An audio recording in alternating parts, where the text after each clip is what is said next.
Chapter 898.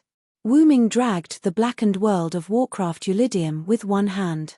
When he walked out of the smoke, Wuming threw Eulidium heavily. Thump! There was a loud noise, and dust flew everywhere. With Wuming's strength and Eulidium's body weight, a huge crater was created on the ground. As expected of our British silver dragon, Vero. Speaking of which, is he dead? Merlin jumped down from the high ground and walked unhurriedly to the large piece of mixed black flesh. Although I think it should be dead after taking that hit, it's a pity. Wuming shook his head. This guy was still alive. It could only be said that it was worthy of being the original demon born from Tiamat. Its body was so strong that it was able to survive such an attack. Wuming's attack just now was multiple super-level magic, and this guy was still alive. Even if it was a servant, it would not survive such an attack, unless it had a special skill or a special noble artifact. But those mass-produced Eulidium should be dead. If multiple super-level magic couldn't even kill a mass-produced Eulidium, then it would be too cheap. It's not hard to understand why this guy is still alive. This is the so-called prototype. According to King Gilgamesh and my judgment, they are indeed Tiamat's the 11 sons. Merlin poked Eulidium with his staff and told Wuming his information. I've fought with it before, so I'm pretty sure of this. Then, Wuming walked to Eulidium's head and created a weapon with a high-grade item. He was ready to pierce Eulidium's brain through its eyes and kill it completely. Why did you abandon your mission and come to me? The reason Merlin appeared in this place must be because he had a mission. Otherwise, why would a court magician like him come to this border? While Wuming was talking, Eulidium's body shook a little.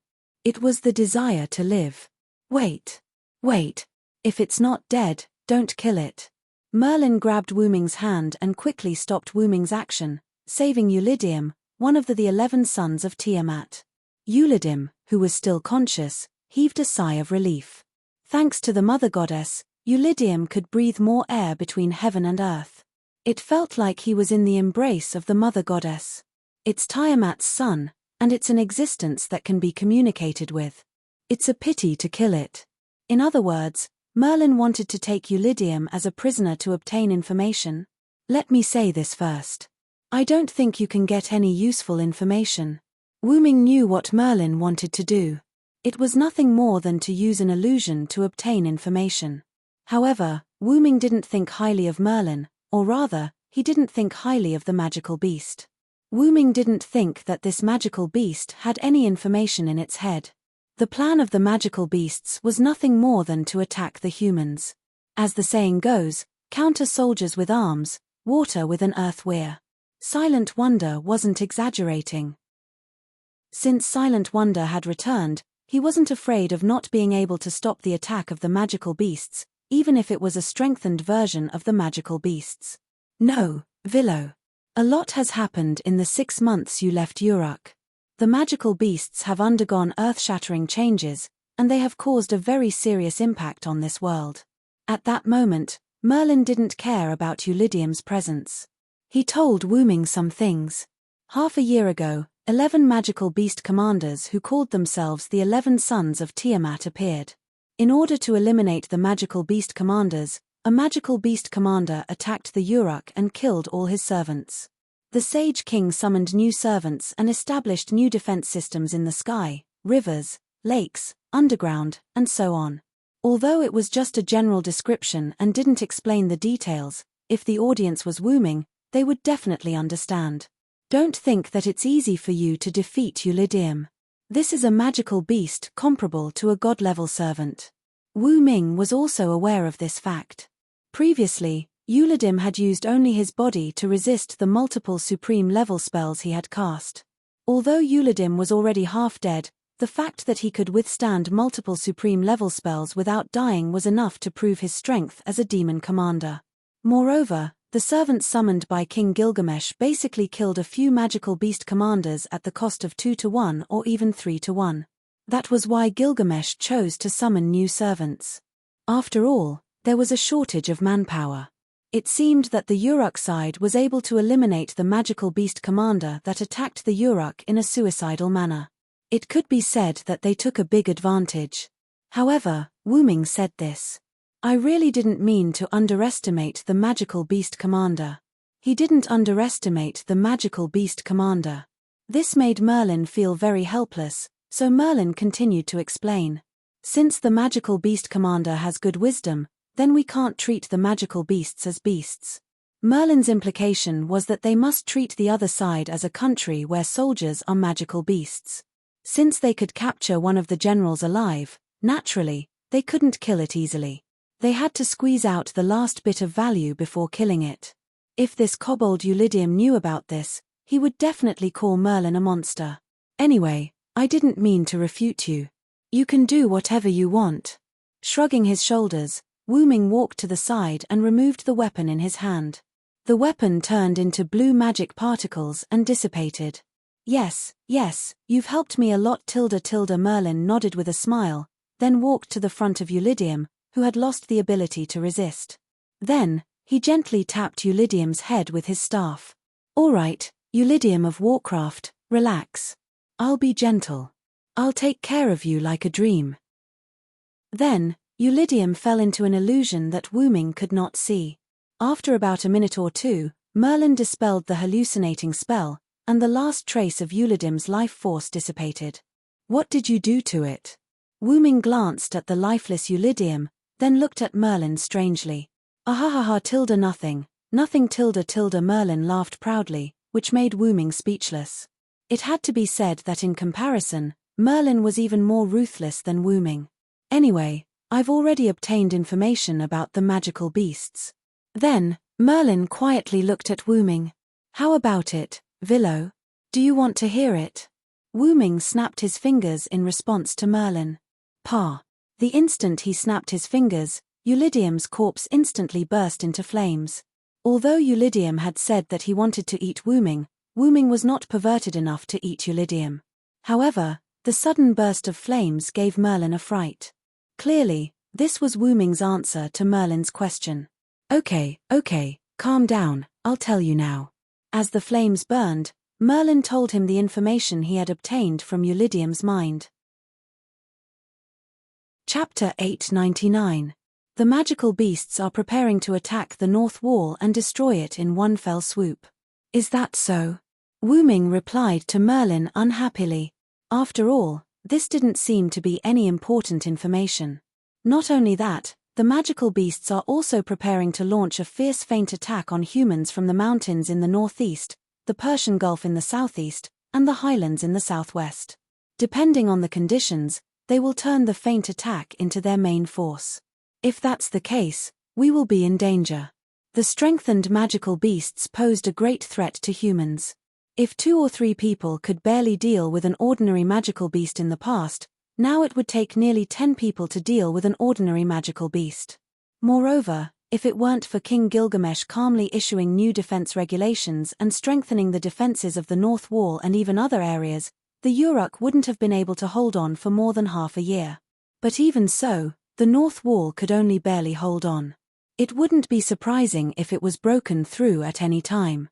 And if the number of magical beasts was large enough to besiege the Uruk from all directions, the humans in Mesopotamia would be completely finished.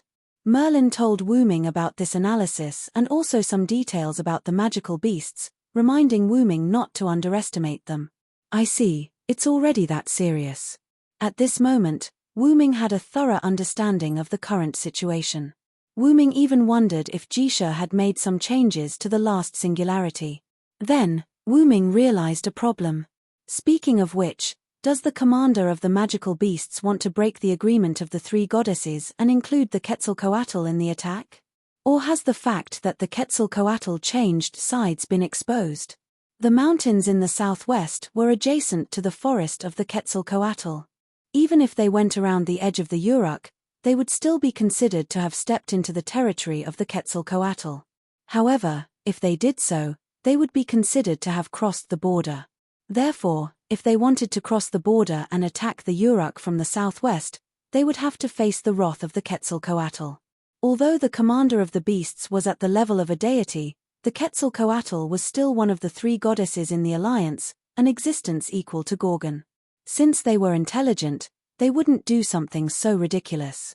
Because the goddess of the underworld is unable to leave the underworld, the magical beast commanders haven't had any designs on her for the time being.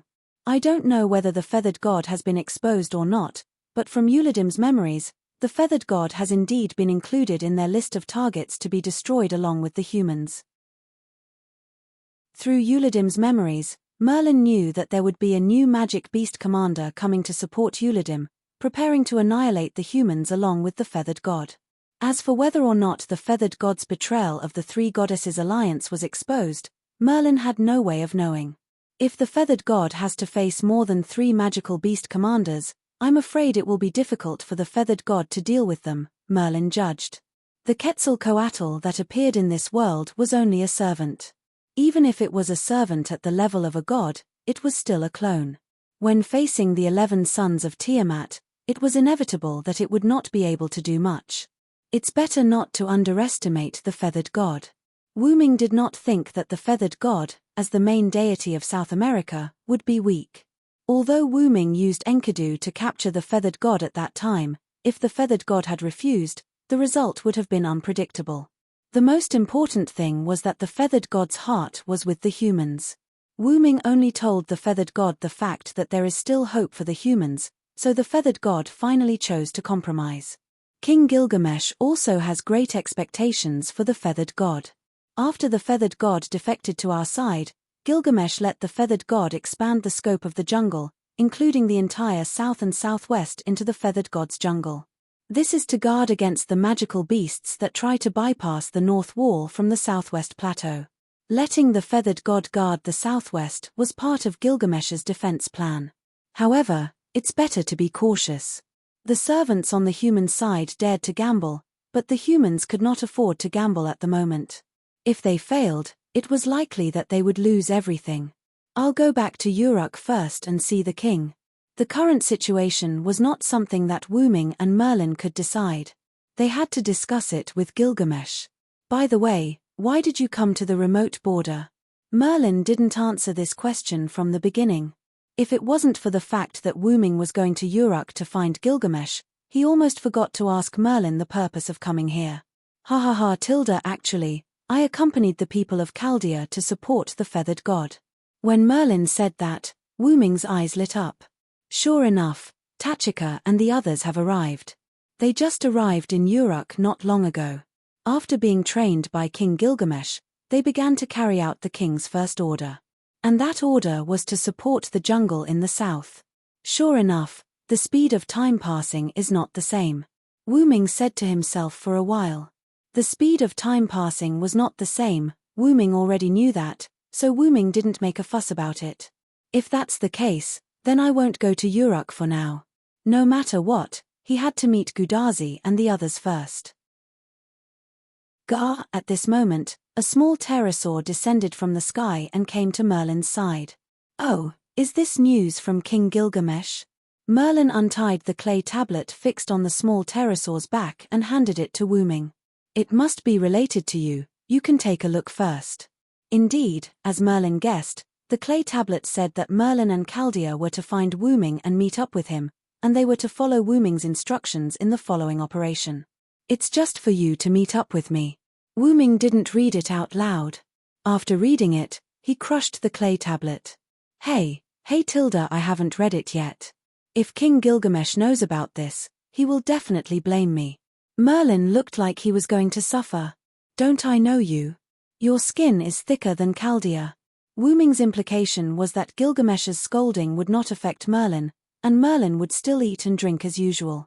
As expected of my best friend, Villo, you really understand me, ha ha ha. Merlin laughed shamelessly. Let's go find Tachika and the others. Ignoring Merlin, Wu Ming stepped forward and walked in the direction of the jungle. Not good. Merlin's sudden shout made Wu Ming turn around helplessly. What's wrong? Because I fell behind halfway, I'm not sure where the destination is tilde sorry tilde Merlin had an apologetic expression, but no matter how Wu Ming looked at it, Merlin's face was full of annoyance. If I'm not mistaken, it's Eridu. I've been there before, follow me. Thank you so much, as expected of my best friend. Accompanied by Merlin's strange laughter, the two entered the jungle from the opposite direction. Chapter 900. Oh, oh. So this is Eridu. Sure enough, due to the influence of the jungle, everywhere looks like a primeval forest. Merlin, who had followed Wuming to Eridu, exclaimed in surprise. If it's as you said, then the leopard man has already brought Tachika and the others here. They're most likely here. Wuming walked into Eric Metropolis. The people who were working hard to make a living were shocked when they saw Wuming. It's Hunryong-sama. Hunryong-sama. Hunryong-sama has come to Eridu. But I heard that Hunryong-sama sacrificed himself to fight the demonic beasts. You idiot. Hunryong-sama is such a powerful person. How could he sacrifice himself for something like that? I told you that's just a rumor. Hunryong-sama is standing right in front of us. Hunryong-sama. Ignoring some of the comments, the people of Eridu knelt down and started praying and cheering for Wuming. Wuming didn't stop the people from praying and cheering. Or rather, he couldn't stop them at all. This was the end of the Gods era, but the end of the Gods era was still in the Gods era.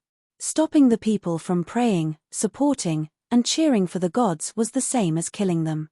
Therefore, Wuming didn't try to stop them. After all, everything had to be done step by step.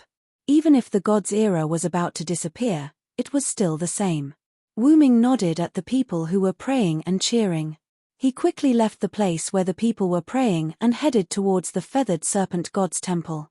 You're so popular here, Tilda Merlin, who had also caught up with them, said in surprise as he walked beside Wuming. Although Wuming was well liked in Mesopotamia as a Hunryong, the humans in Edu treated Wuming a little too well. After all, I was the one who pulled the Quetzalcoatl into the alliance. Only then did the Quetzalcoatl promise not to terrorize Eric Metropolis and Yor.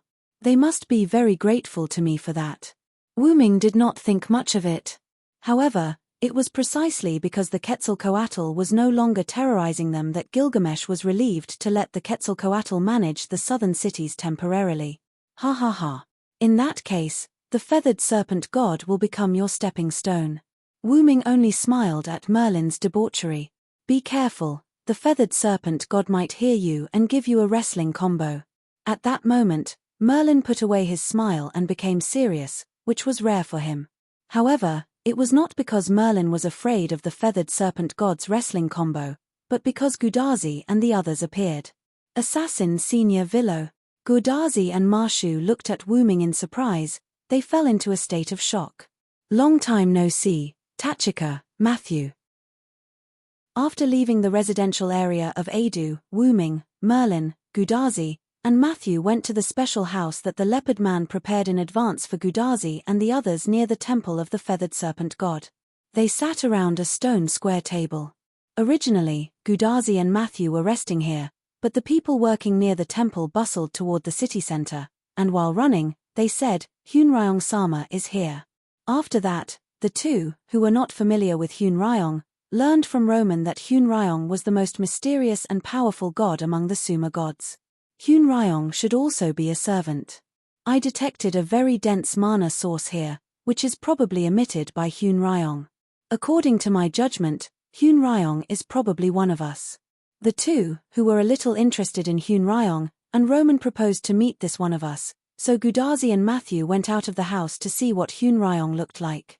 As a result, they didn't see Hunryong, but they saw an acquaintance. At this moment, Gudazi, who was in a good mood, took the initiative to ask a question, regardless of whether Hunryong was Hunryong or not. Assassin, did you come here to help us? How did you come to this singularity? Matthew was also quite curious about this. The Winterwood singularity aside, the American singularity appeared because of Queen Maeve who held the Holy Grail. And Wuming could appear in the Middle East singularity probably because he should be the same as Bediva. At this moment, the Villo Senior who could appear in the Mesopotamia singularity in BC made Matthew quite curious. It's normal that you don't know. Wuming didn't tell the two about his other identity, and when they met just now, Wuming had left the city center, and there were no citizens praying around him. Gudazi and Matthew didn't know the identity of Wuming and Hunryong. Actually, before Wuming could say anything, Merlin rushed to answer. He's a local, it's normal for him to appear here. And Merlin, who rushed to answer, was still playing dumb and keeping them in suspense. Mr. Merlin. What does this mean? Matthew was quite puzzled. Not only Matthew, but Gudazi was also puzzled. Then, Gudazi looked at her bracelet. Doctor, do you know what Merlin means? However, Roman, who was in Chaldea, didn't answer. Doctor. Doctor. Marshu also shouted a few words. Is he asleep? Gudazi guessed. Yes, tilde, this is the almighty Leonardo da Vinci. Dr. Roman found it difficult to accept the reality and went to make coffee. Let this genius answer your doubts. Leonardo da Vinci's voice came from the bracelet instead of Roman. According to the test, the magic source that was suspected to be Hyun Ryong was actually emitted by the Villo. In other words, Dr. Roman's judgment was wrong. Gudazi and Matthew didn't think there was a problem. However, Wu Ming, who saw this scene, smiled helplessly. These two little cuties were so natural that they didn't realize the real problem. Merlin, too, burst out laughing at this. What's the problem? Gudazi was even more puzzled. She felt that what the others were discussing was not the same as what she and Matthew were discussing. In the end, Leonardo da Vinci told Matthew and Gudazi the correct answer. Tachika, Matthew, it's not that Roman's judgment was wrong, it's because the Villo is Hyun Ryong tilde. Leonardo da Vinci shut his mouth, Wu Ming shook his head helplessly, and Merlin also stopped laughing. The whole room was replaced by silence. In other words, the Villo is the mysterious Uruk Hyun Ryong. Dr. Roman, who came back from making coffee, said in shock. Hey. It could be said that Gudazi and Matthew finally experienced the feeling when Dr. Roman's mentality exploded. It was worth celebrating. Chapter 901. I'm sorry, I'm really a Uruk Hyun Ryong. I'm really sorry that I didn't tell you before, Wu Ming said apologetically. However, Wu Ming couldn't be blamed. It wasn't something worth bragging about. After interacting with Gudazi and the rest for a while, Wu Ming had subconsciously forgotten that they didn't know about his other identities. Wu Ming had fully proved this point in the American and Middle Eastern singularities. Hyun Ryong is the most mysterious existence in the Suma pantheon. He is so mysterious that his real name hasn't been passed down. Only Hyun Ryong, which is similar to a title, exists. This has led to a lot of rumors about Hyun Ryong's real name. There are even rumors that Hyun Ryong is the son of Tiamat Ramu. Roman, who had returned to his seat, began to explain to everyone the information about Hyun Ryong recorded in Chaldea. Personally, I don't agree that Hyun Ryong is the magical beast Ramu born by Tiamat, but I'm more inclined to believe that Hyun Ryong is the son of Tiamat. Roman's voice kept coming from Gudazi's bracelet. Gudazi, Matthew, and even Merlin, as well as a petite girl whose face was covered by a hood, all listened silently as if they were listening to a story. According to the records of mythology, Hyun Ryong was once feared and respected by powerful gods such as Godin, wind god Enlil, and water god Enki. Because Hyun Ryong's shrine was located in Uruk, even the position of the Uruk city god was occupied by Hyun Ryong during the late period of the god's era. Wu Ming, who was listening by the side, had a strange and awkward feeling. Moreover, these sayings were definitely made up by later generations. He had clearly left before Gilgamesh found the elixir of immortality, and he had no intention of competing with Ishtar for the position of the Uruk city god. Many people think that Hyun Ryong was treated so politely by the gods because of his noble birth. Only the son of Tiamat could be respected by Godin. In addition, Hyun Ryong did not pass down his real name. Therefore, some people think that Hyun Ryong's true form should be Tiamat's son, Ramu. But, Doctor, I remember that there are two Ramu, right? Matthew had doubts about this. Indeed, as Matthew said, there are two existences named Ramu in Mesopotamia. One is Ramu, who was also the son of Tiamat, and gave birth to god An and wind god Enlil. The other is Ramu, one of the 11 magical beasts that Tiamat gave birth to. However, these are just rumors, and the credibility is not high. Looking at Gudazi and Matthew nodding like students in class, Wu Ming felt more than a little embarrassed. Not only were they rumors, but they were also completely fabricated by the later generations, Wu-ming did not interrupt Roman's scientific explanation. He just kept complaining in his heart. Although it is unknown when Hun Ryong appeared in the eyes of the people, the period when Hun Ryong faded from the eyes of the people was the period when King Gilgamesh was in power. That was the period when the gods gradually disappeared and the era of the gods gradually declined. According to the records, Hun Ryong personally destroyed his own temple, hoping that humans would walk the path of breaking away from the gods. Although there were gods who agreed to the separation of humans and gods, their intentions were not strong. Hun Ryong could be said to be the only god who took the initiative to strongly advocate for the separation of humans and gods. Wu-ming nodded silently. Although there was some content in this statement that was fabricated by the later generations, it was generally not much different from Wu-ming's thoughts. Wu-ming, who was an outsider, was included in the Sumer divine system. But even so, he was still not a god of Mesopotamia. Wu-ming, who had strong modern thinking, naturally advocated the separation of humans and gods. Therefore, although Hun Ryong was revered by the other gods, there were not many who interacted with him. Hun Ryong spent more time with humans, especially the hero King Gilgamesh. It was said that Gilgamesh was taken care of by Hun Ryong when he was young. The relationship between the two could be said that Hun Ryong was Gilgamesh's adoptive father. Wu-ming took care of the female Gilgamesh in the parallel world. Although that was the case, after the adjustment of the suppression force, as long as it was a world with the shape of the moon, regardless of whether it was a parallel world or not, there would be myths related to Hun Ryong in Mesopotamia. Logically speaking, before Wu-ming came to this singularity, he had no contact with this male Gilgamesh. But whenever Wu-ming communicated with him, he felt a sense of familiarity, as if he had really taken care of this singularity before. Senior Villo is actually King Gilgamesh's adoptive father. Matthew, who understood this, was quite surprised. As for why he was surprised, he was naturally surprised by the sense of strangeness in it. The great silver dragon of Britain, the first knight of the Round Table, was actually the adoptive father of the most ancient hero King Gilgamesh in Mesopotamia. How could it not be strange? Roman also sighed helplessly. The legend of Villo Saranswood, a knight of the Round Table, is that of a dragon who transformed into a human. Now it seems that this is not a legend but a fact.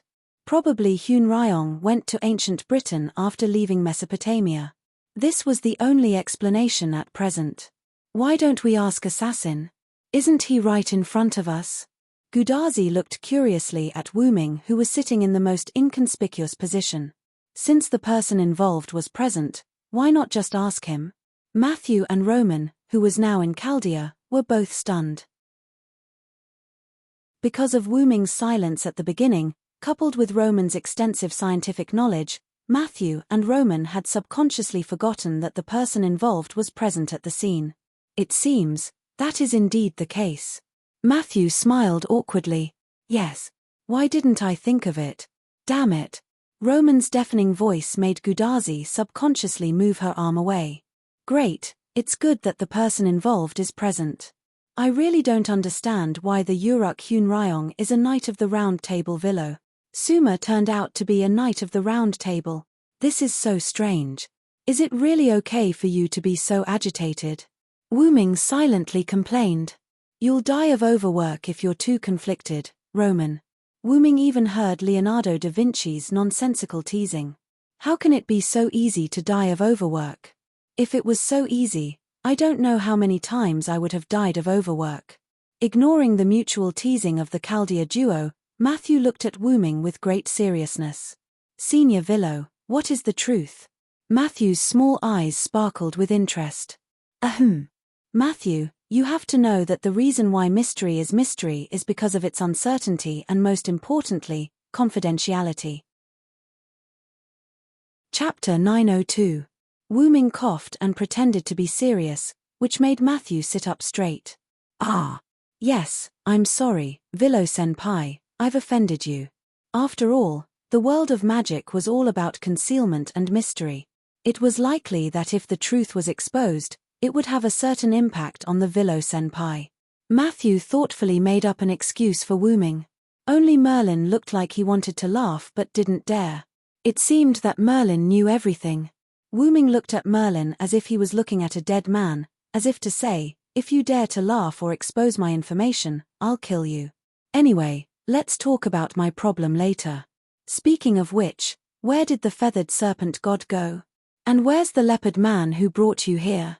I don't see him either. We haven't seen the feathered serpent god. Maybe he's not here. As for Miss Leopard Man, Matthew looked cautious, so he was definitely not sure. After the leopard rested for a while, he roared and ran into the forest. The one who spoke was Miss Anna, whose face couldn't be seen clearly. Ah, Miss Anna, I'm sorry, I didn't notice you coming. Matthew was startled by Anna's voice, and he apologized guiltily. It's okay. It seemed that Anna didn't mind it very much. Assassin, let me introduce you. This is Anna, the Anna we met in Winterwood City, but she doesn't remember us.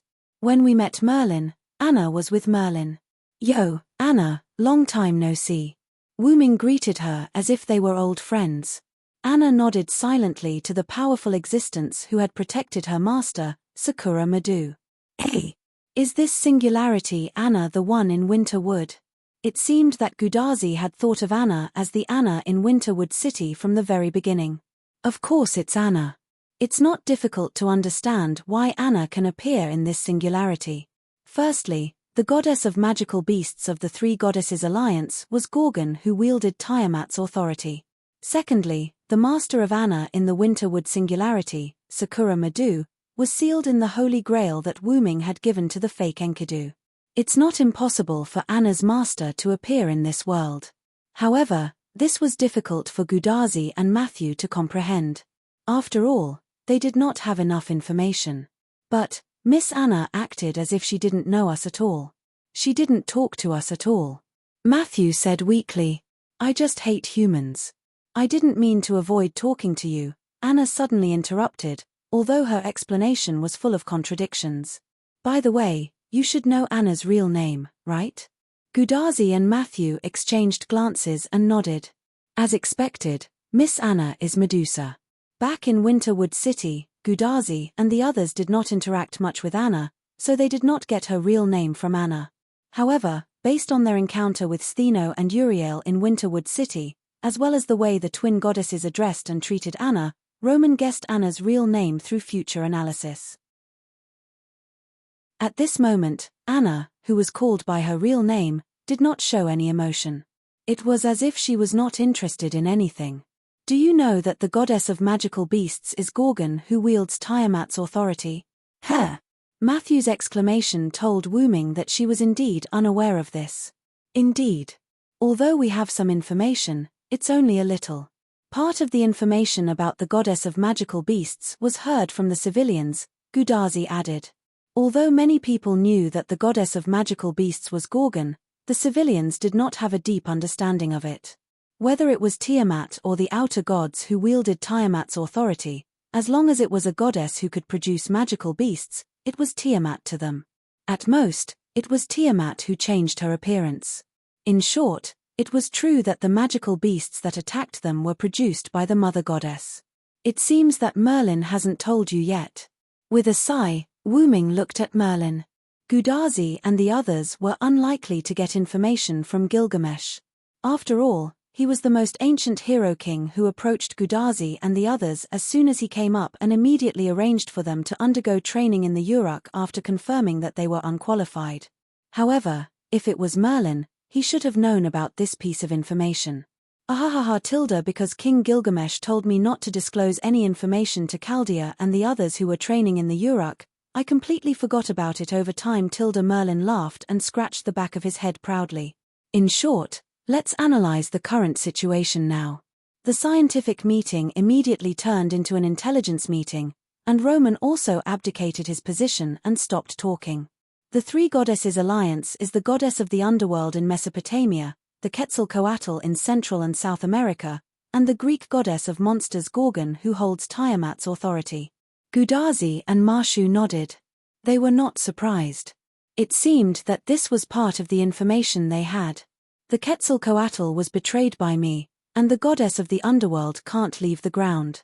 The biggest threat is the goddess of monsters, Gorgon, who holds Tiamat's authority.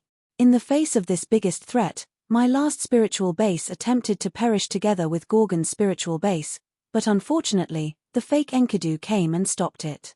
However, Wu Ming was more concerned about the fact that Gorgon, who was seriously injured at that time, recovered slowly and effectively. Was it the influence of Tiamat's authority, or something else? While Wu Ming paused to think, Matthew raised his small hand and began to ask questions. That. Senior Villo, what do you mean by the spiritual base last time? After all, I'm Hyun Ryong from Mesopotamia.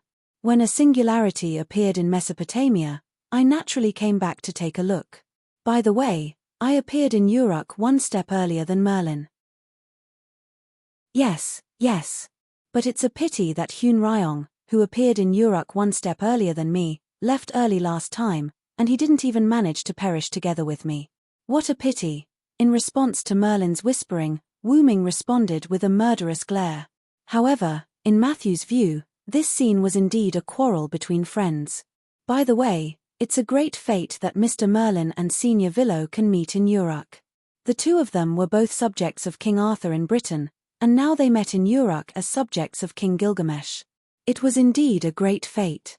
But in the end, whether it's in Britain or in Mesopotamia, I'm a level higher than Merlin. Wu Ming smiled proudly at Merlin. Thinking about it carefully, that's true. Gudazi thought for a moment and nodded. In Britain, although Wu Ming and Merlin were both subjects of King Arthur, as the closest subjects of King Arthur, their status was not lower than Merlin's, and even higher. The difference was even greater in Uruk. Previously, Dr. Roman said that Hyun Ryong in Uruk is equivalent to King Gilgamesh's adoptive father, while Merlin was only King Gilgamesh's court magician. Although it wasn't a crushing victory, no matter how you looked at it, Wu Ming was superior to Merlin. Ha ha ha. You're still so merciless, my dear friend. Chapter 903. I think you've forgotten the pain after the scar has healed. In the past, Merlin had been taught a lesson by Wu Ming several times because of his excessive teasing. Perhaps it was a symbolic lesson that caused Merlin to become even worse. However, Wu Ming was too lazy to refute Merlin. It is said that the Knight of the Round Table Villo and the great wizard Merlin are close friends. It seems that it is true. Regarding friends, Wu Ming had to admit that Merlin was possibly, a friend of his for the time being. Wu Ming knew Merlin during the period of King Yusei. He also participated in the plan to create the Red Dragon bloodline. Although Merlin was sometimes disdainful, Wu Ming and Merlin had indeed become friends. That's right, Villo and I. No, I have to say Hyun Ryong now. Lord Hyun Ryong and I are indeed good friends, ha ha ha tilde sure enough, if you give Merlin some face, he would be able to open a dye house. It's just Merlin.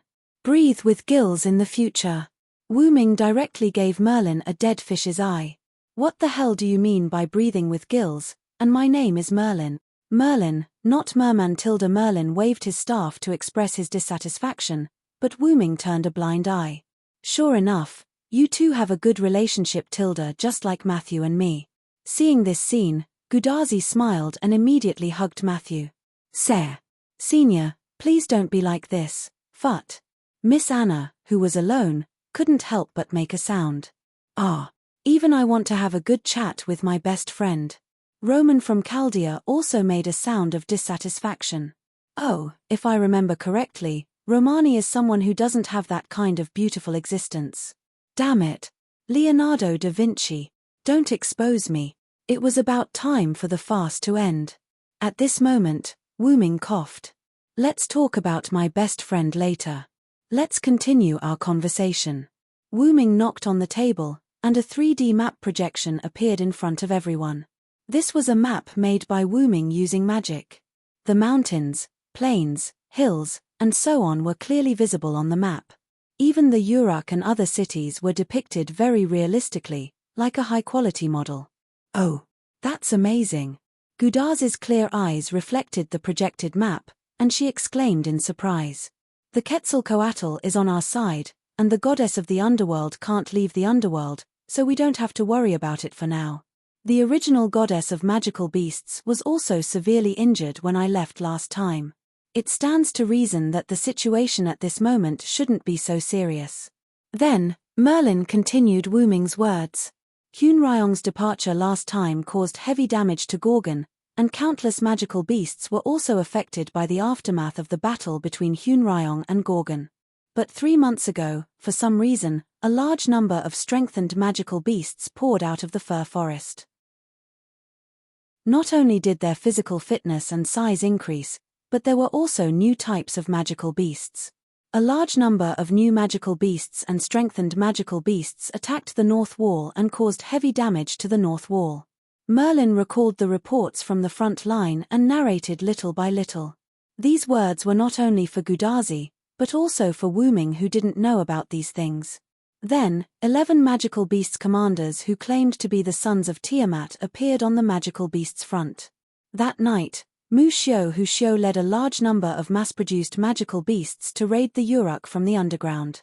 Our side suffered heavy losses, and nearly 1/3 of the total population of the Uruk were killed. In the end, one of the magical beasts commanders, Mu Xiu Hu Xiu, was killed at the cost of sacrificing a servant. Many mass-produced magical beasts were beheaded. Gudazi and Matthew's expressions were slightly hazy after Merlin's words. All of this was seen by Wu Ming's eyes. Perhaps Gudazi and Matthew had learned from the Uruk survivors about the Uruk disaster 3 months ago. There should be many relatives of the victims among them. Gudazi and Matthew were extremely emotional. Perhaps both of them didn't feel good when they communicated with the relatives of the victims. Sure enough, even after experiencing 6 singularities, the ordinary human Gudazi and the pure Matthew still couldn't get used to sacrifice. Wu Ming walked behind Gudazi and Matthew, then stretched out his hand and rubbed their little heads. Don't worry, I wasn't there back then. Now that I'm back in the Uruk, I won't allow anyone to sacrifice themselves. This is the promise that Winterwood's assassin made to you, and it's also the agreement that the Knight of the Round Table Villo made with you. At the same time, this is also my promise to the people in the land of Mesopotamia who pray to the gods and believe in Hunryong as a Uruk. Gudazi and Matthew were still in a daze at this moment, as if they couldn't react to Wu Ming's words. But it had to be said that Wu Ming's words did play a big role in comforting the two. At the very least, their expressions were no longer hazy, and they were full of energy again. Yeah. Assassin, I'll remember. Yes. Senior Villo, it's a promise. On the side, Anna, who saw this scene, was thinking about something, and at the same time, it attracted Wu Ming's attention. Anna, since I brought Sakura here, then I will be responsible for taking Sakura back. This is also my agreement with you. As you wish. However, the action of tightening the hood again to cover her face showed that Anna's heart was also fluctuating at this moment. Gudazi and Matthew were confused by the conversation between Wu Ming and Anna. However, before Wu Ming could explain, Merlin, who breathed through his gills, broke the beautiful atmosphere. Okay, can you let me continue? Everyone looked at Merlin with murderous eyes. Not only that, but Chaldea's Roman also scolded him. Merlin, you bastard, you really don't know how to read the atmosphere. You're as bad as the records say, damn it. Roman, who had been monitoring the situation in Chaldea's control room, was originally relieved. After all, Gudazi's happy mood was still helpful for Gudazi's safety. After all, there was a risk when humans performed rayshift, and they might completely disappear into the past. Along the way from the 6 singularities, Roman had been using equipment to monitor Gudazi's physical condition. It turned out that a happy mood was beneficial for Gudazi's safety. However, Gudazi and Matthew understood Merlin very well. Forget it, Doctor. After all, Mr. Merlin is right. It was originally a meeting to share information. Even if Merlin didn't understand the atmosphere and interrupted, it was reasonable to say that there was nothing wrong. Moreover, there was a reason why Merlin had interjected, because the next topic will be even crueler, so be mentally prepared in advance. Chapter 904. King Gilgamesh, who was deeply aware of the seriousness of the demonic beast commander, resummoned 7 servants and made a plan with the newly summoned servants to attract and disperse the enemy. Together with the remaining servants of the previous summons, A total of 10 servants were dispatched to launch a decapitation operation on the demonic beast commander. 10 servants. Matthew and Gudazi were really shocked. After all, the number of servants was indeed too many.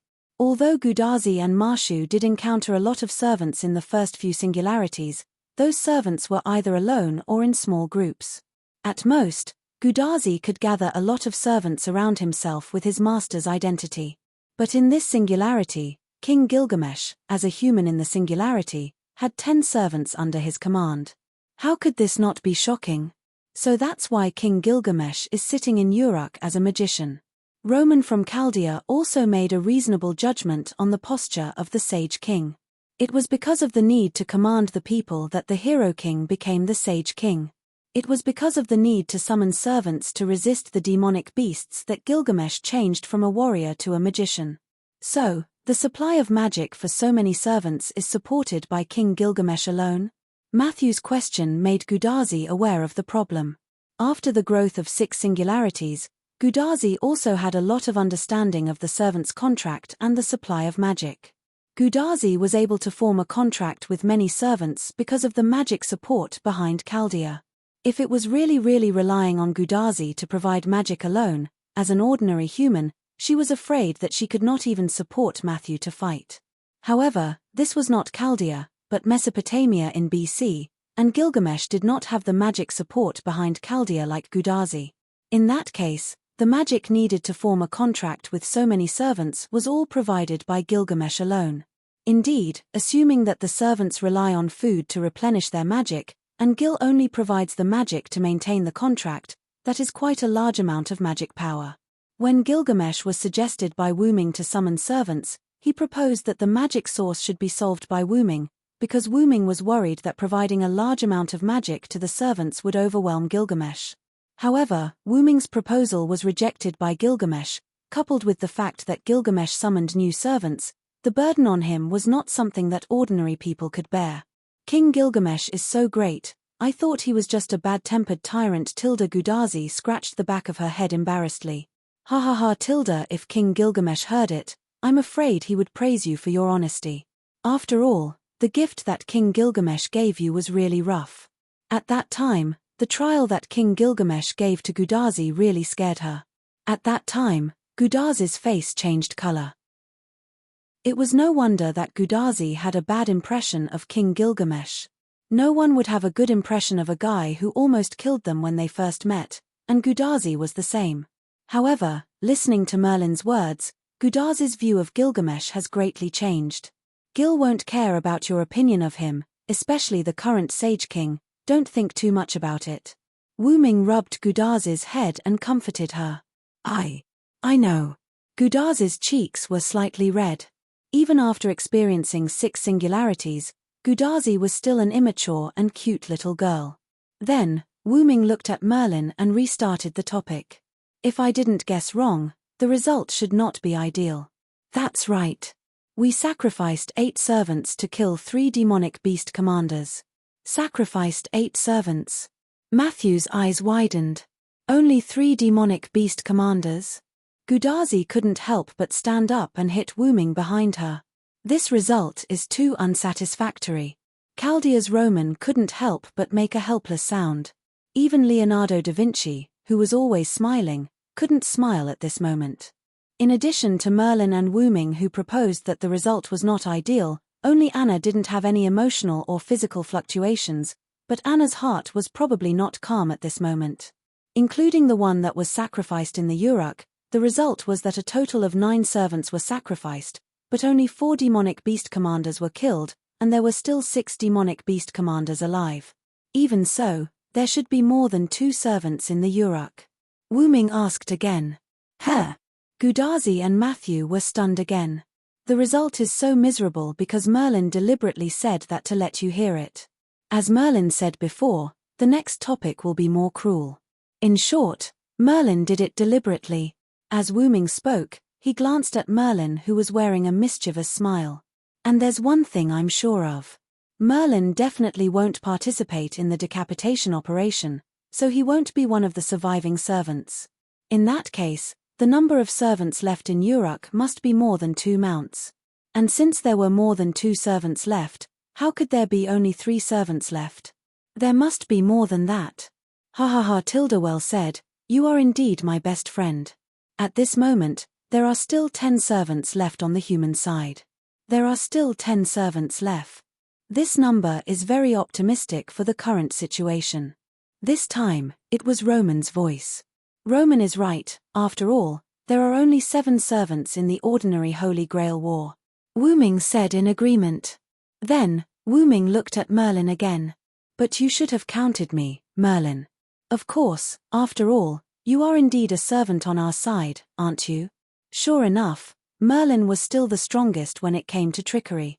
Matthew and Gudazi looked at each other. If that was the case, it was really bad. Perhaps Matthew, Anna, and even the leopard man were also included. But it seemed that Merlin was right. In short, let's talk about the remaining servants in addition to the few of you here. As the saying goes, know yourself and know your enemy, and you will never be defeated. First of all, one must know yourself. In addition to you, me, Matthew, and Anna, there are Quetzalcoatl, Leopard Man, Leonidas I, who is in charge of defense in the North Wall, Nuakamaru and Musasp Benkei, who are in the Uruk under the command of King Gilgamesh, and the last one, Zhuge Kongming. Zhuge Kongming. Chapter 905. Mr. Merlin, are you talking about Zhuge Kongming? Is it the military advisor from ancient China? Gudazi and Matthew asked Merlin. Yes, it is the military advisor of the Shu Kingdom in ancient China, Zhuge Kongming. And the defense plan for the Uruk and the surrounding areas that were not invaded by the demonic beasts was discussed by King Gilgamesh and Zhuge Kongming. After thinking about it carefully, it was indeed a reasonable explanation. After all, if it was really all up to King Gilgamesh, and he had to think about so many problems, he might really die from overwork. I heard that the military advisor had been guarding the Shu Kingdom until his death, not letting it be annexed by the powerful Wei Kingdom. It seems that Mr. Kongming is quite good at defense. In Matthew's view, being able to resist the demonic beasts in a situation where the human forces were so weak, and the people in the Mesopotamia could survive and even live in peace and contentment, not only highlighted the military advisor's resourcefulness, but also reflected the military advisor's achievements in guarding the Shu Kingdom until his death. Having said that, don't forget about the king of the Uruk who wanted to carry the world on his back, Matthew. Maybe Zhuge Kongming did play a big role, but Gilgamesh's role was certainly not less than Zhuge Kongming's. Villo Sr. is right. To be able to summon so many servants to resist the demonic beasts and establish the North Wall, King Gilgamesh is indeed not as good as Zhuge Kongming. It was not an exaggeration. In Wu Ming's view, even without Zhuge Kongming, Gilgamesh could still resist the attack of the demonic beasts and still ensure that the people under his rule could live in peace and contentment. But the price may be accelerated to death from overwork. By the way, we also met Zhuge Kongming when we were in the Winterwood Singularity. Do you remember Assassin? I don't know if it's the same person. Gudazi thought of the Zhuge Kongming who used the modern magician's body in the Winterwood Singularity.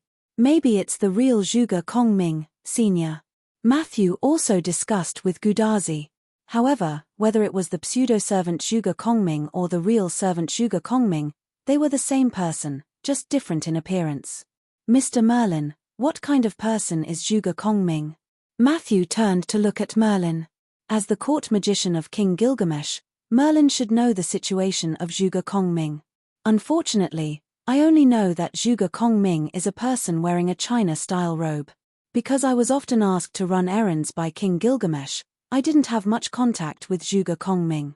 To put it simply, Merlin didn't know who was in Caster's team. So, Matthew nodded, indicating that he understood. Since it's a China-style robe, it's probably the real Zhuge Kongming. Gudazi judged. Maybe there will be a situation like Matthew. Wu Ming interjected. Last time, Zhuge Kongming hid Emelotu's consciousness and used Emelotu's body, clothes, and habits.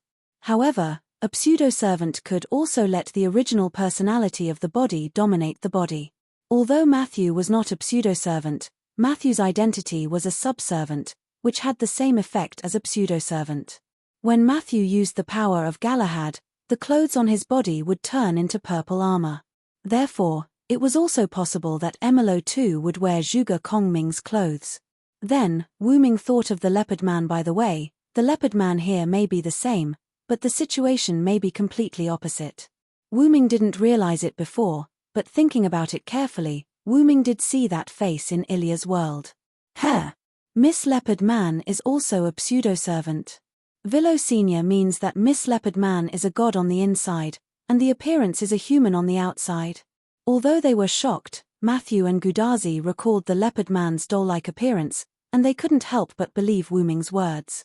Although Dr. Roman did prove that the leopard man was a divine servant, no matter how he looked at it, it was impossible for there to be a god with such a funny appearance. Sure enough, it was caused by a spirit base similar to a pseudo-servant. But the leopard man's situation is not enough to reach the point of pseudo-servant. The leopard man's bestiality is too serious, and there is almost no humanity. At most, it can only be a slight pseudo-servant. Okay, although I don't want to interrupt you, first of all, you have to know that I don't have the slightest combat power. How come? Merlin's words made Gudazi and Matthew show surprised and disappointed expressions. Zhuge Kongming's horror is not his combat power, but his wisdom. As for Merlin, Wu Ming looked at Merlin, who looked at him with expectation and trust. Even Merlin wouldn't make such a joke at this moment. Merlin probably has his own reasons. Merlin doesn't count as combat power. Although Marfa Merlin had been ridiculed by Marfa Merlin, he was still very happy. Regarding the current situation, Gudazi and Marshu whispered to each other. I feel that Mr. Merlin is so pitiful. It turns out that Marshu also thinks so. At this moment, the current meeting was almost over, and Wu Ming also spoke at the last moment. In short, since the military advisor is in the Uruk, no matter how bad the situation is, the Uruk will probably be fine. Wu Ming said with a kind smile. Looking at Wu Ming's kind smile, Gudazi, Matthew, and even Anna felt a chill down their spines. In other words, we can be bolder. When Wu Ming said this, Gudazi and the others felt even more chills down their spines. So, Lord Hunryong, what new plan do you have? Merlin also looked at Wu Ming with a smile, but at this moment, Merlin's smile was more and more similar to Wu Ming's in the eyes of Gudazi and the others. It wasn't unreasonable for these two guys to be best friends. This was the so-called birds of a feather flock together. Let's go and conquer the useless Venus goddess.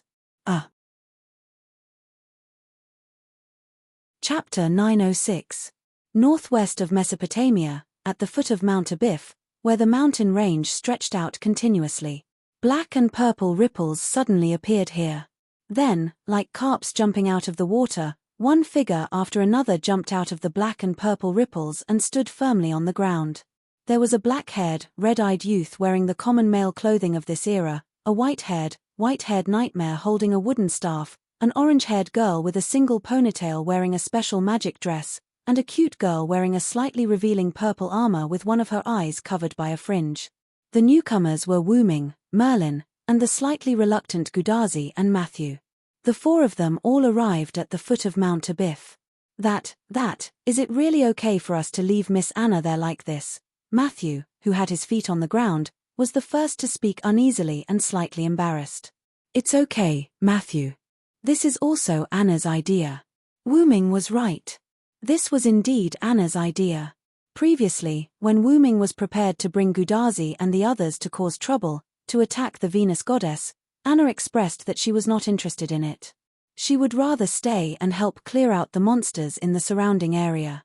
After all, Wu Ming was not an unreasonable person. Since Anna had volunteered to stay, Wu Ming did not ask the others and agreed like a dictator. Don't forget that we received King Gilgamesh's order to support the feathered serpent god. Leaving one of us there means that we have indeed played a role and completed the mission. Also, we can inform the feathered serpent god and the leopard man that we have temporarily left. Moreover, Anna was the one who suggested it. This is killing 3 birds with 1 stone, Merlin explained. But, if we do this half-heartedly, is it really okay for us to complete King Gilgamesh's mission? Will it ruin King Gilgamesh's plan? Not only was Matthew worried about this, but so was Gudazi. Matthew is right. Sigh, I don't want to be given another trial by King Gilgamesh when I go back. Gudazi said as her face turned pale, as if she was recalling the life and death trial. Facts had proven that even if one's perception of a person changed, the fear of that person would not disappear in a short time. Don't worry. If anything happens, I'll take care of it. Wuming walked to the two of them and patted their heads. His tone was rather confident. Anyway, Gilgamesh had asked the pterosaur to send over the clay tablet that Gudazi and the others had to listen to his commands after meeting him. Wasn't it Wuming's order to capture the Venus goddess? Gudazi and the others were indeed listening to Wuming's order, so Gilgamesh wouldn't blame Gudazi and the others. Everything would be taken care of by Wuming. Senior Villo, I think we should be more cautious. After all, there are still 6 commanders among the demonic beasts. I'm a little worried about Anna alone, worried that Anna will be in danger alone. Wuming guessed and continued Matthew's words. Matthew nodded. After all, the demonic beast commander is an existence that requires multiple servants to defeat, and it's a way to perish together. Gudazi also said. It was normal for Gudazi and Matthew to be worried. The data was clearly there. Seeing this, Merlin had to stand up and boost their morale. Don't worry, Matthew, Tachika, the reason why there is a data of multiple servants perishing together to kill the demonic beast commander is entirely because of the situation. This was because of Wuming's attention. After all, Wuming wasn't very clear about the specific content of it. What do you mean by this? At that moment, they didn't move toward the Abiv mountain, but they found a place to sit and sat down. One of the demonic beast commanders, Mu Hushio, appeared from the Uruk underground and attacked the Uruk. He didn't cause much damage to the Uruk, and he was completely killed by his own pride. After all, Gilgamesh was in charge of the Uruk, and there were many servants. A single demonic beast commander couldn't set off a storm in the Uruk at that time. At the same time when Merlin paused, Matthew, who was like a student listening to a lecture, raised his hand. But, Mr. Merlin, you said that at that time, a servant was sacrificed to kill the demonic beast commander, and nearly 1/3 of the population in the Uruk city was killed. However, Merlin shook his head. The so-called sacrificed servant was Okita Soki, who was a saber. Okita Soki was seriously injured after the war, but he didn't die. He would recover completely after a few days of rest. However, Okita Soki's skill, frail, was activated at that time. At this point, Merlin paused and did not continue. However, even if Merlin had said this, everyone more or less understood. Don't tell me. Matthew looked inconceivable. Don't tell me. Gudazi's whole face was filled with an inconceivable expression. It can't be, right? Wuming remembered that when Okita Soki was first summoned, he did spit out blood. And from the name of the skill, frail, it could be said that the effect of the skill was obvious. Yes, because of the activation of frail, although the injury was serious but not fatal, it directly became a fatal injury. The most fatal injury to a servant was the broken spirit core, and that was the end of the servant's life. This. Roman, who was in the Chaldea control room, was stunned. He even stopped recording what happened in the singularity. It was completely unimaginable that there would be a servant who was forced to leave because of a skill. As a genius, this is the first time I've heard of such a situation. However, if it's the Okita Soki who was tortured by illness, it's indeed possible. Da Vinci calmly analyzed the situation. The skill frail can turn a serious injury into a fatal injury. It seems that the level of the skill is not low. It should be above B class, maybe it has reached A class. Moreover, perhaps Saber's luck value was not high. Listening to Leonardo da Vinci's voice through Gudazi's wrist, Wuming silently complained in his heart. Only a low luck value could explain this. Otherwise, how could Miss Okita encounter such an incredible thing? Chapter 907. Phut. Cough cough. In short, all of these are coincidences within coincidences, the result of coincidences within coincidences. Merlin, who could not hold back his laughter, immediately covered up for himself. Gudazi and the others did not pay attention to Merlin's fleeting laughter. They were still puzzled by the fact that a servant would die under their own skills. Although according to what Merlin said, it is indeed similar to mutual destruction, but you actually deliberately exaggerated it. This once again confirmed Merlin's previous words. The next topic will be more cruel, so be prepared in advance. In short, it was still Merlin's bad taste. Wu Ming shook his head and stopped thinking about these things. The reason why a servant and Mu Xiu and Hu Xiu mutual destruction was figured out, then, the next thing was, so, why did 8 of the 10 servants who carried out the decapitation operation, and only 2 of them came back? That was the main point. The decapitation operation carried out by the 10 servants could be said to be very successful, and it was not as bad as you think. For the result of the decapitation operation, Merlin thought that it was already very good. Although because of the plan of King Gilgamesh and Zhuge Kongming, the demonic beast commanders were temporarily separated, but even if there is only one demonic beast commander, there are demonic beasts everywhere around it. And to complete the decapitation operation meant that they must go deep into the demonic beast group, and because of King Gilgamesh's magical burden, the servants he summoned were not first-class servants, and it was impossible for them to besiege one demonic beast commander with 10 servants. Not to mention that the efficiency was not high, and it was bound to alert the other demonic beast commanders. In case the other demonic beast commanders noticed the problem and gathered together, then they really couldn't do anything. It is basically impossible to get close to the demonic beast commander when the 10 servants are separated. It is basically impossible to kill the commander and retreat while surrounded by so many demonic beasts. Even if it was second-rate or third-rate servants, if 2 or 3 servants fought together, it was still possible to kill a demonic beast commander. The fact also proved that this idea was indeed feasible, 8 servants in exchange for the death of 3 demonic beast commanders.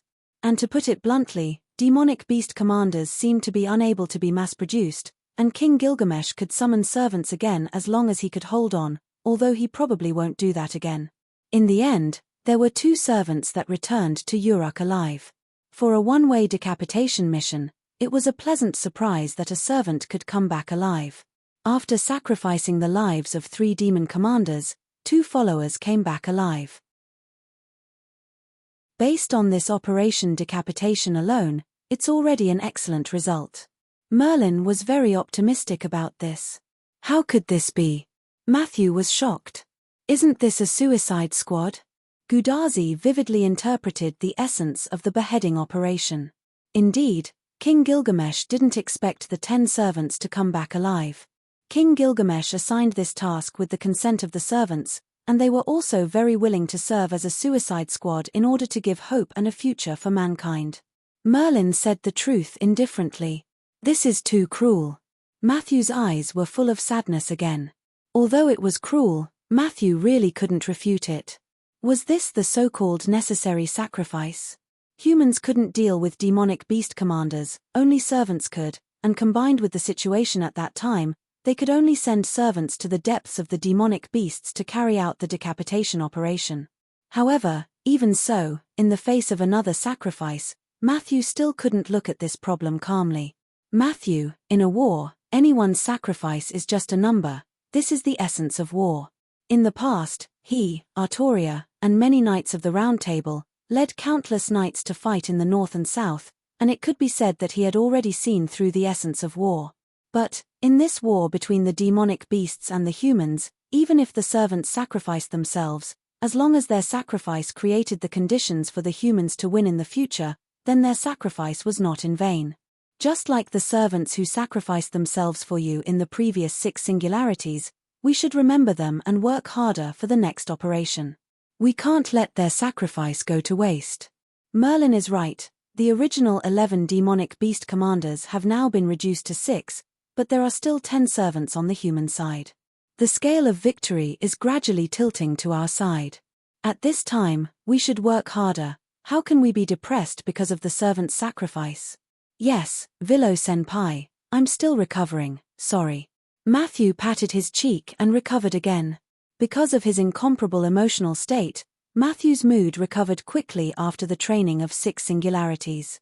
However, at this time, Gudazi noticed some problems.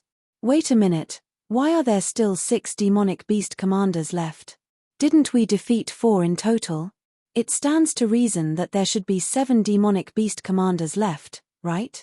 This was something that Matthew didn't notice. Daisy counted his fingers and thought to himself, could it be that he had miscalculated? This is my negligence. When I came here before, I encountered a demonic beast commander and killed it, so there are 6 demonic beast commanders left. Indeed, only Wuming and Merlin knew about the death of the prototype Eulidim. After that, the 2 of them didn't talk about it, so it was normal that Gudazi didn't know about it. Wait a minute, was the previous light beam caused by Villo?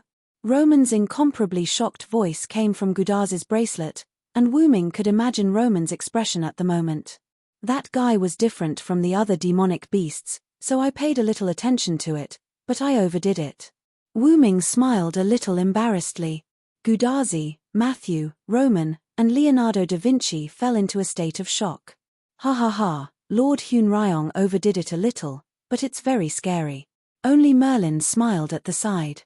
Forget it, the Knights of the Round Table can be Uruk Hunryong, so it's not surprising that you can kill a demonic beast commander alone. It's not alone. That Eulidim has quite a few mass-produced Eulidim by its side. Although Wuming really didn't care about them, they were indeed destroyed by the aftermath of Wuming's attack. Sure enough, Senior Villo is really strong. I think so too, Matthew. The conversation between the 2 had other meanings, and Wuming was still a little unaware. Chapter 908. Gudazi and Matthew whispered to each other about Wuming's unconsciousness. Regarding the Uruk Hunryong's lack of awareness of his own power, I've recorded this as well as the previous incident where his servant was killed by his own skill. Although Roman was stunned when they were talking about Okita Soki, he still recorded everything that should be recorded. Not to mention that this news was a miracle to the magic world, all the actions in the singularity had to be recorded in the database. I'm just telling the truth. However, the fact that I was able to eliminate a major monster commander so easily is probably because the other party underestimated me. Being able to withstand Wuming's multiple spells was indeed a testament to the strength of the major monster commander. Although Eulidim was dying after receiving Wuming's attack, it was not to be assumed that the major monster commander was not as powerful as imagined. First of all, Eulidim was tricked by Wuming. He did not even know that Wuming had activated his multiple spells. If Eulidim had been prepared, the outcome would have been uncertain. Second, the multiple spells that Wuming used on Eulidim could only be used in the wilderness. If it were in a city or a place with a lot of people, Wuming would definitely not dare to use this trick. Although the impact of multiple spells was not as great as the nuclear bombs in human society in the later period, it could still cause a certain amount of damage. The originally peaceful plateau had now been turned into a plateau basin by Wuming's attack. The range of this spell was too large. Not to mention the impact of earthquakes, if it was released in a city, it would be almost impossible for any human to survive. In short, this trick could not be used so easily in the future. Even if it did not affect humans, if there were earthquakes or something like that every day, humans would be scared half to death. How would they be able to fight major monsters then? For war, individual bravery was not the key. The easiest way was to rely on the soldiers at the bottom. Only when they had enough momentum and vigor could they fight a tough battle. However, once Wuming had too many concerns, the difficulty of dealing with major monster commanders would definitely increase. Especially after listening to some of the details of the major monster commanders provided by Merlin, Wuming had a deeper understanding of them. If it was a one-on-one battle, Wuming would not be afraid of any of the major monster commanders at the moment. However, if it was Wuming alone, it would be a little difficult for him to fight all the major monster commanders. Besides, he did not know the specific situation of Gorgon, who had been staying in the house all this time. Wuming's plan might fail. However, he couldn't put too much pressure on the magical beast.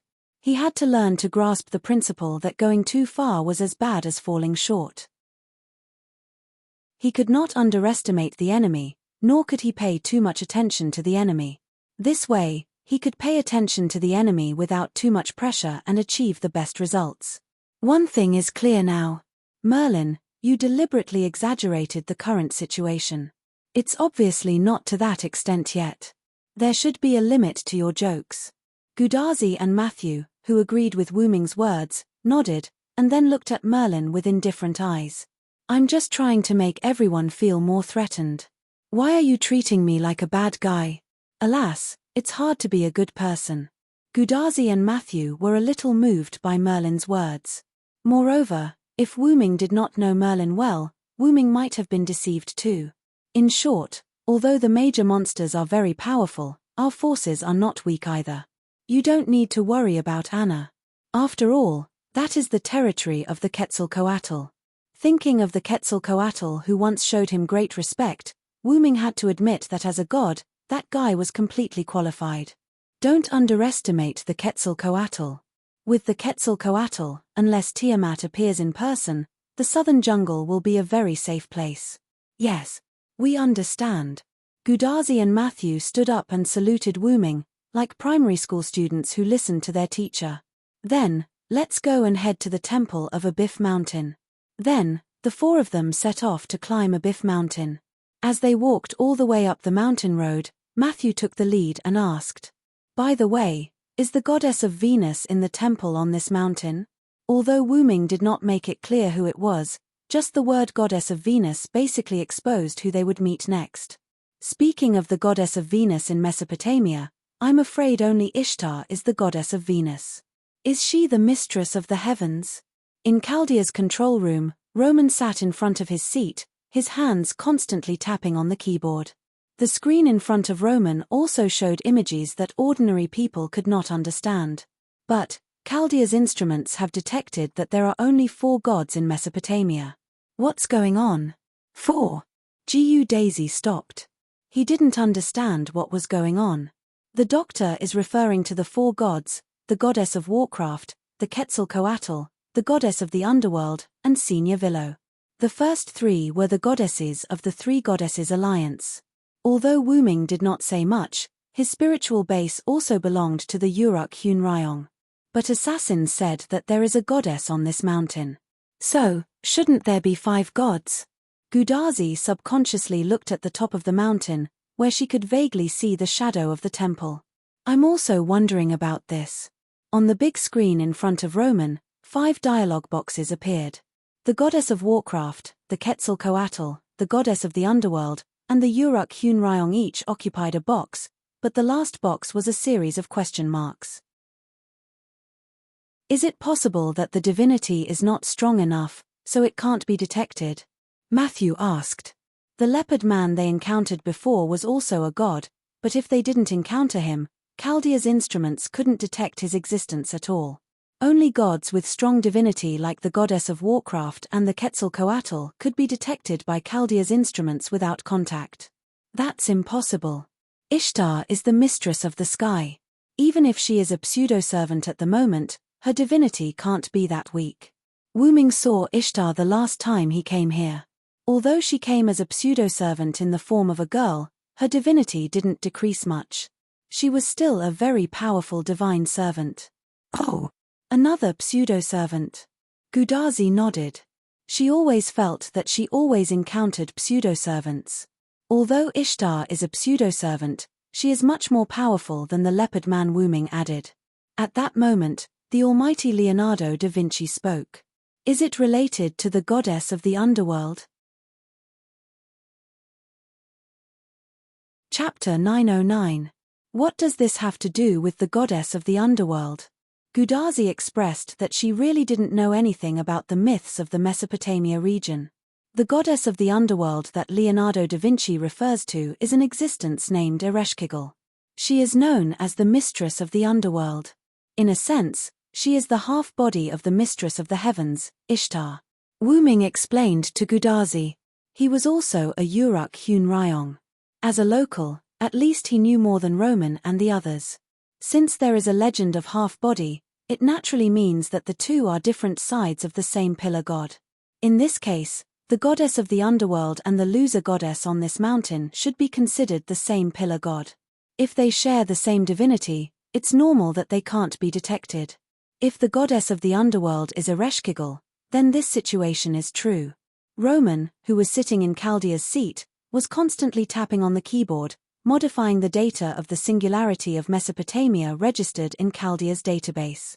It's very likely that, as Hyun-ryong said, Chaldea only detected the existence of 4 gods. Roman made the final confirmation. Although I don't have a good impression of that girl, even if she is a loser, she is still a goddess. If she joins us and signs a temporary contract with Tachika, it will be a big boost to our combat power. Wuming had this idea, which was why he dragged Gudazi and Matthew to mount a biff. And in this way, even Gil won't say anything about you leaving the southern jungle without permission. After all, compared to getting the loser goddess to join us, it's unwise to let the loser goddess be a lone follower. After all, it was more reassuring to have an unstable element in one's hands than to let it go. How dare you say that? You bastard. The voice of a young girl filled with resentment entered the ears of everyone who had climbed halfway up the mountain. Master, it's a servant's reaction, please stand behind me. Matthew instantly opened his hand and conjured a shield. He stood in front of Gudazi, protecting her behind him. In the face of unknown servants, the first thing to do was to protect their master. What's this reaction? Is it a god? Roman, who was in Chaldea, was shocked when he saw the results of the instrument. Ishtar, he said. Wuming looked up at the charming person sitting on the bow-like heavenly ship Anna in the sky. I didn't expect you to have the guts to look for me here, Hyun-ryong. Ishtar's resentment towards Wuming seemed to be particularly big, and Ishtar didn't seem to pay attention to anyone else. She only paid attention to Wuming. Villo-senpai, what's going on? Matthew couldn't help but ask. From Ishtar's reaction, it was obvious that Wuming had provoked him, and it was not a light one. Don't ask me, even if you ask me, I don't have the impression of provoking this troublesome guy. Hey! Don't ignore me whispering there. Along with Ishtar's furious voice, a piercing sound came into everyone's ears. Whoosh! A golden flash of light shot straight towards Wuming. Villo-senpai! Assassin! Matthew and Gudazi couldn't help but shout. Clank! Anzuergen's staff appeared from the side, and Wuming held it directly in his hand, and the golden flash hit it directly. This is. The twisted golden staff attracted everyone's attention, and the 7 snake heads inlaid with different colored gems were full of noble and strange colors. Even Ishtar froze in mid-air with her hands in a shooting position. Ah, I know. Roman, who thought he had completely figured it out, was the first to speak and break the silence. As we all know, the fight for power is extremely common in myths.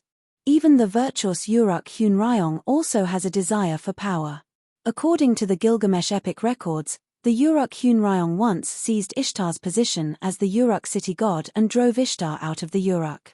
There are also many small stories that have been investigated by many scholars and experts.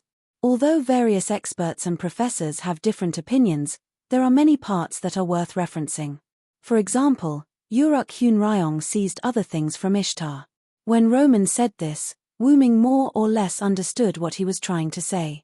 The staff in Hyun-ryong's hand is obviously consistent with the 7-headed warhammer staff that belonged to Ishtar in the myths. So, it's probably because the Uruk Hyun-ryong seized a lot of things from Ishtar that caused Ishtar to hate the Uruk Hyun-ryong. Roman explained with confidence. Gudazi and Matthew nodded as if they had suddenly seen the light. Only Merlin watched the scene unfold with a smile and did not say anything. If Wuming didn't know whether he had done it or not, he might have believed it too. When he thought about it carefully, Roman's analysis was indeed quite reasonable. In this way, it was understandable that Ishtar was full of resentment and anger towards Wuming. What the hell is this? Wuming sighed helplessly. Reasonable? Reasonable? Reasonable? Facts were facts. This was something that couldn't be said carelessly. Wuming didn't steal anything from Ishtar at all. Well, the idea of stealing the Uruk city guardian was also nonsense. However, Wuming could more or less understand why all of this turned out like this. Wuming, who didn't like Ishtar, did drive Ishtar away in the past, but that was only because Ishtar had done something that he couldn't do, so Wuming did that. And Ishtar would come back soon because she couldn't do without the tributes from the citizens, such as gems, gems, gems, gems, and so on. Perhaps it was because he had driven her away too many times, coupled with the fact that the records of later generations weren't perfect. The story was gradually changed into that Uruk Hunrayong stole the position of the Uruk's city guardian from Ishtar. Wu Ming also understood. After all, the various myths in modern times were the result of people's exaggerations in history. As for the so-called seven-headed warhammer staff, it was purely because it was similar. It wasn't Ishtar's staff at all. But did Ishtar really think so? Yes, that's right. I'm talking to you, Hunrayong. Give me back my seven-headed warhammer staff. At this moment, Ishtar didn't care whether what Roman said was true or not. She was going to make the best of it. She had her eyes on the gorgeous staff. Chapter 9-10. At that moment, Gudazi and Matthew didn't know what to say. Roman and Leonardo da Vinci, who were in the Chaldea control room, naturally didn't speak again. It was obvious that the matter was both complicated and simple. But all in all, Wu Ming seemed to be in the right. Even Gudazi and Matthew could see that Ishtar was obviously panicking. Ishtar was obviously the kind of person who couldn't refute after her lie was exposed in front of her elders. Only Merlin, who knew what was going on, half squatted on the ground with his back facing everyone. He seemed to be laughing so hard that he was twitching. You stupid goddess, are you blinded by money? You don't even know how to lie. Ishtar was even more embarrassed by Wu Ming's words. After all, this was indeed the truth. Ishtar could speak casually in front of others, but in front of Wu Ming, it was a little difficult. Although I also know that you want to take advantage of Roman's words and take my Ains your gong staff for yourself, I still have to say that your IQ matches the number of gems you have. Finally, Wu Ming shouted a sentence.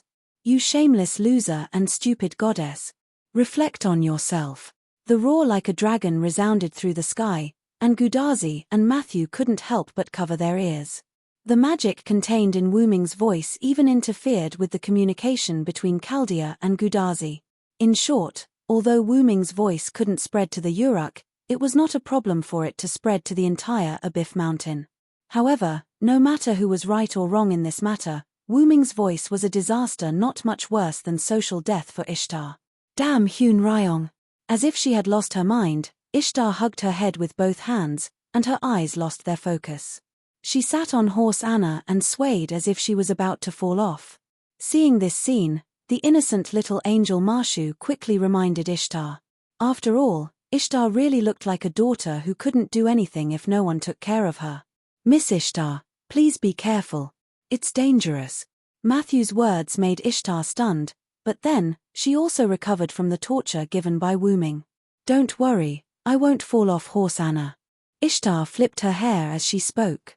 Her whole person was full of charm, which was very much in line with her image as the mistress of the heavens, if the terrible scene from before was ignored. Speaking of which, where were we just now? With one hand on her chin, Ishtar was quite distressed as she recalled the conversation between her and Wu Ming. This made Wu Ming blush with shame. He always felt that this goddess who descended by relying on the body of a human girl had become quite unreliable. Don't even think about my staff of Anzavulgan, loser goddess. Also, quickly go back to Uruk and be a city god. The demonic beasts have caused serious damage to this land, and the Uruk needs your strength. 3 times. Ishtar's face darkened. You actually called me loser goddess 3 times. You're dead. Ishtar roared and aimed the simulated scope in Wu Ming's direction. Horse Anna began to gather magic. Master, be careful. Matthew approached Gudazi and raised his shield again. Senior Villo, please be careful. However, Wu Ming did not pay attention to Matthew's words. His attention was on something else. Wu Ming had said loser goddess more than 3 times, but Ishtar had only heard it 3 times. In other words, Ishtar had just arrived. So it was at that time. Wu Ming whispered to himself. I heard it all before. You completely disliked my wanton behavior and wanted to detain me. I won't listen to you and sign a temporary contract with the human master over there. Wu Ming's heart sank. Sure enough, Ishtar had heard what he said at that time. Can you be considered the mistress of the heavens like this? Ishtar. When your father and the others disappeared, you only know how to run away. I prefer the stubborn and mischievous goddess of the past who can be straightforward and stupid, and not the current loser goddess. You're a disgrace to the title of Mistress of the Heavens. I think you might as well stay in the border area of the Mesopotamia until we save this world. Loser goddess. Gudazi and Matthew both looked at Wu Ming in shock. They were shocked that Wu Ming could say such harsh and mocking words. Even Merlin, who had been released from his stomach ache from laughing state, became slightly more serious. At the same time, the atmosphere at the scene became very oppressive. It was like a precursor to a volcanic eruption. However, since it was called a precursor, it meant that there was no danger at the moment. Tianju Horse Anna's magic cannon muzzle also stopped condensing magic. What did you say? Ishtar was provoked by Wu Ming's words. At this moment, her face was even gloomier than before. The magic emitted from her body made Gudazi and Matthew tremble. Senior Villo. Why don't you stop talking for now? Matthew and Gudazi tried to persuade Wu Ming. After all, it was not a wise thing to unilaterally anger the other party, was it not? However, this was the effect Wu Ming wanted. As the mistress of the heavens, Ishtar also had a very strong self-esteem, except when it came to gems. Through this aspect, he could well control the angry Ishtar. Of course, there was also a chance that it would make the other party even more furious. Next, it was time to see how Wu Ming would turn the situation around. I'm telling the truth. If you were Father God and the others, you would definitely take the initiative to clean up the magic beasts raging on the earth and protect the humans who believe in the gods.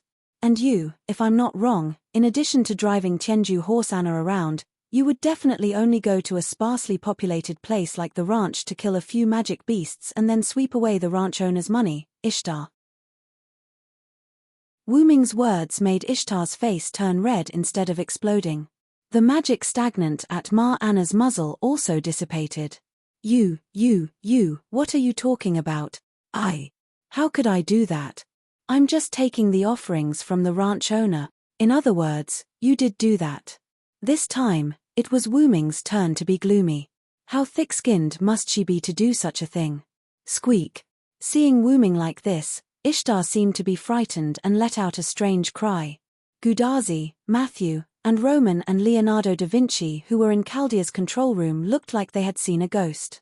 At this moment, they felt like Wu Ming was the perfect counter to Ishtar. You just wait. I'm not done with you. Ishtar said fiercely as she rode Tianju Horse Anna to the top of the mountain. However, not knowing if it was an illusion, Gudazi and the others felt that Ishtar was crying when she said this. Was the mistress of the heavens being bullied by the Uruk Hun Ryong and crying? That's impossible, probably.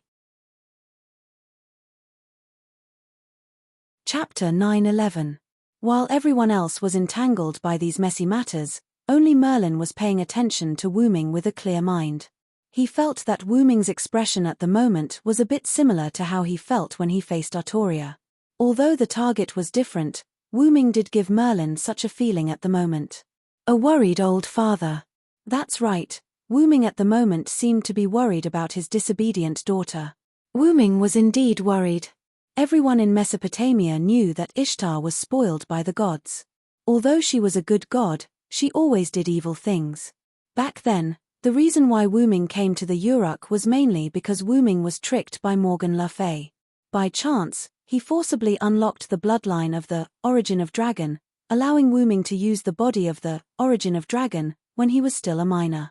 However, at that time, Wu Ming was too accustomed to the body of the Origin of Dragon, and the awakening of the bloodline was not perfect. He could not control the body almost perfectly like Wu Ming now. In any case, Wu Ming awakened the Origin of Dragon by accident. In addition, Wu Ming was indeed injured at that time. Otherwise, Wu Ming would not have hidden to recuperate and used the statue that people made for him as his eyes to observe the Uruk.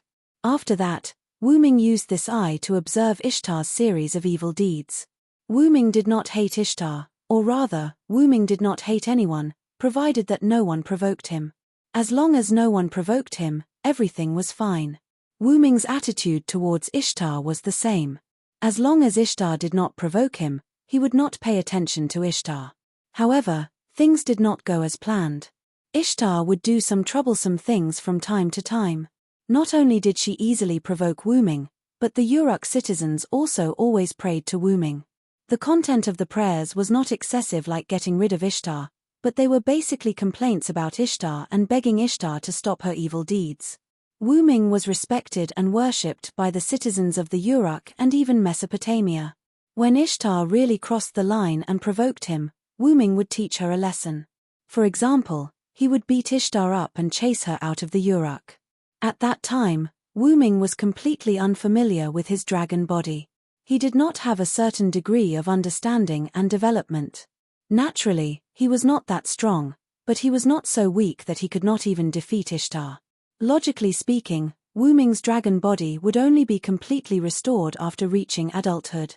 By chance, Wuming's dragon body was unlocked in advance, and it could be regarded as a considerable increase in strength. However, even if Wuming defeated Ishtar, the Sumer gods were still around at that time. Even if it was a lesson, Wuming could not go too far. Even if the Sumer gods were afraid of Wuming's identity, if he did not give them face and taught Ishtar a lesson, who knew what the Sumer gods would do in the end? Even a cornered dog would jump over a wall, let alone a group of gods. Therefore, Wuming, who was not invincible, had to learn to be moderate. Besides, it did not mean that he had to use force to teach. Most of the time, wisdom was better than force. Especially when facing Ishtar, the spoiled mistress of the heavens, Wuming found that it was particularly easy for him to use his brain to deal with her. However, it was as if she had forgotten the pain after the scar healed. After a few days, she would naturally return as if nothing had happened. Godan, who was also Ishtar's father, once came to look for Wuming, and the two had a short conversation about Ishtar. It was nothing more than taking care of Ishtar, saying that she was still young and immature, and so on. Godan was like a parent meeting the class teacher. However, every time Wuming talked about Ishtar's mistakes, the other party would always smile and change the topic, constantly asking Wuming to help take care of Ishtar. This made Wuming very helpless.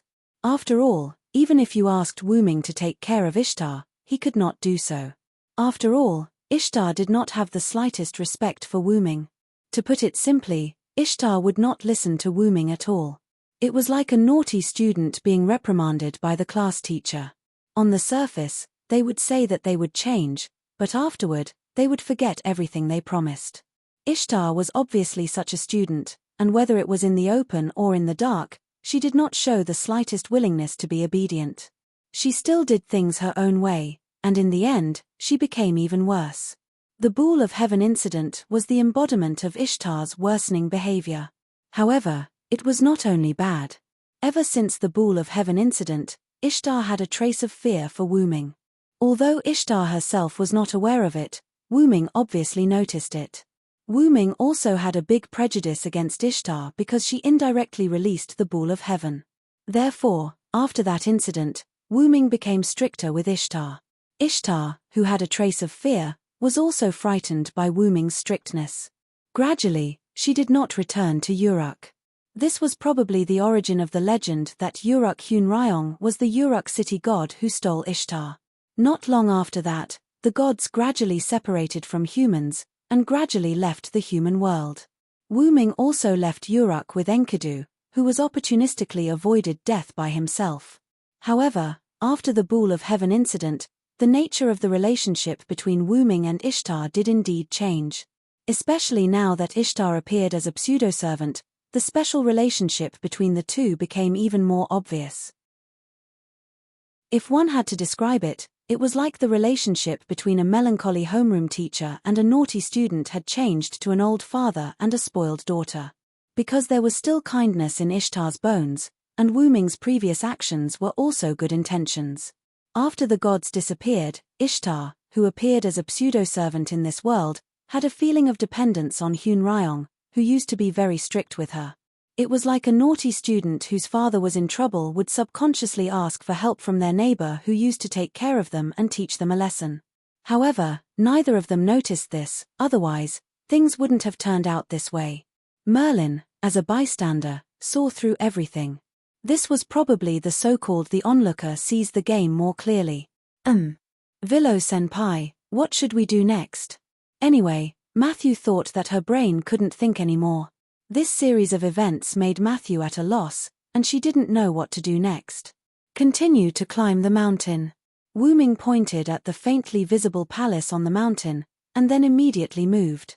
Since we're already here, if we don't bring Ishtar back, I'll feel bad no matter how I think about it.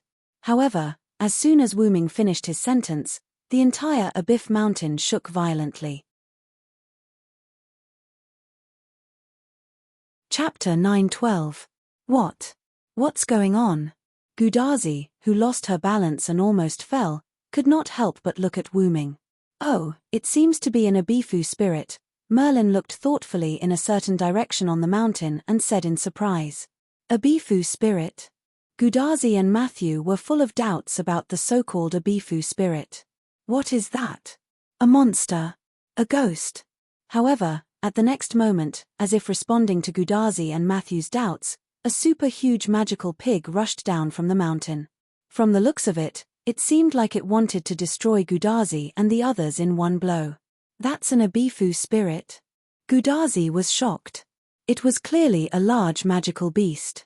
After Mount Abifu was killed by the former Ishtar, a magical beast was naturally formed in the mountain. The magical beast represents the anger of Mount Abifu, so it's called the Abifu spirit. However, everyone had no time to listen to Wu Ming's explanation. At this moment, whether it was the current speed of the magical pig or the position of everyone, it clearly pointed out the situation they were in at the moment. It's a big crisis. Although his words were full of panic, Matthew immediately put up his shield in front of everyone. Master. Matthew glanced at Gudazi, and Gudazi nodded knowingly. At this time, it was obviously unrealistic to escape, so Matthew was ready to activate his noble phantasm to resist the impact of the magical pig. Gudazi was also ready to support him with her command spell just in case. At this time, Wu Ming suddenly walked to Matthew, who had already put up his shield, put his hand on Matthew's shoulder, and said, "Let me do it." Senior Willow. Matthew could not make up his mind for a while and turned to look at his senior. Gudazi nodded. Since Wu Ming said so, she believed in him. Senior Willow, please be careful. Matthew did not withdraw his shield. After talking to Wu Ming, he returned to Gudazi's side. Even with the protection of Senior Willow, he can't relax. He still has to protect his senior. Assassin, how are you going to deal with it? Gudazi looked at the magical pig that was getting closer and closer, and looked at Wu Ming with a little panic. Tachika, do you know that I'm partly responsible for the reason why Mount Abifu was killed by Ishtar? As if reflecting this sentence, when a bifling saw Wu Ming standing at the front, it became even angrier, and even sped up a little. You're also partly responsible? Gudazi was stunned. You can say that I didn't save him. Without further explanation, Wu Ming looked at a bifling, who was getting angrier, and stretched out his hand. Wu Ming has long known that Mount Abifu will be killed by Ishtar through his understanding of the mysterious world. Therefore, Wu Ming did not intervene too much in this matter. When he came to the land of Mesopotamia, he had several conversations with the mountain spirit of Mount Abifu. When he brought Gil to Mount Abifu also gave Wu Ming a lot of convenience. It was precisely because of his good impression that Wu Ming helped Mount Abifu and sent Ishtar away to avoid Mount Abifu's death. However, when the Ishtar in the parallel world learned about Gilgamesh's gender, her anger affected Mount Abifu, and Wu Ming's inaction was also a factor. Although that happened in the parallel world, it will be similar in this world. What happened in the parallel world where Wu Ming is in, other parallel worlds will definitely be affected to a certain extent. Wu Ming knows in his heart that the suppression force of the M-shaped moon world will definitely do this. Therefore, when facing the angry Abifu in this parallel world, Wu Ming had a strange feeling. He and the mountain spirit of Mount Abifu are not very close friends, but they are still friends. Wu Ming still has a trace of regret for his inaction in the beginning. This is also one of the few regrets of Wu Ming in the continuous travel that continues to this day. The appearance of the Abifu spirit is probably related to my voice just now. Since I'm the one who lured it out, then I'll clean it up. Wu-ming doesn't know whether the killing of Ishtar in this parallel world by the Abifu mountain has direct or indirect relationship with him, but Wu-ming can be sure of one thing. At this moment, the Abifu spirit in front of Wu-ming has become an existence like a violent spirit, and the only thing Wu-ming can do is to give it relief. Thinking of this, Wu-ming condensed a large amount of magic power in his hand. The powerful magic power caused the air to flow rapidly, thus creating wind. Moreover, the extremely dense magic power source in Wu-ming's hand also produced some gravitational force, slowly attracting the surrounding stones and soil. Seeing this, Merlin's expression changed. Merlin is not interested in anything else, but the move Wu-ming is about to use. This magic power. Roman in Chaldea also saw the data results from the detection instrument and made a shocked sound. Could it be? Immediately afterward, the magic power source in Wu-ming's hand that had reached the limit of density suddenly compressed. In an instant, a high-intensity hurricane spread from Wu-ming's palm to the surroundings, blowing Merlin's clothes. Gudazi and Matthew were also unable to open their eyes because of the strong wind pressure. In the next second, a beam of light full of magic power and the size of a huge wild boar that was the incarnation of the Abifu spirit instantly shot towards the Abifu spirit that rushed in front of Wu-ming. The Abifu spirit was swallowed by the beam of light without any preparation and without any sound. Then, the beam of light burst into the sky with the movement of Wu-ming's arm. The beam of light disappeared, the wind pressure disappeared, and Gudazi and Matthew also opened their eyes. The Abifu spirit had already disappeared, leaving only a charred trace that rushed along the ground to the mountain. Hualala, extremely fine sand, stones, and soil fell from the sky, which was the debris attracted by the gravity generated by the magic power source. Wait a minute. Was that just a simple magic cannon? Roman's shocked voice came out from Gudazi's wrist again. Magic cannon? Gudazi asked in confusion. It's a magic trick where pure magic is processed, transformed, and strengthened to shoot at the enemy in the form of bullets or cannonballs. It's called magic bullet, and magic cannon can be understood as a luxurious upgraded version of magic bullet. Whether it's strength or range, it's improved by more than a little. Merlin kindly explained. The upgraded version of magic bullets, Assassin, is really powerful. I've only just learned how to release ordinary magic bullets after a long time of practice. Gudazi scratched the back of her head embarrassedly. You can't compare with him. Magic cannon has high requirements in fine operation and magic power. The former is fine, but almost no human can meet the latter. Chapter 9:13. Magicians were magicians because they were a group of people who studied magic. It was naturally possible to achieve the former, but the latter was really difficult for magicians. For example, the magic power of the magic cannon that Wu-ming had just released was almost comparable to the magic power of a large spiritual vein. If ordinary magicians wanted to release such a magic cannon, they would not be able to do it without using some extremely special methods. Senior Villow's magic power is indeed quite sufficient. Matthew remembered that when they were at the American Singularity, Wu-ming created a fake Holy Grail that simply provided magic power for Wu-ming. Wu-ming's magic power was not infinite, but he did not lack magic power. There was no other reason. His magic power capacity was really beyond imagination. If Wu-ming's body was used as the source of the world, Wu-ming, who had sufficient magic power, would not have the slightest pressure to support the magic operation of a world. Not only was the amount great, but Wu-ming's magic power recovery was also extraordinary. However, at this time, Roman shouted, "Wait a minute. You're focusing on the wrong thing." The shout was as if he had seen something incredible. My equipment here shows that Hyun Ryong did not use a magic cannon, but a pure magic blast that looks like a magic cannon.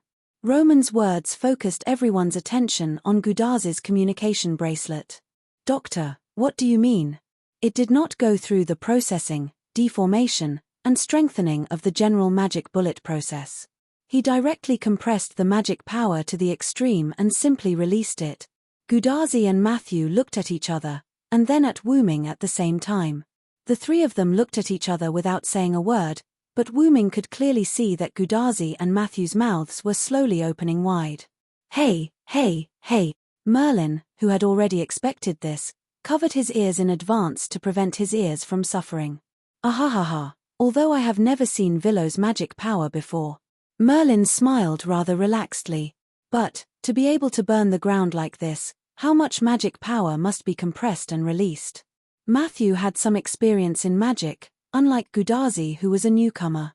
Anyway, in Matthew's eyes, it was simply compressed magic power and released it. Without magic modification, it would not be able to create such a scene. Although many servants had the skill mana release, they could not create such a scene that looked like it was bombarded by a supergiant electromagnetic cannon. Mana release was a skill that allowed the user to release the mana stored in their body for a split second.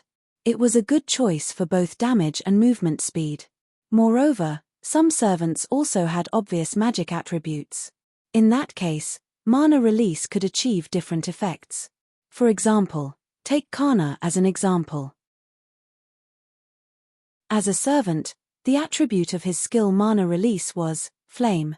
By releasing a large amount of magic power from the soles of his feet in an instant, the flame produced by the magic power could promote Kana to rise, thus achieving the effect of flight.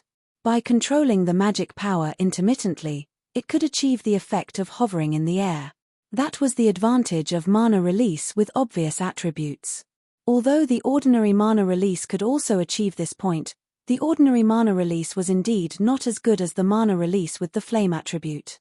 And Wu Ming's magic power did not have any attributes, it was just pure magic power. However, whether it was magic power with or without attributes, it was extremely difficult to create such a scene in front of Gudazi and others. Mana release with such a large range required magic power that not everyone could have.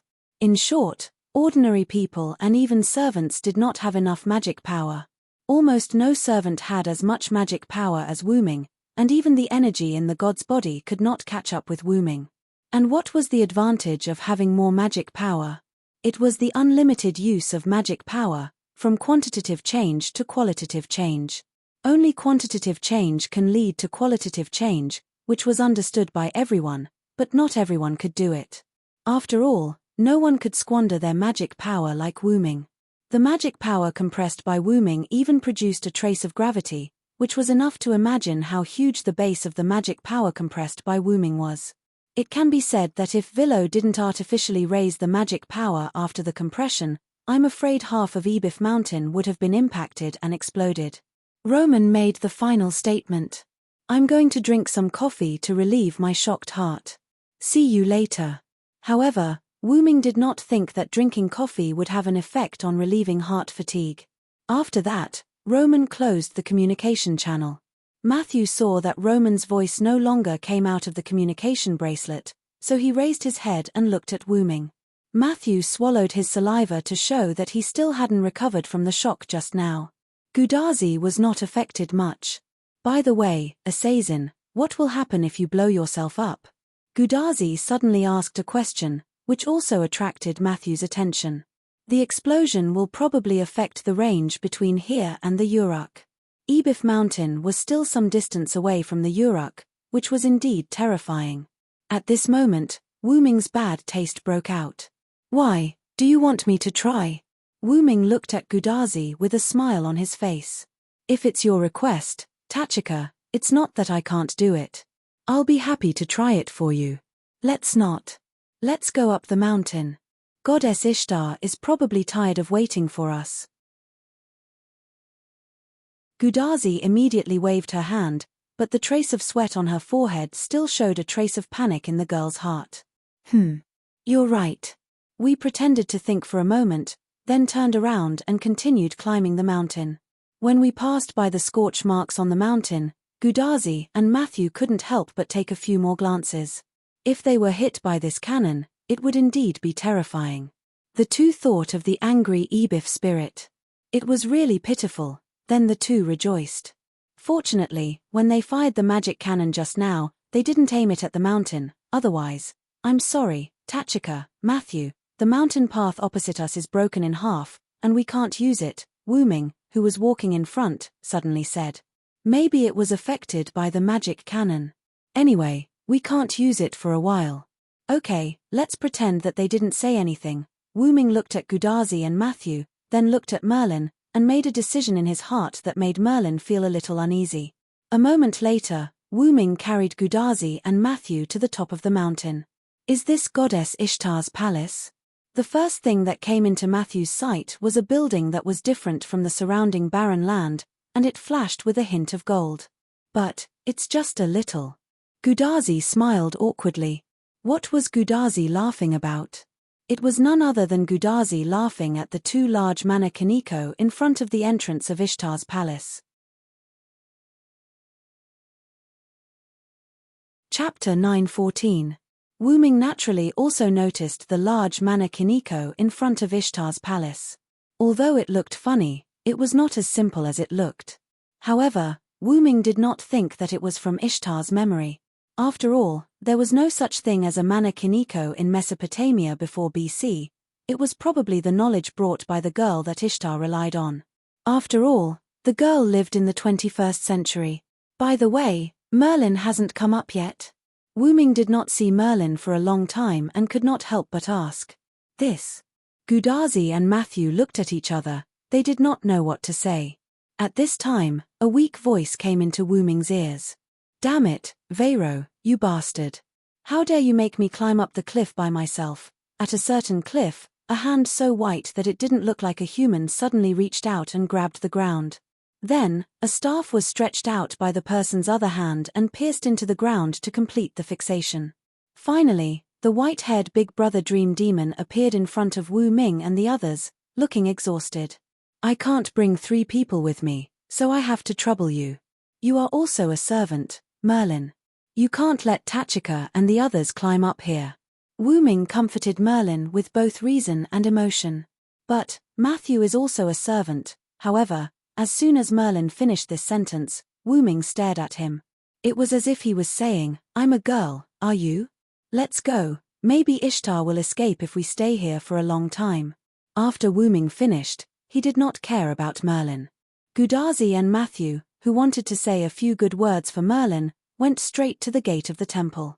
It's really unfair. Merlin shrugged his shoulders and complained. He immediately followed Wuming. In fact, Merlin was not as weak as he had imagined. Previously, Merlin had leaped and sprinted through the mountains to find Wuming. This was enough to show how good Merlin's stamina was. Moreover, part of Artoria's swordsmanship was taught by Merlin. Even if such a person claimed to be a magician, who would believe it? By the way, Wuming also learned swordsmanship from Merlin with Artoria, but because the effect was not obvious, it was better to use the spear skills taught by his master, Skaha, so he did not learn much. Walking past the mannequiniko, Wuming thought that the mannequiniko could move, but it kept its mannequiniko posture and did not move at all. This dispelled Wuming's idea that the 2 mannequiniko were gatekeepers. The 4 continued to go deeper. Because Ishtar's palace was built on the mountain, some parts of the interior were full of darkness. Not only that, the internal structure and the external appearance looked very different. There was no gorgeous look at all. Is this really the palace of the goddess Ishtar? Gudazi could not help but ask.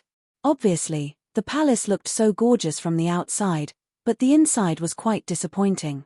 Because Ishtar has no money. Wuming simply said the truth. This is simple and easy to understand, Tachika. You just need to remember that Ishtar is a loser goddess who loves money and gems, but has no fate with these things. Okay. Gudazi nodded a little at a loss. After walking for a little while, Matthew saw flashing lights in front of them. Are those torches? It was the light of burning torches. The walls on both sides of the road were inlaid with burning torches, which made the passage look a little more majestic. However, it was only a sliver of, it's almost there. Although Wuming had not been here before, Wuming could feel the divinity of Ishtar. So, their destination was almost there, the main palace where Ishtar lived. Sure enough, after walking through the corridor inlaid with burning torches, the 4 of them entered a room that looked like a hall. In the middle of the hall, there was a stone pedestal that looked like a throne. Under the stone pedestal were stones that had been trimmed. The stones increased the height of the stone pedestal, which seemed to be deliberately designed. If one wanted to look at the person sitting on the stone pedestal, one had to look up and let the person on the stone pedestal look down on them.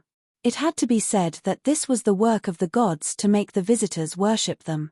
Directly above the stone pedestal, there was a big hole in the middle of the ceiling of the main hall.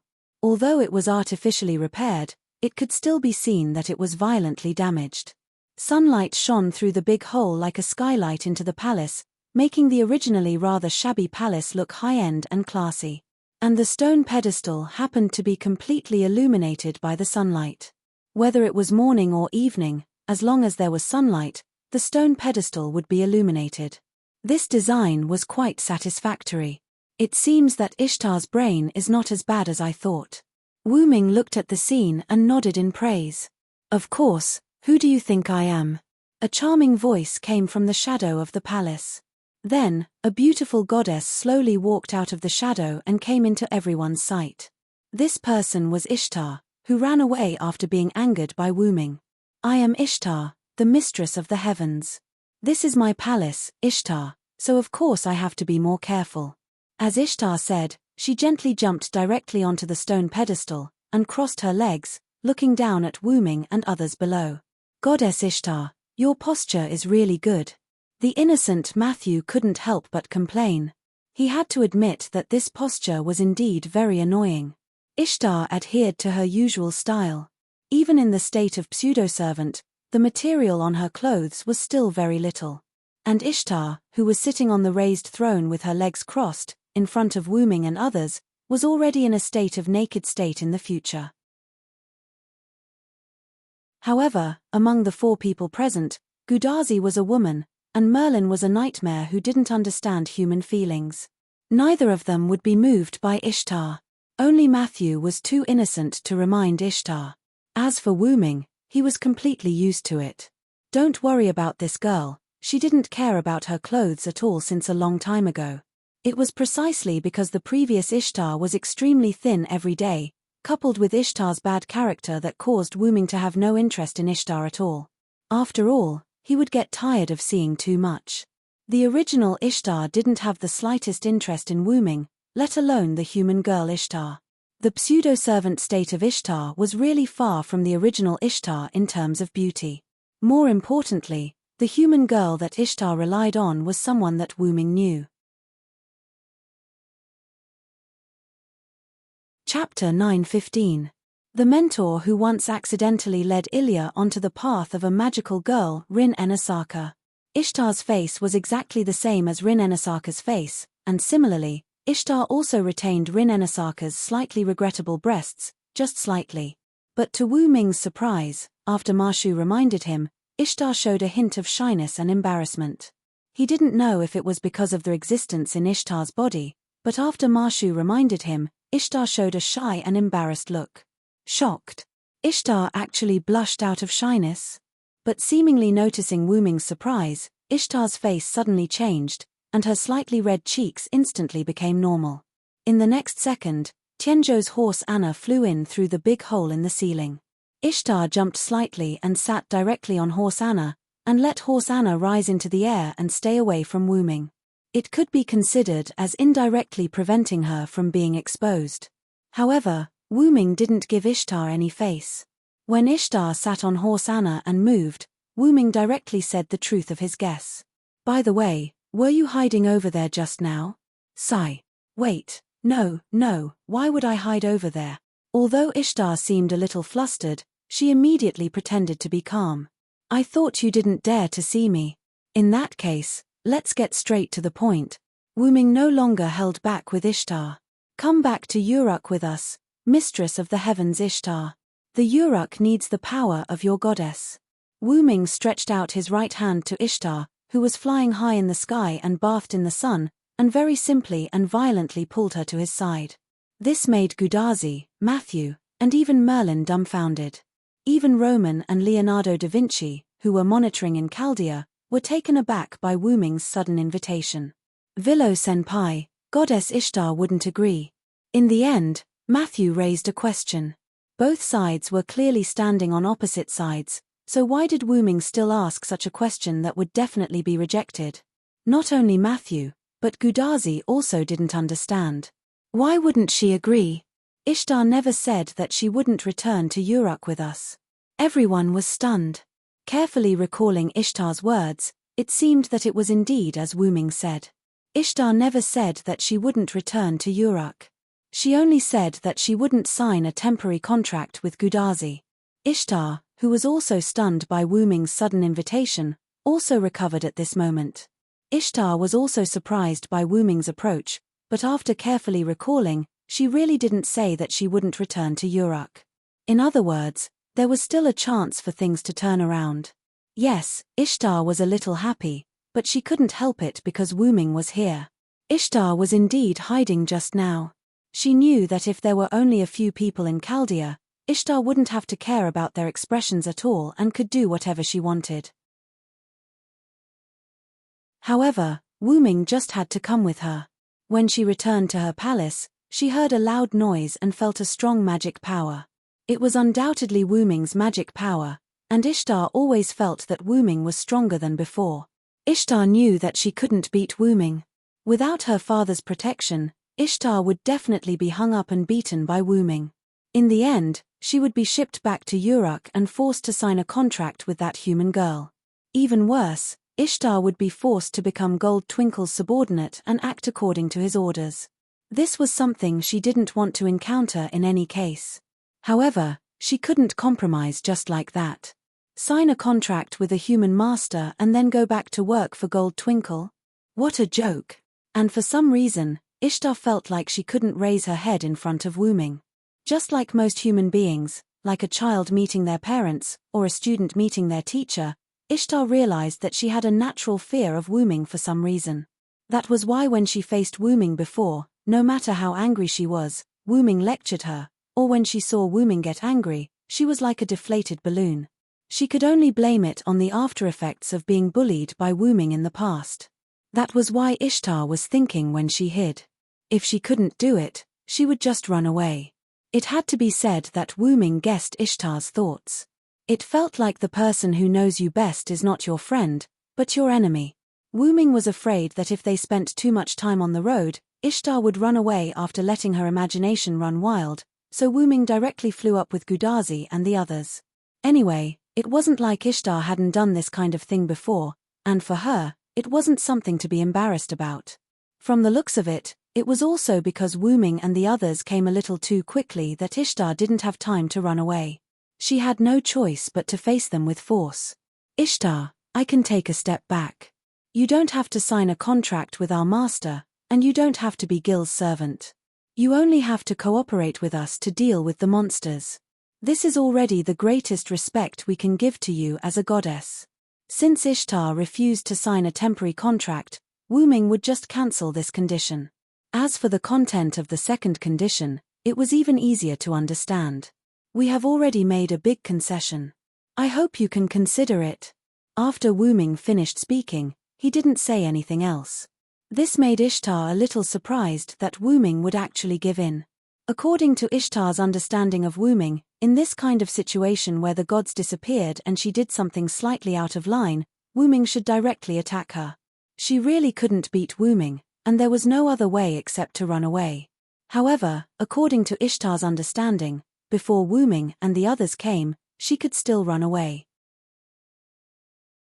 But now, she probably couldn't run away. It was because she couldn't run away that Ishtar forced herself to meet Wuming and the others. However, Ishtar didn't expect that Wuming would actually choose to take a step back and discuss with her. This made Ishtar, who was originally a little nervous, feel a little proud.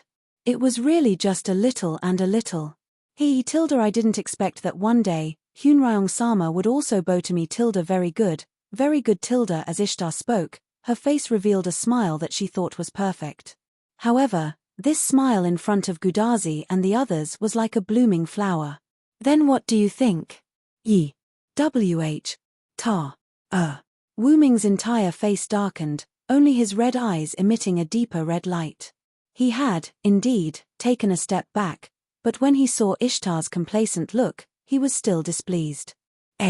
Ishtar was shocked by Wuming's expression, but at the same time, she understood one thing. Wuming's concession wasn't a compromise. It was just giving her face or giving her a choice. It wasn't giving her a chance to take a yard after taking an inch. Chapter 9:16.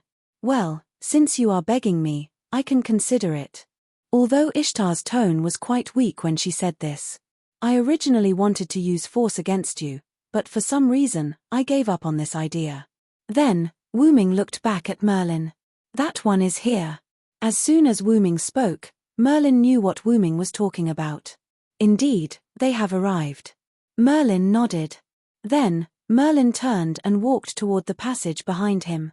I will go and block them for a while. You guys discuss as soon as possible. As Merlin spoke, his figure disappeared. Assassin, where did Merlin go? After watching Merlin leave, Gudazi immediately looked at Wu Ming. I will keep you in suspense. Wu Ming smiled at Gudazi, then looked back at Ishtar flying in the sky. One last thing, I will fight for 1/10 of the treasures in Gil's treasure vault for you as a reward. 1/10. Ishtar was surprised, but the corners of her mouth subconsciously curled up. It was a surprise that came from the bottom of her heart. King Gilgamesh's treasure? Matthew couldn't help but repeat. Gilgamesh is the great king who collected all the treasures in the world. Even 1/10 of the treasures in the treasure vault is priceless. The goddess of beauty, harvest, and battle, mistress of the heavens Ishtar. You don't have to listen to the orders of Chaldea's master Tachika or the Uruk king Gilgamesh. You only need to listen to my instructions and fight the monsters with us. I will also fight for 1/10 of the treasures in King Gilgamesh's treasure vault for you as a reward. How about it? Can you accept it? Wu Ming's voice was like magic as it entered Ishtar's ears like a bell. No problem. I accept. Ishtar looked proud as if she had earned a lot. In fact, when Wu Ming proposed to work together, Ishtar was hesitant to agree. Who would have thought that Wu Ming would ask for 1/10 of the treasures in Gilgamesh's treasure vault as a reward? This was something that Ishtar didn't expect. If she didn't agree now, what if Wu Ming went back on his word later? That was 1/10 of the treasures. It was more than enough to renovate this dilapidated temple. Ishtar, who was flying in the air, giggled as she fantasized about the treasures in her hands. She didn't notice the parchment in Wu Ming's hand, nor did she notice that there were 3 red marks on the back of Wu Ming's hand that looked like a bow and wings. 1 left wing, 1 right wing, and 1 arrow sandwiched between the left wing and the right wing. This was the pattern on the back of Wu Ming's hand. Then, the contract has been established. Looking at the contents of the parchment, Wu Ming showed a triumphant smile. Ishtar. Yes. However, Ishtar, who subconsciously answered Wu Ming, was stunned. What's going on? Ishtar found that she couldn't control herself and answered Wu Ming's words, and her body seemed to be affected as well. She couldn't move like a machine waiting for orders. No matter how stupid Ishtar was, she realized that something was wrong at this moment. Coincidentally, Ishtar saw the command seal flashing with scarlet light on the back of Wu Ming's hand. That's command seal? How is that possible? Let's not talk about how she became his servant. She clearly had an A-level magic pair. Ishtar's mind was in a mess. Ishtar's A-level magic pair didn't have any effect on Ishtar's magic, and it didn't help her resist the command at all. Ishtar, help Merlin destroy the attacking demonic beasts. Remember, even if you let the demonic beasts escape, you can't let the demonic beast commander escape. You are allowed to use your noble phantoms. Go. The left wing of the command seal on Wu Ming's hand glowed, and at the same time, Ishtar felt that there was an unimaginable amount of magic in her body. Yes. Ishtar was forced to answer, and she flew out of the big hole in the ceiling with Skyboat Horse Anna. Damn Hyun Ryong. Just you wait. Ishtar was obviously crying in the end. In the end, Ishtar was bullied by Wu Ming and cried, that stupid goddess is still so easy to deal with. Wu Ming looked at the command seal on the back of his hand, and he was in a good mood. That. Villo Sr., Matthew was at a loss, and Gudazi was even more serious. She was shocked. Assassin. What the hell is going on? This sentence contained a lot of questions. For example, why did Wu Ming have a command seal? Why did Ishtar suddenly sign a master-slave contract with Wuming? Why didn't Ishtar have the slightest ability to resist? One of my powers is to sign a contract with others. I used a word game to successfully make Ishtar sign a contract with me. Wuming's power was one of the 12 incarnations, the dependent incarnation, which had the ability to sign a contract with others and make them his dependent. Although the parchment was similar to the organizer's authority, it was only similar. It was not the organizer's authority, but the proof of Wuming's dependent contract. The organizer's authority could only be used in the world of the box court, and it would lose its effectiveness after leaving the box court. And if it could be used outside the box court, wouldn't it be invincible? As for this, Wuming raised his hand and showed the remaining 2 command seals to Gudazi and Matthew. This is just a simple magic crystal, not a command seal. Wuming's command and restraint on Ishtar were the influence of the dependent incarnation, not the contract between the master and the servant. The dependent contract was deeply ingrained in one's bones, so Ishtar's magic power would not work at all, even if her magic power was X. The magic crystal was like the house's anti-theft system, and the command seal was like the thief's theft method.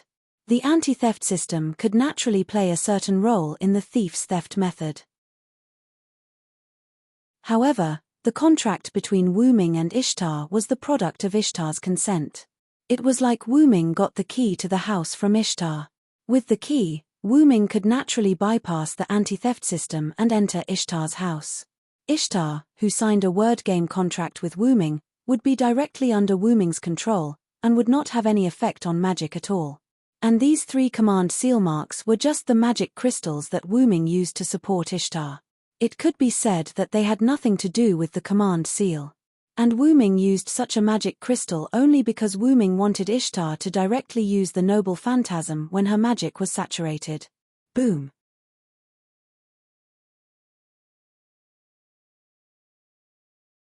Chapter 9:17. The violent explosion shook the entire Abif mountain.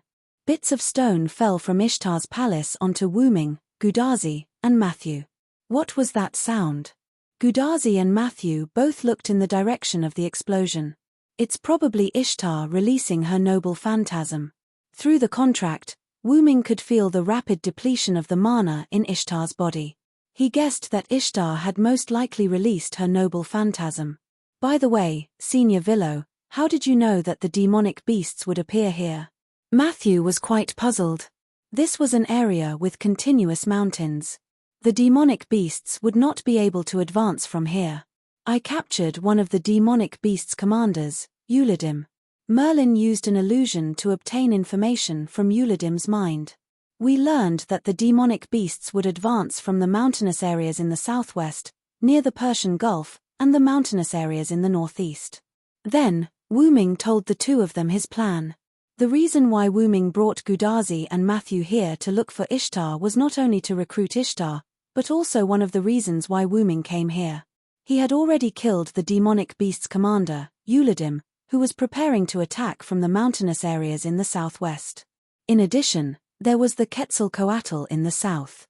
As for the southwest, Wuming could relax, but there was no one in the mountainous areas in the northeast. So, Wuming thought of Ishtar, who was still a lone follower. Not only could he get Ishtar to join them, but he could also deal with the demonic beasts that were advancing from here. It was simply killing 2 birds with 1 stone. The reason why Wuming changed his mind about using force against Ishtar was entirely because Wuming's mental strength had detected a large number of demonic beasts approaching. The reason why Merlin gave Wuming the confirmation of the demonic beast's arrival was that Merlin had already set up a magic spell nearby to detect the demonic beast's attack. When did he set it up? Of course, it was when Wuming brought Gudazi and Matthew straight to Ishtar's palace. The reason why he did not bring Merlin was partly because Wuming could not bring 3 people with him. Another reason was to let Merlin set up a detection spell. Although Merlin often complained that he would bite his tongue while chanting spells, he was still a magician after all. Naturally, he could do that. Due to the unexpected arrival of the magical beasts and the fact that Ishtar's matter had not been settled yet, Merlin decided to use his hallucinating spell to stop the magical beasts for now. Therefore, after Wuming tricked Ishtar into signing the contract, Wuming immediately sent Ishtar to support Merlin. The reason why he used a magical crystal on Ishtar was so that Ishtar could use her noble phantasm directly. Because Ishtar had killed a Biff mountain, there was no sign of life at all. There was no need to consider whether it would affect the innocent. Ishtar could use her noble phantasm without any worries. Moreover, even if she could not kill the demonic beast commander, the other mass-produced demonic beasts would definitely be killed. At this time, if they went to support the demonic beast commander, it would most likely be the death anniversary of the demonic beast commander next year. Let's go, Tachika, Matthew. It's time to deal with the demonic beast commander. Although the entire northeastern region of Mesopotamia was full of mountains, it was rare that there was a small barren plain between the mountains and the northern wall. There were no obstacles in the south of this small plain, and it could directly connect to the Uruk. However, because there were mountains in the east, north, and west of this plain, it was not included in the range of the northern wall. The northern wall was close to the mountains in the west of this plain. Logically speaking, there was no need to worry about the mountains. After all, demonic beasts could not cross the mountains. However, since the demonic beast commander's raid on the Uruk, Gilgamesh set up a defensive barrier nearby. After all, no one knew if the demonic beast commander had more methods that humans had not seen before. Although the strength of the temporarily designed barrier could not be compared to the northern wall, it was only used to delay time after all. This was a plain. If demonic beasts really crossed the mountains and came here, the soldiers on the defensive wall would be able to see it at a glance. Then, the barrier here would temporarily block the demonic beasts while the soldiers lined up to report to the Uruk. Because this place was not far from the Uruk, it was convenient for them to inform the soldiers or send more soldiers. However, there had never been any traces of demonic beasts here. Perhaps the demonic beasts were really blocked by the mountains. But even so, Gilgamesh would not be careless. It was because of his carelessness against the demonic beast commander that the Uruk was ambushed from the underground that night, and 1/3 of the population was killed or injured. Once a large number of demonic beasts appeared here, the situation would definitely be terrible. After all, this place was very close to the Uruk. If the demonic beasts broke through here, the entire Mesopotamia might be doomed. After all, the demonic beasts that gathered together were not terrible. The terrible thing was that the demonic beasts that broke in would spread out and slaughter the human beings on the land behind the northern wall. Therefore, to be on the safe side, Gilgamesh also sent 2 servants who survived the last beheading operation to this place. On the temporary wall of the defensive wall, a girl wearing a rather revealing ancient Japanese-style armor walked up. A katana was hanging horizontally on her waist, and her long hair was tied into a knot on the left side to form a bun hairstyle. After that, her left ponytail fell to her waist. She looked quite handsome. This person was one of the 2 surviving servants, Ryder. Her real name was Nuwakamaru. As usual, she needed to check the situation of the soldiers and see if there were any demonic beasts attacking. Nuwakamaru-sama, you came to inspect again. The soldiers were accustomed to it. They were quite respectful to the strong person who was summoned by King Gilgamesh. The young girl was agile and strong in martial arts. She was also kind and treated the soldiers equally. Thus, she was deeply respected by the soldiers. Demonic beasts won't come to the mountains, and we are here. You can rest assured. A soldier patted his chest and vowed. Several soldiers next to him also nodded in agreement. In this regard, Nuwakamaru smiled and shook her head. The defeated general only wants to complete the king's order to make up for his mistakes. Naturally, he should take it seriously. Nuwakamaru-sama's words are very true. However, everything is this poor monk's fault. Everything is this poor monk's fault. This poor monk should be punished twice. A monk with a large number of weapons on his back and a katana in his hand followed behind Nuwakamaru. This person was one of the 2 surviving servants, Lancer. His real name was Musasp Benkei.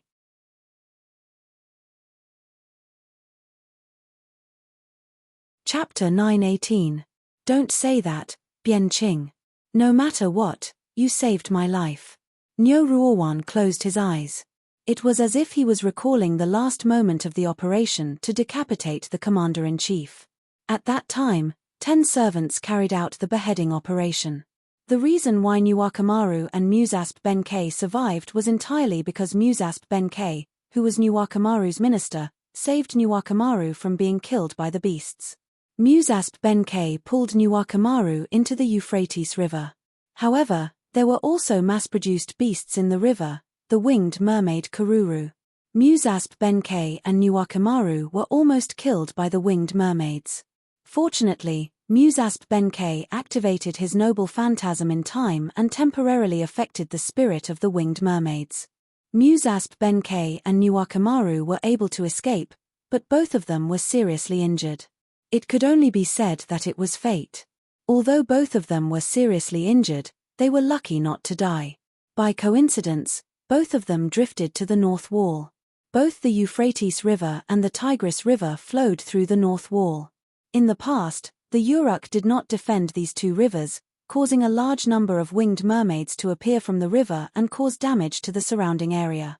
After that, according to Gilgamesh's plan, people set up a similar gate at the position of the two rivers passing through the North Wall.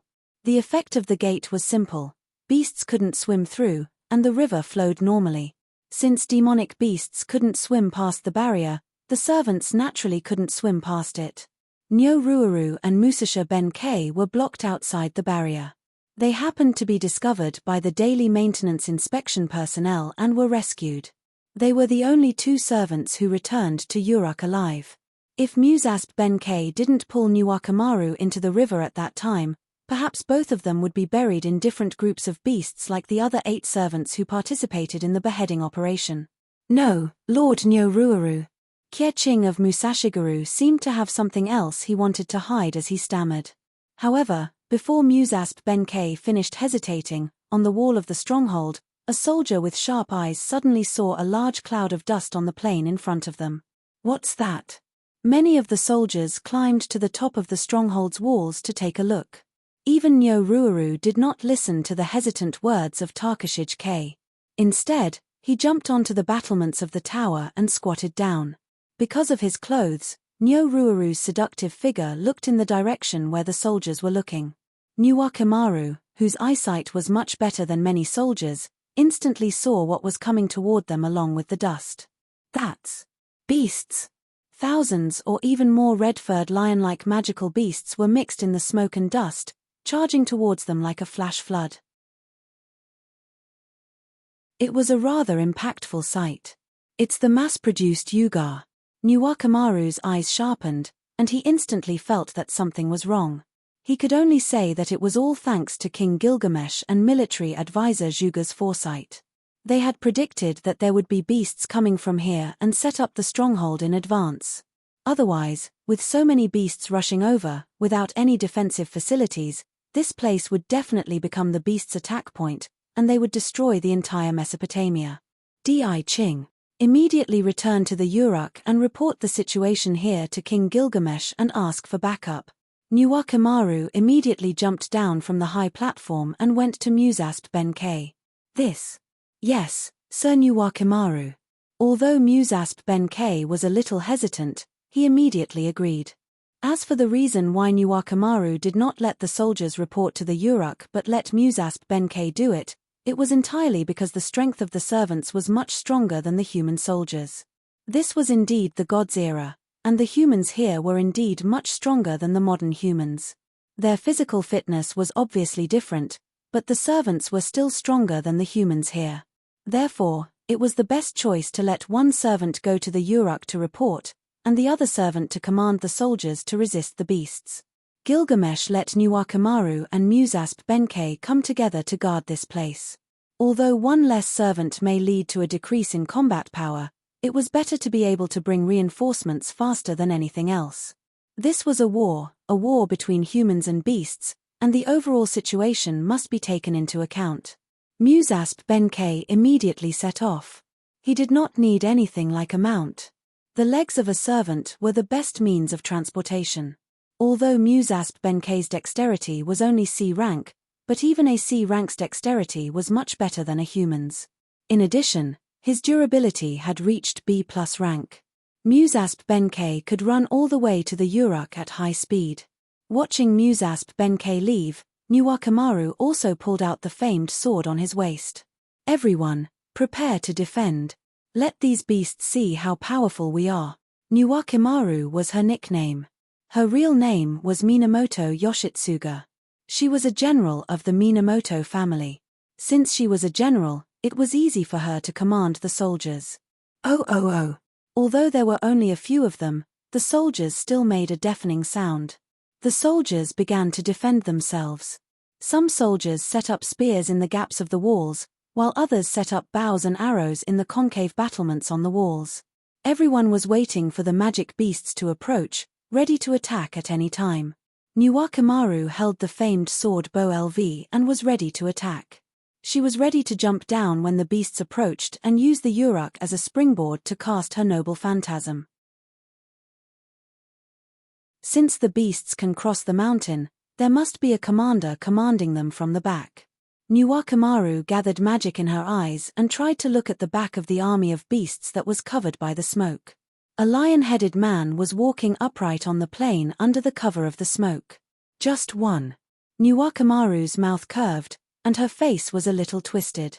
Since she had found the commander of the beasts, what Nuwakamaru needed to do was to take the head of the commander. Moreover, she was not afraid of just one commander. With so many beasts around her as a springboard, even if she could not kill the commander of the beasts, the original Uruk, she was confident that she would not be forced to retreat here. However, things were not as simple as Nuwakamaru thought. Amidst this horde of magical beasts, red three-headed snakes that were as thick as small pythons appeared one after another on Wujul's body. They were brought along by Wujul as he charged towards the stronghold.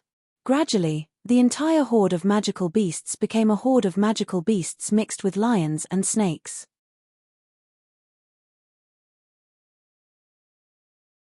Chapter 919. Is that a Muzu Mafu? There are so many of them. Damn it. Because the group of demonic beasts was approaching, many soldiers saw the red three-headed snake wrapped around each Yugar. As early as 3 months ago, Gilgamesh released a notice about the types of demonic beasts, including the name, physical characteristics, degree of difficulty, number of appearance, and other information, so everyone knew the names of these demonic beasts. In an instant, it could be said that it caused a commotion. This kind of mass-produced Muzu Mafu was extremely difficult to deal with, especially in this kind of offensive and defensive battle. These three-headed snakes could easily break through the human defense, through the gaps of the guns, and cause damage to the human, and disrupt the human formation. Because the number of Muzu Mafu was very small before, its impact was not as big as other demonic beasts. Therefore, so far, the Uruk side had not made effective defensive measures against it. They could only shrink the gap of the guns to the extent that it would not affect the guns. However, these mass-produced Muzu Mafu could still get through, as if they were constantly evolving, their size was also shrinking. The gap of the guns could not be too small, or it would affect the performance of the guns, and these Muzu Mafu's size at the moment just happened to be able to get through such a gap, and there were so many of them. More than one demonic beast commander. Nuwakamaru could not help but sigh. Because every demonic beast had a prototype, every mass-produced demonic beast would only listen to the orders of the prototype demonic beast commander, unless the prototype demonic beast, that is, the demonic beast commander died. Since so many mass-produced Muzu Mafu appeared here, that is to say, the prototype Muzu Mafu, one of the demonic beast commanders, also came here.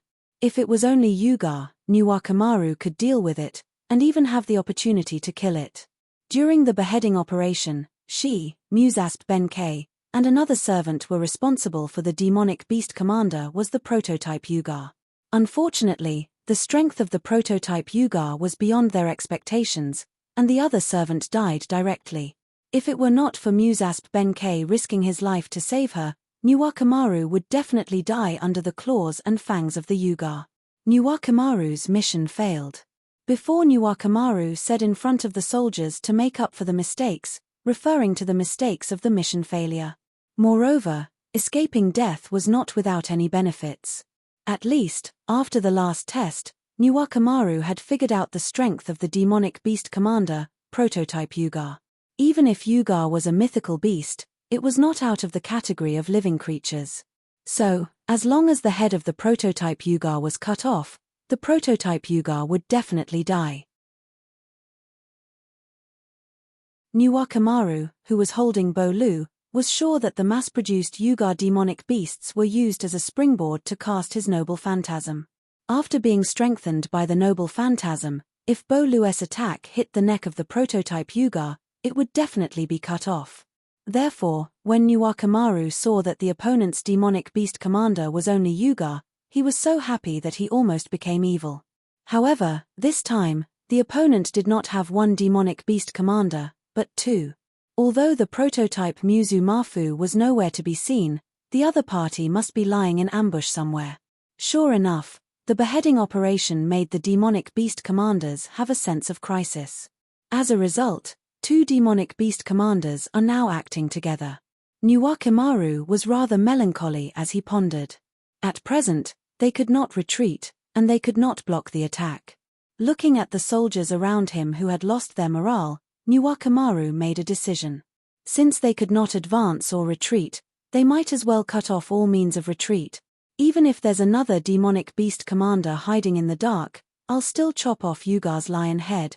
Nuwakamaru shouted angrily and jumped down from the stronghold. She had decided to take the initiative. Master Nuwakamaru? The soldiers looked at Nuwakamaru's figure and could not help but worry. Retreat immediately. It's useless to stay here. Return to Uruk as soon as possible to get reinforcements. I'll hold the opponent back.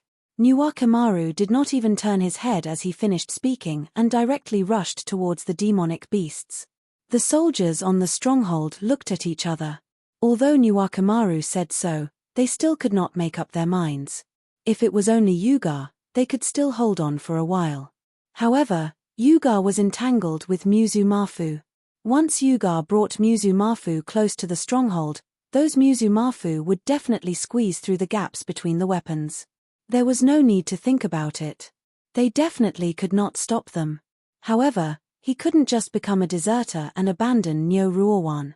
For a moment, the soldiers did not know what to do. However, the attentive soldiers discovered a problem.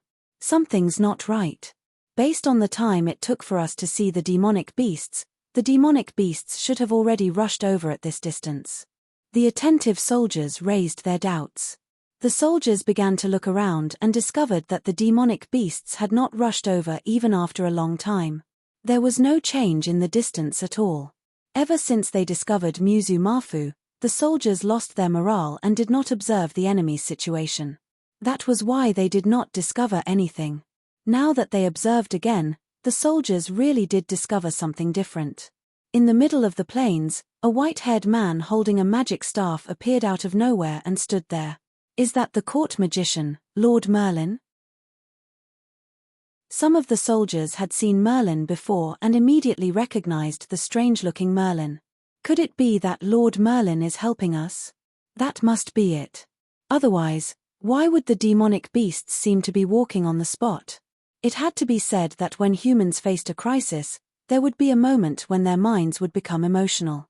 However, when humans escaped from a crisis and calmed down, their minds would also become clear in an instant. Indeed, Merlin had cast an illusion spell and successfully stopped the demonic beasts. However, it could only last for a while. Nuwakamaru, who had rushed out, also saw Merlin's figure. However, since she had already rushed out, there was no reason for her to return. Therefore, Nuwakamaru rushed to Merlin's side in one breath. Lord Merlin? Why are you here? Nuwakamaru was a little excited. It seemed that the Uruk's reinforcements had arrived. I just happened to pass by. The Uruk side still doesn't know the situation here. Merlin, who saw Nuwakamaru's expectation, gave her a merciless blow. Are you the only one who came here? Is this too dangerous? Nuwakamaru was startled.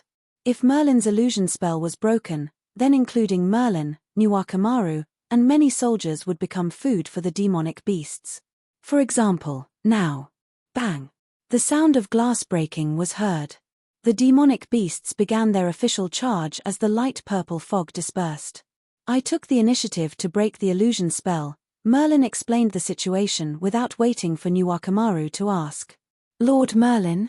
However, while Nuwakamaru was surprised, Merlin immediately spoke again. Don't worry, I didn't say that I came alone. Merlin smiled and then pointed to the sky. Nuwakamaru looked up subconsciously and found that a star was rising. Ngal tar kiggle he, mountain shakes the star's salary.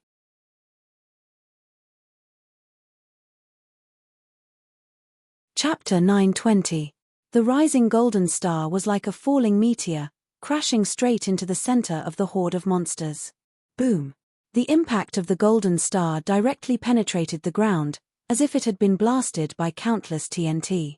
The rocks and soil were instantly burned into black powder by the flames, and then evaporated by the high temperature of the explosion.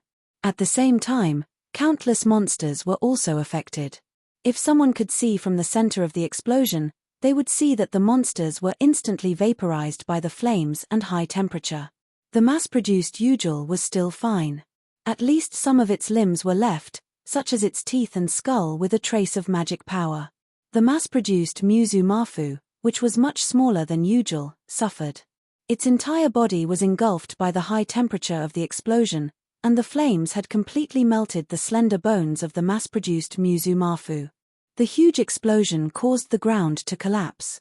Although it was not as strong as Wu Ming's beam of light that affected the entire Mesopotamia, the entire northeastern region was still affected. The defensive barrier that was set up here shook because of the huge explosion. As it was only temporary, its quality was not very good. At this moment, it was in a state of near collapse. The soldiers had all evacuated from the barrier. If he didn't die in the process of fighting with the magical beasts but was crushed to death by the building, it would be really embarrassing.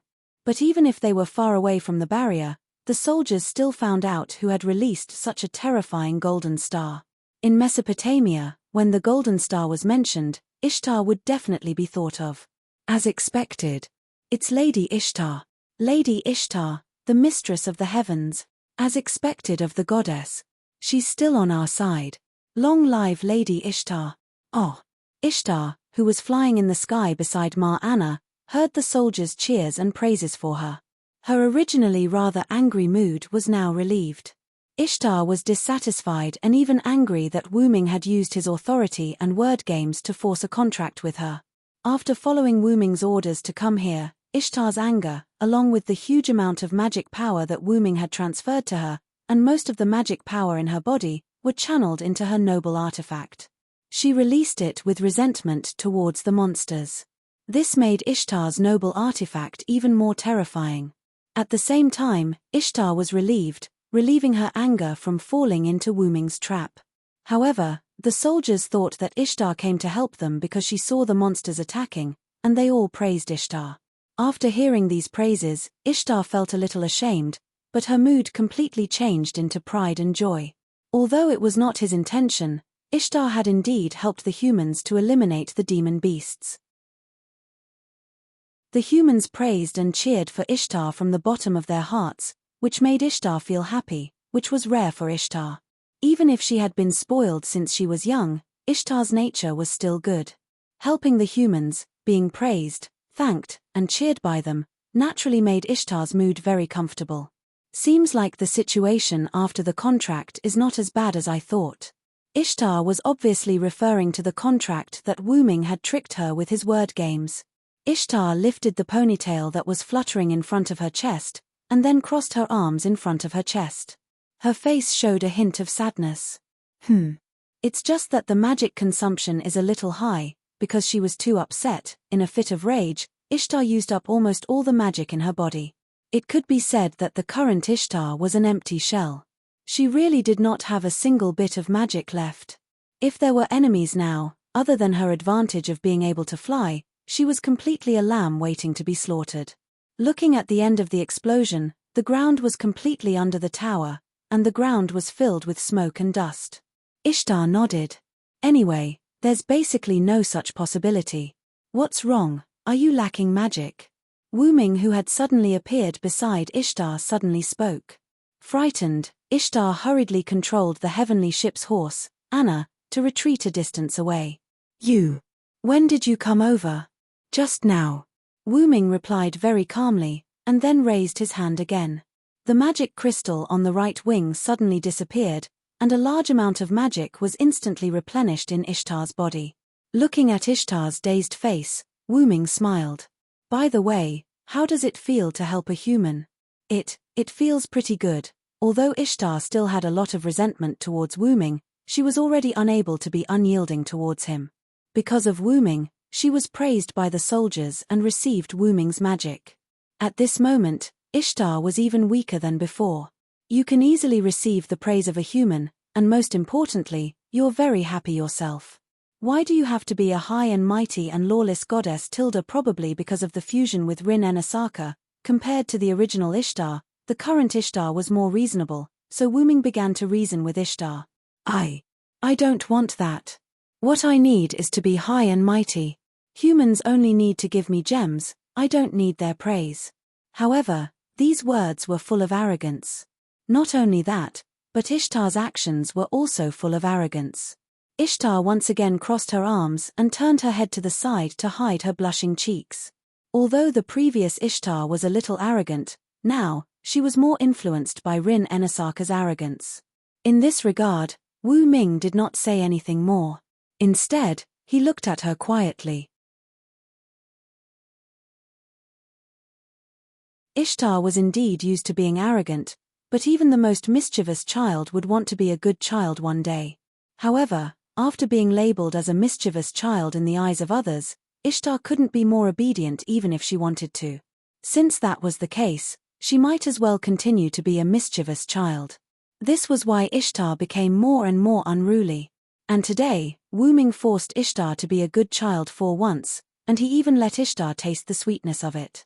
This, to Ishtar, indeed, was not a bad feeling. Looking at the human soldiers who were cheering for Ishtar in the distance, Ishtar extended her hand to Wu Ming.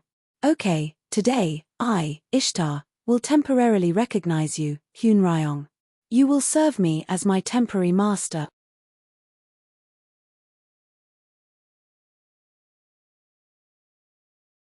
Chapter 921. I'm glad that you're willing to turn over a new leaf, Ishtar. Your father will be happy if he knows about this. Wu Ming reached out his hand to grab Ishtar's soft hand, but Ishtar immediately broke free and slapped Wu Ming's hand in the face. I regret it. Can I cancel the contract? Ishtar was dissatisfied with Wu Ming's tone as if he was talking to a child. Wu Ming just smiled. It was obvious that Ishtar was being arrogant again. Come to think of it, Ishtar, your noble phantasm is really terrifying. Wu Ming said as he looked at the ground that was still collapsing. Smoke and dust rose from the ground that was penetrated. However, the food in the pot was from demonic beasts. After all, I used almost all of my mana except for the mana to maintain the current realm. It's natural for me to be able to create such an effect. Ishtar flipped her hair and looked quite proud. After Ishtar used the mana that Wu Ming gave her and almost all of the mana in her body, as well as the resentment in her heart, Ishtar's mood became extraordinarily good. In addition to the cheers of the soldiers and Wu Ming's kind words, Ishtar became even more arrogant. Of course, it didn't mean that Ishtar couldn't do it without Wu Ming's mana. Ishtar's noble phantasm Mountain Shocking Star's salary, Ngolta Kigglshi, was classified as a mountain noble phantasm. It was sublimated from the deed of killing a Bifshan. Although this was a plane, it was still a part of the mountain range. Therefore, the effect of the mountain noble artifact could still be used. Therefore, even without Wu Ming's mana, Ishtar only needed to supply all of her mana to the noble artifact to easily blow up half of the plane.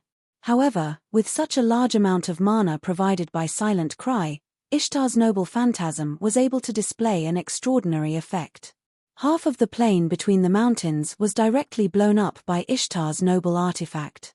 Countless demonic beasts were either burned to death by the flames or evaporated by the high temperature.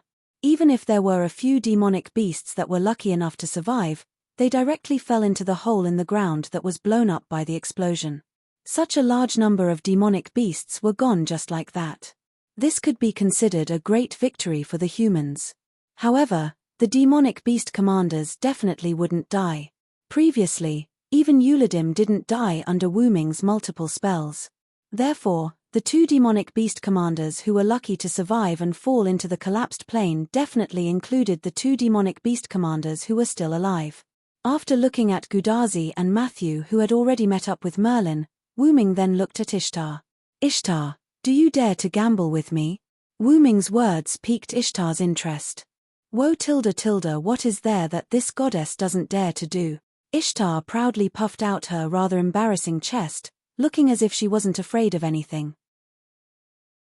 "If that's the case, let's go to the underworld." "No problem." However, after Ishtar agreed without hesitation, she was immediately dumbfounded. Wait. What did you say?" On the ground, Gudazi and Matthew, who were brought here by Wuming, stood together with Merlin and Nuakamaru as they looked at the severely collapsed ground in front of them. They were both shocked by Ishtar and the large number of demonic beasts that died. Sure enough, Miss Ishtar is a true goddess. Matthew couldn't recover from the shock for a long time. Right. Merlin, is the demonic beast commander destroyed? Gudazi, who recovered first, started to talk to Merlin. If it was just an attack like this, the demonic beast commander must still be alive. It probably fell into the underworld below. Walking to the edge of the collapsed ground, Merlin playfully put his head on his forehead and pretended to look down. What entered his eyes was a bottomless darkness. As far as Merlin was concerned, he couldn't see what was at the bottom of the darkness at all. Underworld. Gudazi and Matthew were shocked when they heard this. An existence related to death was indeed a little uncomfortable for humans. The underworld of Kanzai is connected to the earth. Blowing up a big hole in the ground is the simplest and most violent way to enter the underworld. Gudazi was shocked by Merlin's words about the underworld of Kanzai is connected to the earth. However, Matthew was quite concerned about another matter. "Mr. Merlin, this should be the end of the Kanzai when the gods disappeared. Does the underworld still exist?" Logically speaking, as the Kanzai faded away and the gods gradually disappeared, the underworld should have also dissipated and become non-existent. Therefore, Matthew was puzzled by Merlin's words about the demonic beast commander falling into the underworld. "Ha ha ha tilde Matthew, don't forget about the three goddesses alliance tilde." Merlin's tone was flirtatious as he smiled at Matthew. This made Matthew's cheeks turn red with shame. Then Gudazi stood in front of Matthew and glared at Merlin. "So that's how it is. Because the goddess of the underworld of Mesopotamia has returned to this era, the underworld was also brought over." Gudazi's bracelet emitted Roman's voice. Roman, who was in Chaldea, spoke again while recording the information. "But is it really so easy to enter the underworld? And the entire underground of Mesopotamia is the underworld?" In the face of Roman's question, Merlin chuckled and laughed. "Well, actually, I don't know much about it tilde." Merlin smiled and scratched his head. "However, whether it is the underworld or not, Hunryong will definitely go down. Speak of the devil." As soon as Merlin finished speaking, Gudazi and Matthew saw Wuming and Ishtar rushing down from the sky. If only they could ignore the strange posture of Wuming and Ishtar. They saw Wuming pulling one of Ishtar's feet and flying down. Ishtar's face was dull, and it was obvious that she didn't understand what was going on. "Is that His Excellency Hunryong? I heard that His Excellency Hunryong has returned. It's been a long time since we last met." Nuakamaru was deeply touched by the meeting between his peers and followers after half a year. Half a year ago, Wuming appeared in Uruk one step ahead of them. However, before they could get along and communicate, Wuming left. But in the past 6 months, only Musasp Benkei, Leonida's eye, and himself were left. However, Nuakamaru's question was not answered by Wuming, because Wuming pulled Ishtar and flew straight into the bottomless plain in front of everyone.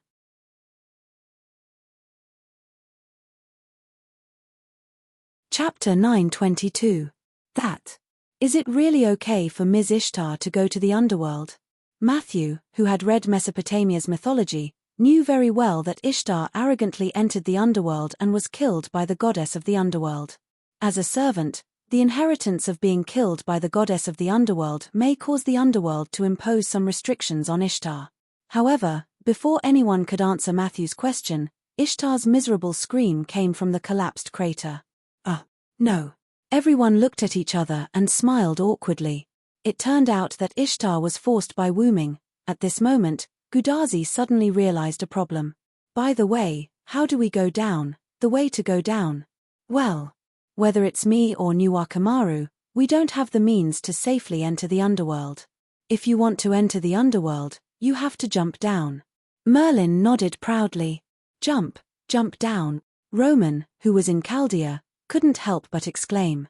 The instruments in Chaldea were interfered with, and they couldn't detect how deep the crater was.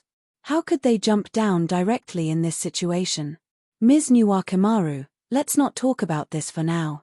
Matthew sighed helplessly. Merlin, what are you so proud of? Gudazi looked at Merlin with contempt. Nuwakamaru put her thin green into the scabbard and also sighed. Right now, we can only wait for the Uruk's reinforcements to arrive before making a decision. There are only a few of us, and we can't enter the underworld. Nyo Ruowan was, after all, a former general. Before he could determine whether Wuming, Ishtar, and the others needed reinforcements, he could not act on impulse. But, Mr. Merlin, if we take this opportunity to support the senior Villo, can we take down the goddess of the underworld in one fell swoop? Matthew had a bold idea. Yes, if we support Assassin, maybe we can take down the goddess of the underworld in one fell swoop, and then we can focus on the goddess of Warcraft. Thinking of this, Gudazi excitedly pulled Matthew's hand and prepared to go to the underworld with Matthew. Wasn't it just jumping down? Previously, when they came to this singularity, they had also experienced the experience of falling from a high altitude. It was a new experience after all. However, Merlin blocked their way with his staff. It's not that easy. You two, listen to me first. Merlin denied Gudazi's suggestion. The underworld is full of death energy, and ordinary people can't stay there for a long time. Even if you wear a special magic dress, you can only stay there for a short period of time. Besides, Nuwakamaru and I can't help. At most, we'll be a burden to the Villo. He already has Ishtar, and we don't need to send a few more burdens to burden him. Merlin became serious. Legend has it that in the underworld of the Mesopotamia, the goddess of the underworld, Ereshkigal, is the ruler of everything in the underworld. Any god in the underworld will be restricted by the underworld, and their divinity will be suppressed, making them powerless. Without divinity, they probably won't be weakened or suppressed, but if they aren't alive, I'm afraid they won't be able to exert their power. This was the opinion of Roman, who had urgently obtained information about the goddess of the underworld, Ereshkigal. That was why Merlin said that he couldn't help. Wait a minute. Won't Ishtar and Assassin be in danger? Gudazi was a little panicked. Ishtar was killed by the goddess of the underworld, and Wuming was a god in the Mesopotamia, Uruk Hunryong. His divinity must be high, and Wuming's current identity was a servant, not a living being. In that case, after entering the underworld, wouldn't they become the lambs to be slaughtered by Ereshkigal? But even if they are alive, there are still risks. Although the goddess of the underworld, Ereshkigal, can't leave the underworld, as long as she is in the underworld, she can enjoy the authority of the underworld. This is the most powerful ability of the goddess of the underworld. Even if she faces a living being who can ignore the restrictions of the underworld, Ereshkigal won't be at a disadvantage. In short, if it's as recorded in the myths, the goddess of the underworld, Ereshkigal, is an invincible existence in the underworld. In the end, Roman added. In other words, only the living and I can ignore the suppression of the underworld's authority and cause harm to Ereshkigal. Matthew nodded. If that's the case, can't we enter the underworld to support them? Gudazi suggested. However, Merlin shook his head again. Tachika, how can you be sure that you and Matthew will encounter the Villo first and not Ereshkigal? If it's just Matthew and Ereshkigal fighting alone, although the chances of winning are not zero, it's not high either. Also, don't forget that the two demonic beast commanders also fell into the underworld together. Merlin's words were like the last straw that broke the camel's back. Gudazi didn't know what to say. At this time, Nuwakamaru, who had been quiet for a while, spoke. If it's only you and Matthew, if you encounter any one of them, even if Sir Matthew's shield can defend against the opponent's attack, it's only a matter of time before you lose. After all, the demonic beast commanders don't just have pure strength. And if you encounter both of them at the same time, although Nuakamaru didn't continue to speak, the result was inevitable death. As a surviving servant of the beheading operation, it can be said that I have a deeper understanding of the demonic beast commanders than you. Let's not talk about the lion-headed Wuga. The other demonic beast commander, Musumafu, is not an ordinary person. It's not an existence that a servant can face alone.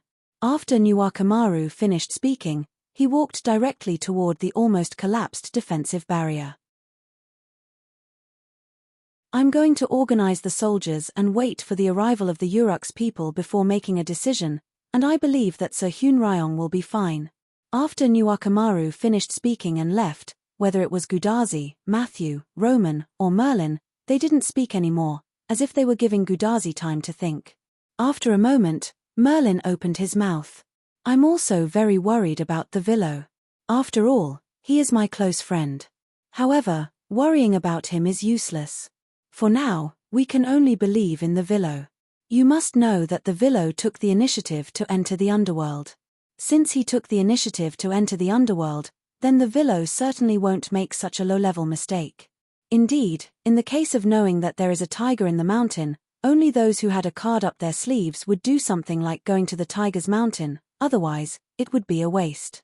Wu Ming was certainly not a person who would do something for free. He must have his own considerations. I know, I'm just a little bit worried about Assassin. At that moment, Gudazi also recovered. Since it was already like this at this stage, then they should believe and wait.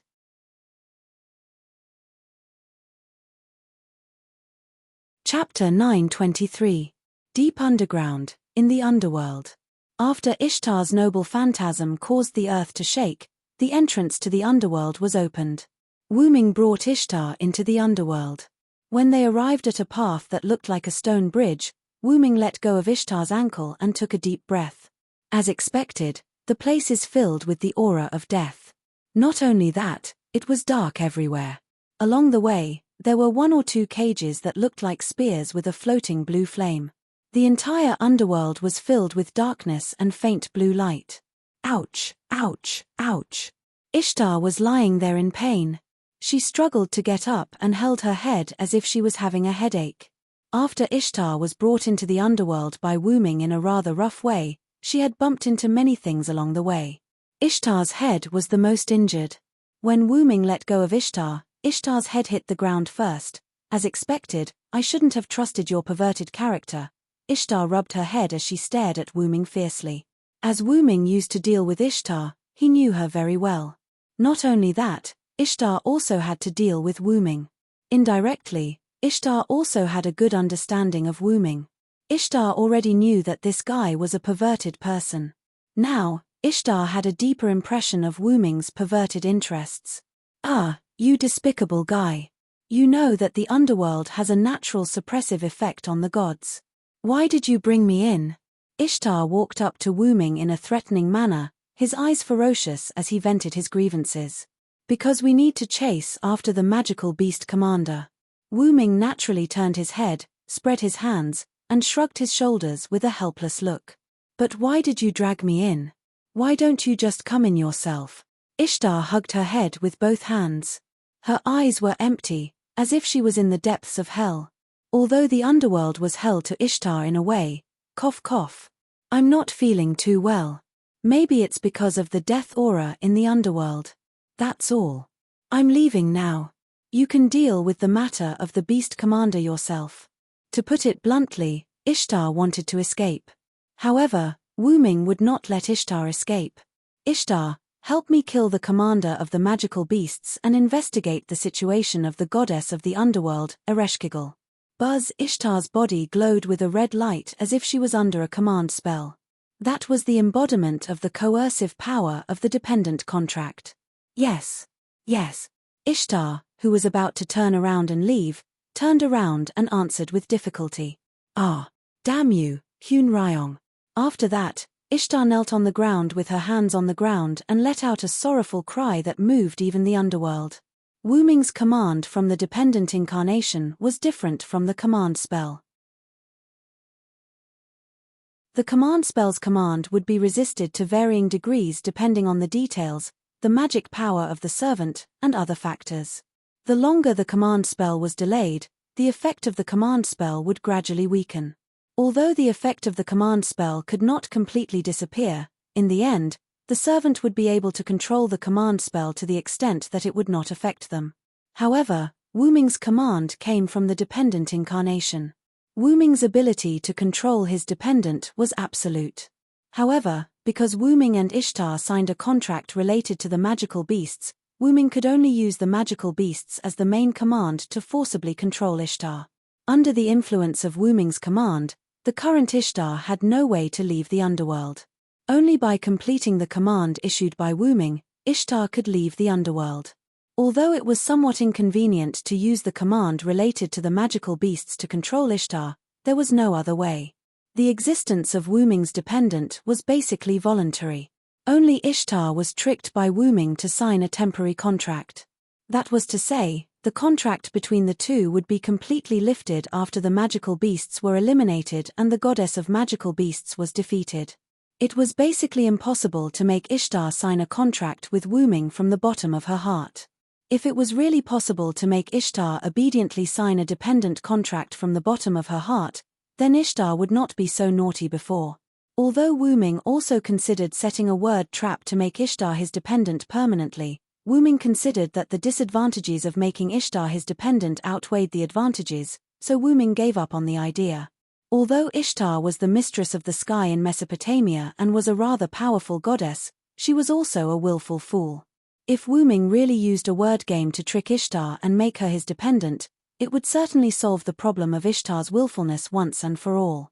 However, if Wu Ming really did that, it would probably be enough for Wu Ming to suffer. In the end, Wu Ming would definitely end up tricking himself. Just the attributes of being a fool and a loser could make Wu Ming suffer. Through the past, Wu Ming was very sure of this. Let's go, Ishtar. We came to the underworld for business. After knocking Ishtar's head, Wu Ming took the lead and walked along the road. Damn it, I didn't want to come to the underworld. You were the one who dragged me here. Ishtar was now feeling very wronged. Why am I so unlucky to meet this guy, Hunryong? God, Father God, where are you? Your daughter is now suffering under Hunryong. Come and save your daughter. Ishtar, who was clearly a goddess, prayed to God. It was enough to see that Wu Ming was driving Ishtar crazy. Your father once asked me to take good care of you, and now, I have a way to make you obedient. The way was of course referring to the dependent contract. Wu Ming turned around and looked at Ishtar, who was praying with her hands clasped together but was stunned by Wu Ming's words. I will teach you well during this time, stupid goddess Ishtar. In the end, Wu Ming gave Ishtar a rather pleasant smile, but this smile was like the smile of the devil in Ishtar's eyes. At this moment, before Ishtar could look forward to the cruel future, the roar of a magical beast came into their ears. Wu Ming and Ishtar looked at each other, both of their eyes were full of solemnity. Immediately, Wu Ming ran directly in the direction of the roar of the magical beast, and Ishtar had no time to look forward to the cruel future, and directly followed Wu Ming's footsteps. No matter what, dealing with the magical beast was the most important thing at the moment.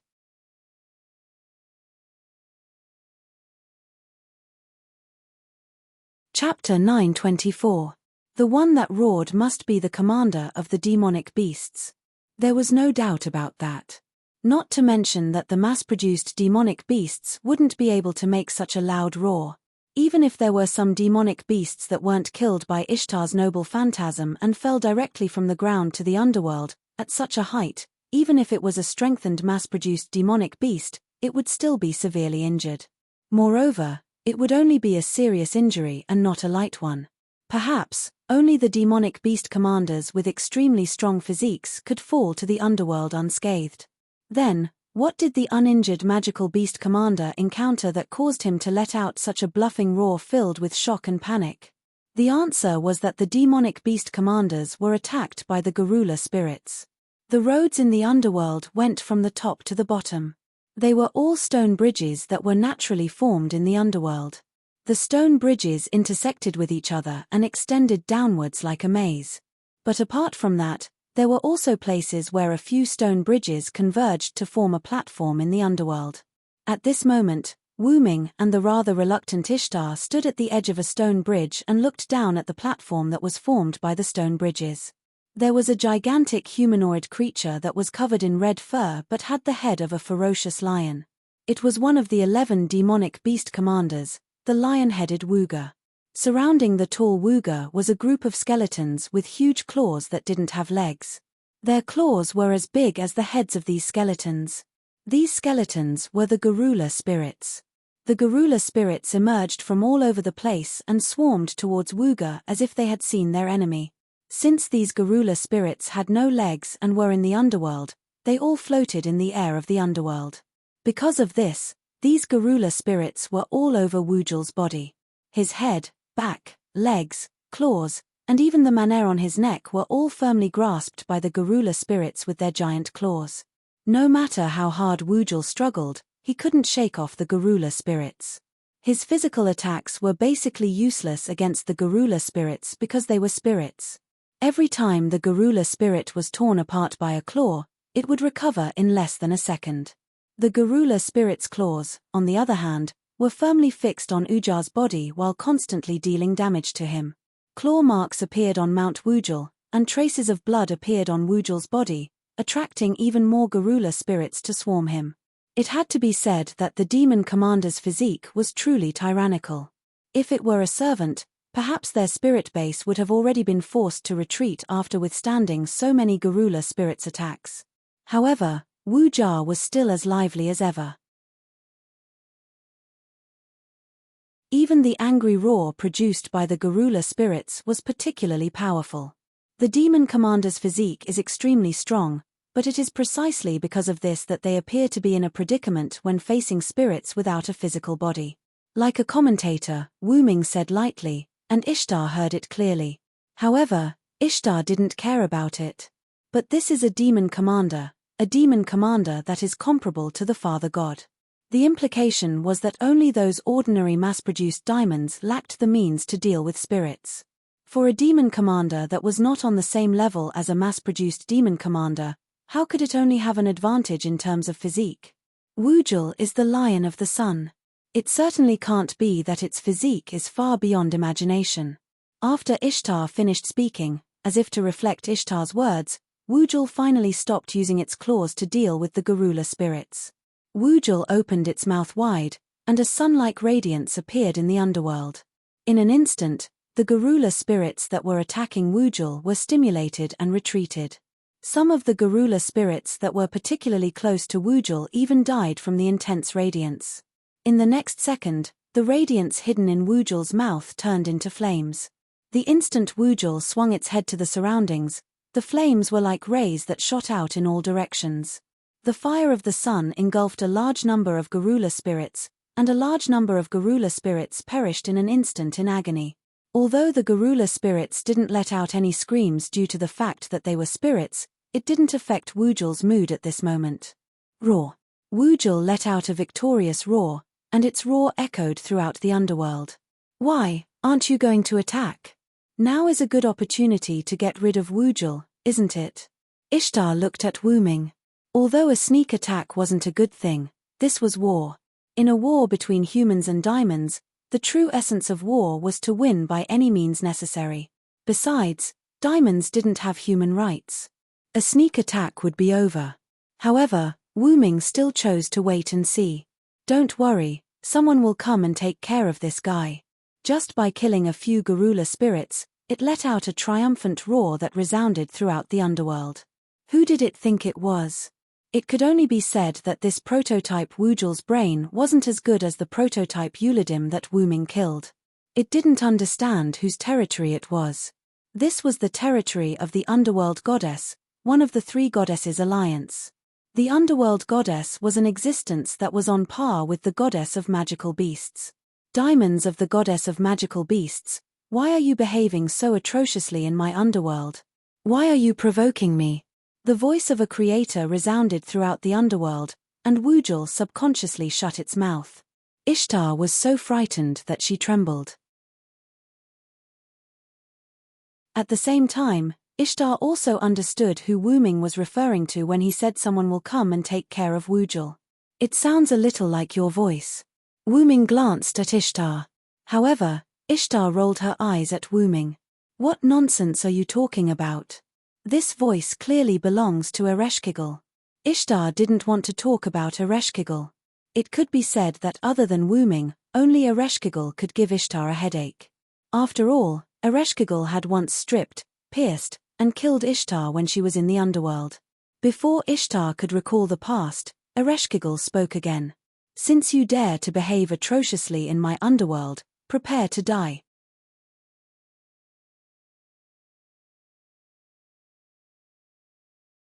Chapter 925.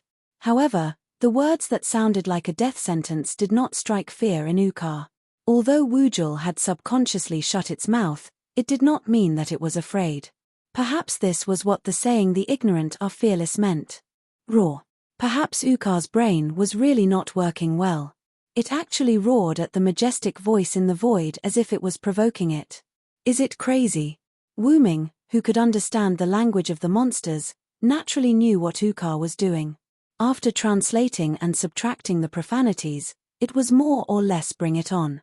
But a mere Ukar actually dared to challenge the goddess of the underworld alone? Both Wuming and Ishtar knew that Ukar would die without a doubt.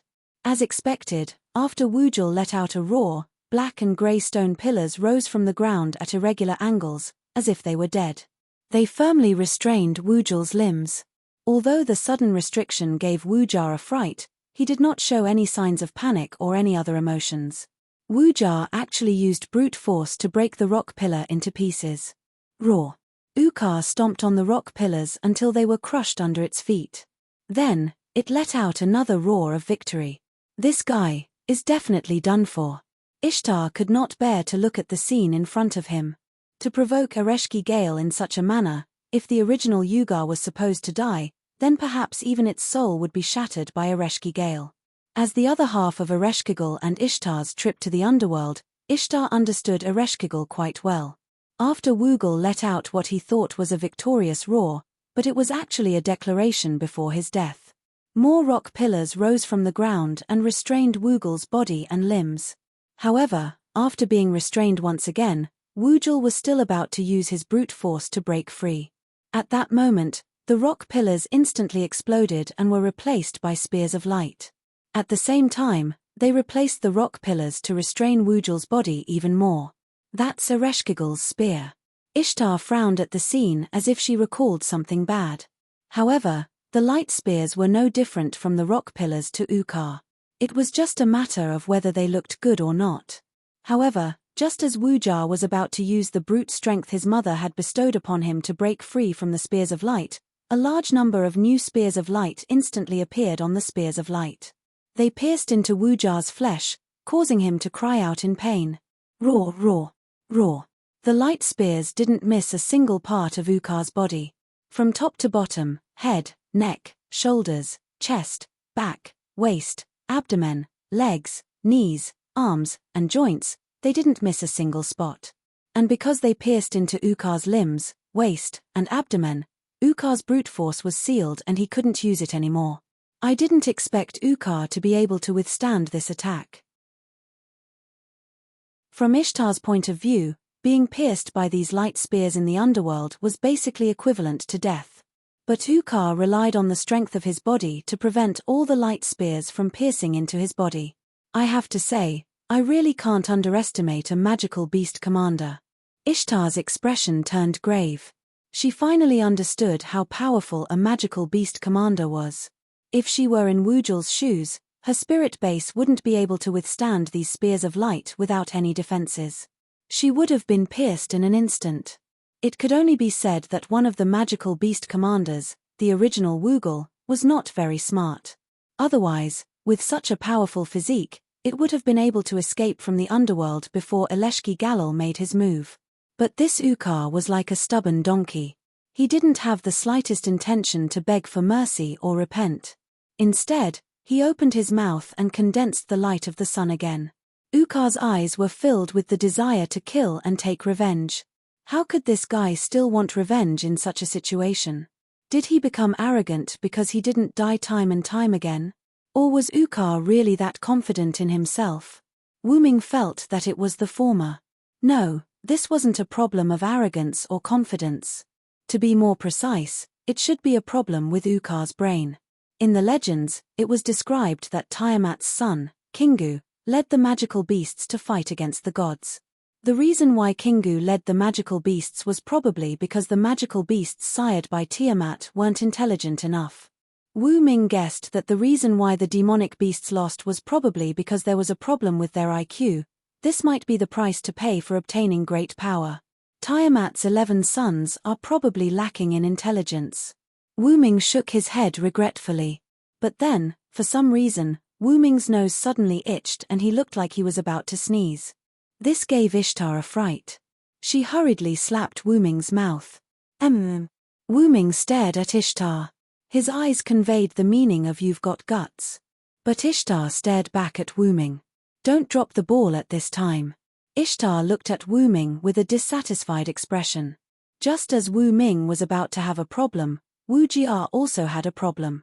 In the next second, a Garula spirit that was several times larger than the other Garula spirits and about the same size as Ukar appeared above Ukar.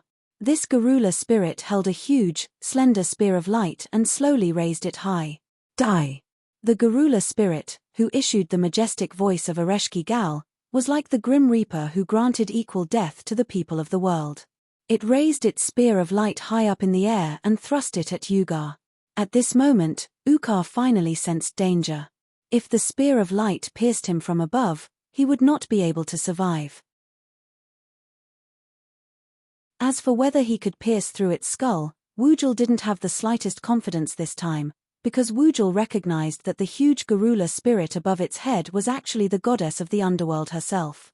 The spear of light in her hand was a genuine artifact that far surpassed the toughness of a magical beast's body. Roar! A beastly howl came from Ukar's mouth. It seemed that Ukar had sensed that true death was approaching. Poochie.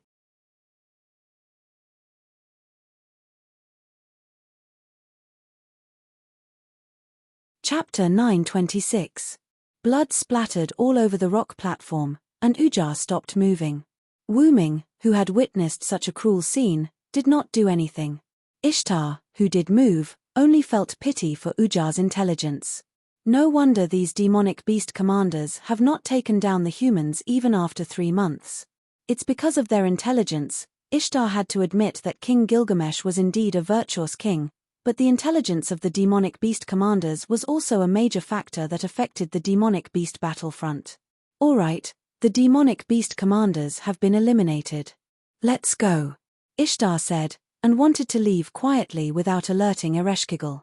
But, haven't you noticed? We've been discovered long ago. Wu Ming looked at Ishtar in disdain.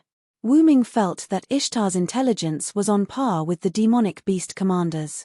As expected of an idiotic goddess. Hey! Is that so? But, at this point, Ishtar also noticed the problem.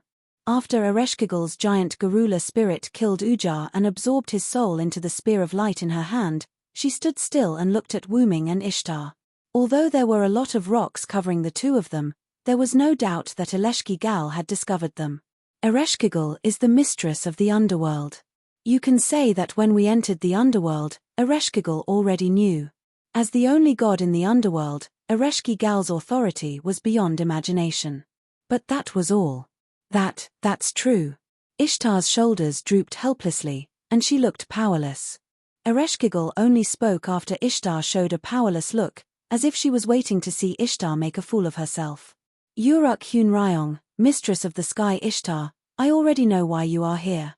The demonic beast Ujar has been killed by me, and the other demonic beast Musumafu has escaped from the underworld. There is nothing you want here, leave quickly. Wu Ming could not help but have a trace of doubt. Wu Ming also guessed that Ereshkigal might not attack him and Ishtar, but Wu Ming did not expect Ereshkigal to let him and Ishtar leave just like that. Obviously, the other party was a member of the Three Goddesses Alliance. Obviously, the other party was a goddess who was hostile to humans. How could she let them go so easily? Obviously, they were on the side of humans. How could she let them go so easily? Damn it. Just listening to Ereshkigal's arrogant tone made Ishtar quite angry. However, Ishtar's brain was not as bad as Ujar's. At that moment, Ishtar pulled Wu Ming's arm. You see, Ereshkigal also let us leave, let's go. However, Wu Ming was not moved, because Wu Ming came to the underworld not only to eliminate the demonic beast commander. Wu Ming's order to Ishtar was also very clear. Eliminate the demonic beast and investigate the underworld goddess. It's not easy to have the opportunity to get in touch with Ereshkigal, you can leave first. Wu Ming's order to Ishtar to eliminate the demonic beast commander had been completed, so the power from the dependence that restricted Ishtar from leaving the underworld had disappeared, and Ishtar could leave the underworld now. You want to face Ereshkigal alone? The original whisper was also raised a few decibels because of surprise. Hey. Although I don't want to admit it, you are the strongest on our side, right? How can you face one of the three goddesses' alliance alone? What if something happens? Ishtar lowered her voice as much as possible and leaned over Wu Ming's ear and nagged. However, the response to Ishtar was Wu Ming's palm. I actually let an idiot like you worry about me, how embarrassing. Wu Ming's palm pressed onto Ishtar's beautiful face, which could be considered as a response to Ishtar's previous slap on his face. Damn. I'm not worried about you. I'm just worried. If you die, my reward will go down the drain. Ishtar struggled to pull Wu Ming's hand up from her face while looking for an excuse for herself like a proud textbook. Helplessly smiling, Wu Ming finally persuaded Ishtar to leave. You should go back to the surface first. I'm a little worried about the escaped Muzu Mafu. Ereshkigal would not lie about this kind of thing, so the other demonic beast commander Muzu Mafu must have escaped. Looks like the demonic beast commander is not completely brainless like Wuga. At least the demonic beast commander Muzu Mafu would escape, unlike the stubborn Wuga. In the end, Ishtar also compromised. I know, you be careful. After Ishtar finished speaking, she summoned the heavenly ship's horse Anna, placed her hand on the horse Anna, and Ishtar slowly rose. No matter what, since Ereshkigal is willing to let us leave, it probably means that she doesn't have any ill intentions towards us. However, when she said this, Ishtar felt awkward. How could Ereshkigal not have any ill intentions towards her? In short, you should be careful with your words, there shouldn't be any danger. You are the god that Enkidu once believed in, even if it's because of Enkidu who treated Ereshkigal with respect, she will still let you go. I know, you should leave quickly, I am your senior in terms of seniority, how can a junior instruct a senior? You, on the other hand, don't be ambushed by another demonic beast commander when you pass through the exit that connects the underworld to the surface. Muzu Mafu must have escaped from the entrance to the underworld, which was the collapsed ground that Ishtar blasted open. It was impossible for it to escape from other places. I know. What a hateful guy, nagging like an old man. So what if you are my senior? Ishtar turned her head and left angrily. Old man. Wu Ming subconsciously touched his chin. Although he looked young, and was definitely much younger than Ishtar, he was someone who was on the same level as Ishtar's father, the main god of Sumer, and in short, he would definitely take advantage of Ishtar. What else do you want, Uruk Hyun? The conversation between Wu Ming and Ishtar was actually being monitored by Ereshkigal. Although she was still speechless towards Ishtar, Ereshkigal was more concerned about why Wu Ming was looking for her. Ereshkigal knew that the reason Wu Ming was looking for her was definitely not as simple as the reason that Wu Ming used to brush off Ishtar. Ereshkigal, Enkidu's tomb is still there, right?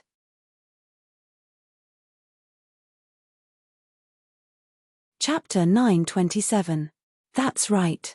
Wu Ming cared about nothing else but Enkidu's tomb. According to Gilgamesh of this world, after Enkidu of this world died, because Enkidu treated Ereshkigal with respect when he was alive, his corpse was buried in the underworld by Ereshkigal. In the Mesopotamia of the parallel world that Wu Ming experienced, Enkidu's soul was preserved by Wu Ming, and his corpse was given to Gilgamesh to deal with. It was probably buried in the underworld as well. After all, regardless of which world Enkidu was in, he respected Ereshkigal. Enkidu's tomb. The huge Garula spirit that Ereshkigal transformed into shook its body and rejected Wu Ming in the end. Why should I tell thee? As it spoke, the huge Garula spirit skeleton emitted a scarlet and terrifying light as if it was angry. I allowed you to leave because you only entered the underworld to hunt down magical beasts and didn't behave atrociously. I haven't even punished you for the crime of exploding the sky of my underworld. However, Wu Ming was not flustered at all. After the gods disappeared, the underworld should have disappeared as well. It's only because of your reappearance that the underworld returned with you. However, the underworld that returned with you should only be a part of it. Hearing this, the huge Garula spirit maintained its fierce posture, but it did not continue with its next move. Wu Ming was right. If it was the underworld of the past, it would have spread throughout the entire Mesopotamia. However, after the gods disappeared, the mysterious existence of the underworld also disappeared. However, because Ereshkigal descended as a servant, as a goddess who could not leave the underworld naturally appeared with Ereshkigal. However, because it was an accessory of Ereshkigal, the underworld didn't appear as widely as before. You've guessed correctly. The underworld is indeed limited to Kuzar city and the surrounding areas. Ileshki Gal admitted to it. Coincidentally, Kusar city was located in the northwest of Uruk. It was near the place where Ishtar had blown up half of the plains with her relic. That was why the underground of that place was connected to the underworld. And seeing Ereshkigal admit it, Wu Ming also gave an answer to this problem. If that's the case, you can move the underworld. That way, the entrance that was blasted open will no longer be an entrance. It will just be an ordinary hole. If it was only a part of the underworld, Ereshkigal could move it with her authority. Although the process might be slow and long, Ereshkigal could do it. Why should I choose to give in? The gigantic Garula spirit that represented Ereshkigal was a little annoyed. Wasn't it the same as asking Ereshkigal to move a part of the underworld that came with her? Wasn't it the same as asking Ereshkigal to show that she couldn't defeat it? I'm doing this for your sake, Ereshkigal. Don't forget about the monster that escaped. It will definitely report the general location of the underworld to the goddess of magical beasts. It's a terrible thing for the base camp to be discovered, isn't it? This made Ereshkigal fall into deep thought.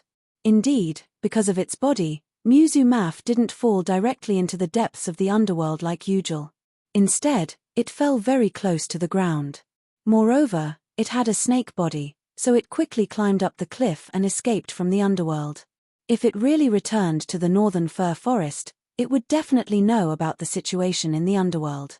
In a situation where he was unable to leave the underworld, and the opponent still had several magical beast commanders with extremely strong physiques, Ereshkigal would indeed be at a disadvantage. Although Ereshkigal knew that the goddess of magical beasts base camp was in the fir forest, she couldn't leave the underworld. It was only a few nights ago that she could use Ishtar's body, which represented her, to walk on the ground. Now that Ishtar was with Wu Ming and the others, the idea of using Ishtar's body to walk on the ground had become unrealistic. After saying so much, aren't you still thinking for the sake of humans? Although she didn't know why Wu Ming would suggest that Ereshkigal move the underworld, Wu Ming's actions were definitely not harmful to humans. Even if it wasn't for the sake of humans, it definitely wouldn't affect humans. Today, I will tell you that my underworld has already begun to expand and move. Once it succeeds, I will capture all the souls of humans and bring them to my underworld. I will build a kingdom of the dead filled with souls. In other words, you are protecting humans in disguise. Wu Ming's words stunned Ereshkigal, and she didn't know what to say. If it were any other gods other than the few Sumer gods who truly love humans who say that they want to protect humans, I might be suspicious. However, if it's you, Ereshkigal, I'm willing to believe it. Ereshkigal had been in the underworld since she was born until the gods retreated and the gods disappeared. It could be said that she didn't have much contact with the outside world. Moreover, because of her fixed position, Ereshkigal didn't have any thoughts of fighting for a god's position. She had been diligently taking care of the underworld. How could a god like her, who was destined to be restricted for her entire life, have any desire? Humans were born with good natures. It was the same for gods. A god who was set up after birth and didn't have much contact with the outside world didn't seem like a god who would harm humans. Although Wu Ming had never met Ereshkigal before, Wu Ming believed that Ereshkigal, who had been diligently taking care of the underworld for her entire life, wouldn't become an existence that opposed Mesopotamia. Most importantly, Ereshkigal buried Enkidu's body in the underworld because Enkidu treated her with respect. A god who could make Enkidu treat her with respect couldn't possibly be an evil god, right? You, what are you saying? The huge Garula spirit's tone suddenly changed. This made Wu Ming jump, and he froze on the spot. This voice was almost exactly the same as Ishtar's. However, there was a shyness in this voice that Ishtar didn't have. Ereshkigal, who realized that something was wrong, immediately adjusted herself. Anyway, my underworld will be decided by me. I will send the Garula spirit and thou to guide the way. Once you're done inspecting Enkidu's tomb, leave immediately.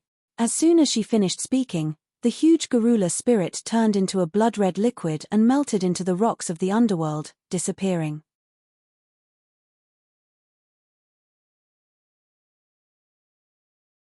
Chapter 928.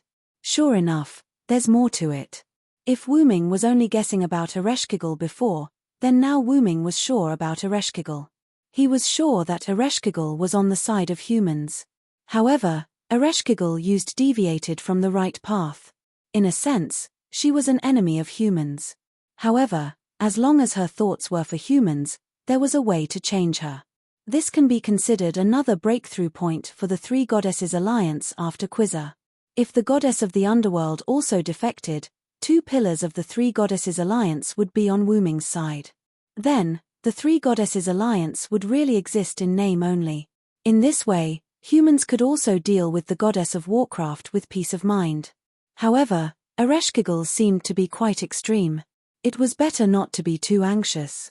At that moment, Wu Ming decided to investigate Enkidu's tomb in this world first, and then make a decision about the next action. As early as the huge Garula spirit transformed by Ereshkigal disappeared, a Garula spirit the size of an ordinary person emerged from the crack of the rock and walked to Wu Ming.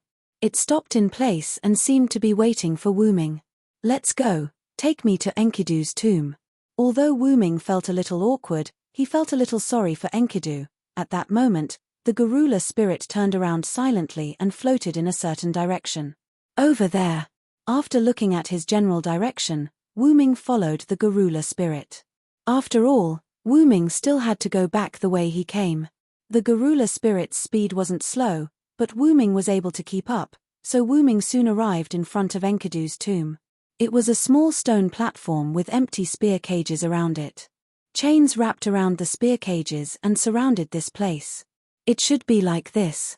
At this moment, in Wu Ming's eyes, the spear cages around Enkidu's tomb were all crooked, and some were even pulled out.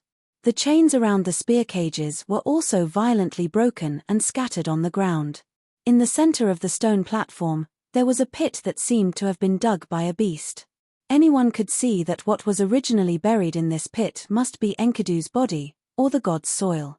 As expected, Enkidu, your body in this world is gone. As if receiving instructions, golden light spots of light appeared on Wu Ming's body. A silver chain appeared and wrapped around Wing's arms and waist. Clank clank, the chains clanged against each other, as if they were responding to Wu Ming. Did the demonic beasts do this? Or did Jisha's minions do this? The traces left behind told Wu Ming that the one who took away Enkidu's corpse wasn't an elegant person. To be able to leave behind such a messy scene, it was either a monster without much rationality or one of Gaia's minions, one of the 72 demons. After all, from the appearance of Enkidu on the side of the demonic beasts and the fact that Enkidu's body was stolen, the other party was definitely not on the side of humans. But after thinking about it carefully, Wu Ming rejected both possibilities. I'm afraid Gaia did it herself. Master, why are you so sure? At this time, Wu Ming's head lit up. The seemingly ordinary dragon horn headpiece made a sound. Because the timeline doesn't match, Wu Ming casually answered Collis, and then explained to her in detail. The demonic beasts were produced by the goddess of demonic beasts, and Enkidu obviously appeared together with the goddess of demonic beasts, so it was unlikely that the goddess of demonic beasts did it. The demon god pillars could appear in various eras of human history and disrupt those eras, making those eras become singularities. It seemed like they traveled through time and space, but if observed carefully, those eras were all after the Magic King's era. The demon god pillars were passed down from generation to generation. When they reached a certain era, they would awaken and disrupt human history. Master, how do you know this? Collis was puzzled. Because, when I was in Atlas Courtyard, I met Sherlock Holmes. At that time, when Gudarzi, Matthew, and Leonardo da Vinci were brought into Atlas Courtyard by Sherlock Holmes, Wooming followed behind them. When Gudarzi, Matthew, and Leonardo da Vinci left Atlas Courtyard, Sherlock Holmes, who had already deduced that Wooming would come, had a conversation with Wooming in Atlas Courtyard. The reason why Wooming appeared behind Gudarzi and others was because Wooming had just come out of Atlas Courtyard. After all, the other party is a detective, and he even used a 3-point Hermes. There were some things that I needed his help with, so I went to look for him. At that time, Collis fell into the box world with Wooming's body, so it was normal that she didn't know about these things. If Collis was here, there would be no need for Collis at all. Collis' database is 100 times stronger than a detective's brain. Collis' tone was a little sour. Indeed, if Collis had followed Wooming the whole time, with Collis' ability, there would be no problem answering Wooming's questions through every little thing along the way. Unfortunately, Collis wasn't by Wooming's side at that time. Helpless, Wooming could only ask Wooming for help. It's just a coincidence that you weren't here. Don't be jealous. My exclusive magic costume is lapis lazuli, Collis Barrett. At that moment, Collis didn't speak anymore, as if she was shy. But, a shy magic costume. It could only be said that it was indeed the work of Gemstone Master, and the emotional system was also at the peak of its level. In short, including Winterwood City, the first 7 singularities were all created by a technique called the Demon God Pillar that was hidden in the human genes and passed down to a fixed age. In this year 2655 BC, the Demon God Pillar couldn't have appeared no matter what, so this singularity could only be handled by Jisha personally. Although Jisha could also teleport the Demon God Pillar to this singularity, Wooming's intuition told him that this singularity was set up by Jisha without anyone else's help. Then, in other words, Enkidu's body might be the real Enkidu. The silver chain on Wooming's hand couldn't help but shake, as if it was angry that its body was being used by the enemy. Gently pacifying the restless silver chain, Wooming fell into deep thought as he recalled the past. No wonder that Enkidu had a strange reaction when it saw me. Perhaps Enkidu's body affected the unknown soul within. At that moment, Wooming revealed a smile. But, since it's the real Enkidu in a certain sense, it's very advantageous for us. Because, the only god that Enkidu believed in and served was the Uruk Hun Ryong, which was also Wooming himself.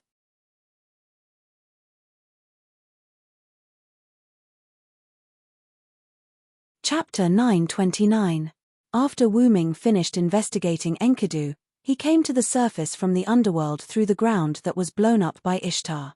Putting the fake Enkidu aside, Gudarzi, Matthew, and the others were still on the surface. Although Merlin was there, and Gudarzi and Matthew wouldn't go to the underworld to find him, they definitely wouldn't leave. Maybe they were still waiting for him nearby. No matter what, he had to go up and say hello, and then go back to Uruk. And Wooming hadn't gone back to Uruk since he returned to Mesopotamia. It would be good to report to Gilgamesh about Enkidu. Standing at the edge of the collapsed ground, Wooming looked back at the huge crater behind him and nodded.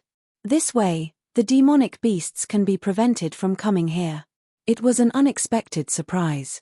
After all, the surrounding area had collapsed, and the demonic beasts couldn't choose to enter the underworld and then climb up. That was equivalent to provoking Ereshkigal, and they would definitely be killed. While Wooming was talking, the girl's excited voice came from behind him. Assassin.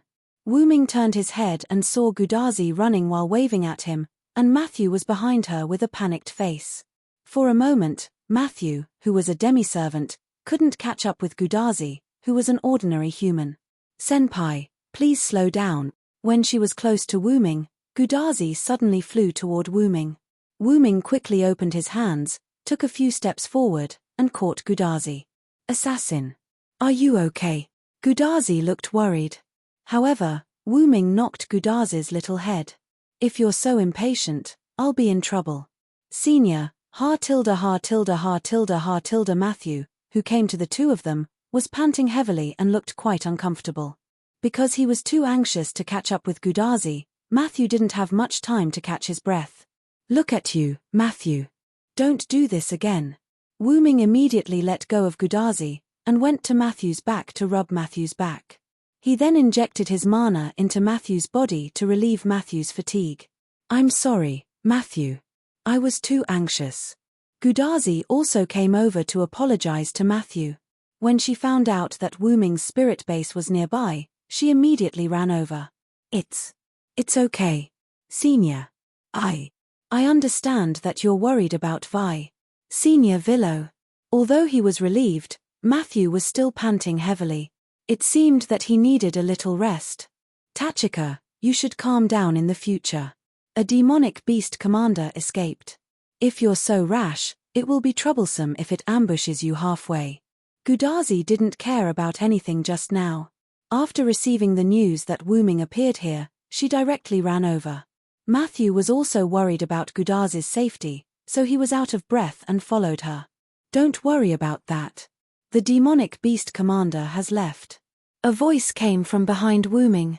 Wuming turned his head and saw that it was Ishtar. You're okay? That's great. Wuming's tone was rather flat as he nodded. Ishtar knew very well what Wuming meant by nothing happened.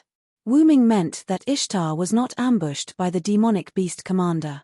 However, knowing was one thing, but Wuming's perfunctory attitude made Ishtar quite unhappy. You bastard. I was worried that Ereshkigal would imprison you in the underworld, and you're actually looking forward to something happening to me. At that moment, Ishtar was like an angry cat, staring fiercely at Wuming. Miss Ishtar was indeed ambushed by Muzu Maf nearby, but because we were all stationed not far away, nothing happened to Ishtar. Matthew, who had recovered his breath, also began to explain. Who would have thought that that guy was actually hiding underground?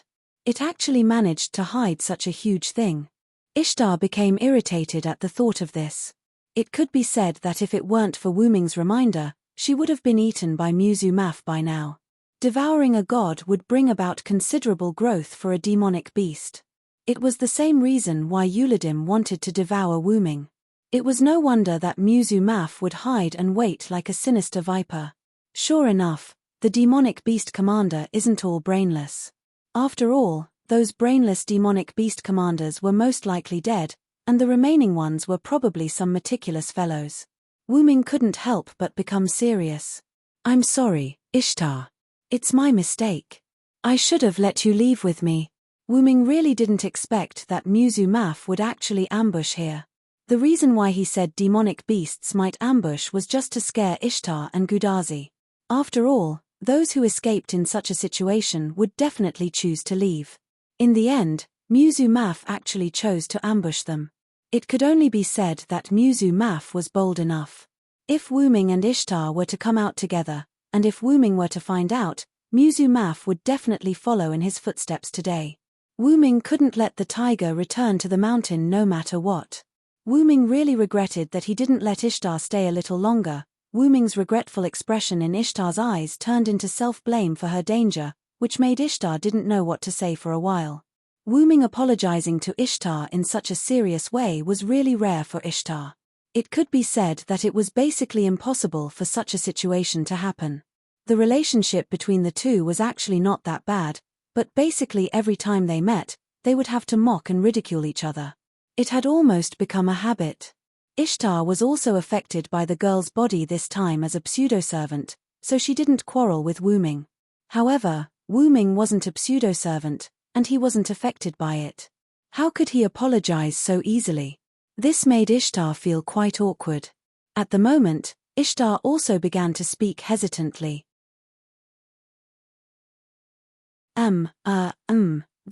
This is not your fault, after all, you also told me, if I could come out with you, I would definitely not let Musu Mafu escape. I really missed a great opportunity to kill another demonic beast commander. Wu Ming clenched his left fist and hammered his right hand, directly interrupted Ishtar's speech, and his expression became even more regretful. As the saying goes, the more you think about it, the angrier you get, the more you take a step back, the more you think about it. Wu Ming's current state was more or less the same. However, Wu Ming's words made Ishtar, Gudazi, and Matthew stunned on the spot. The meaning of Wu Ming's words was already very obvious. He wasn't worried about Ishtar, but he regretted missing the opportunity to kill the demonic beast commander. Gudazi and Matthew couldn't help but swallow their saliva, silently looking at Ishtar, who had lowered her head and exuded a terrifying aura. Sure enough, Ishtar also lived up to everyone's expectations and shouted out what Gudazi and Matthew thought was right at the moment. "You bastard."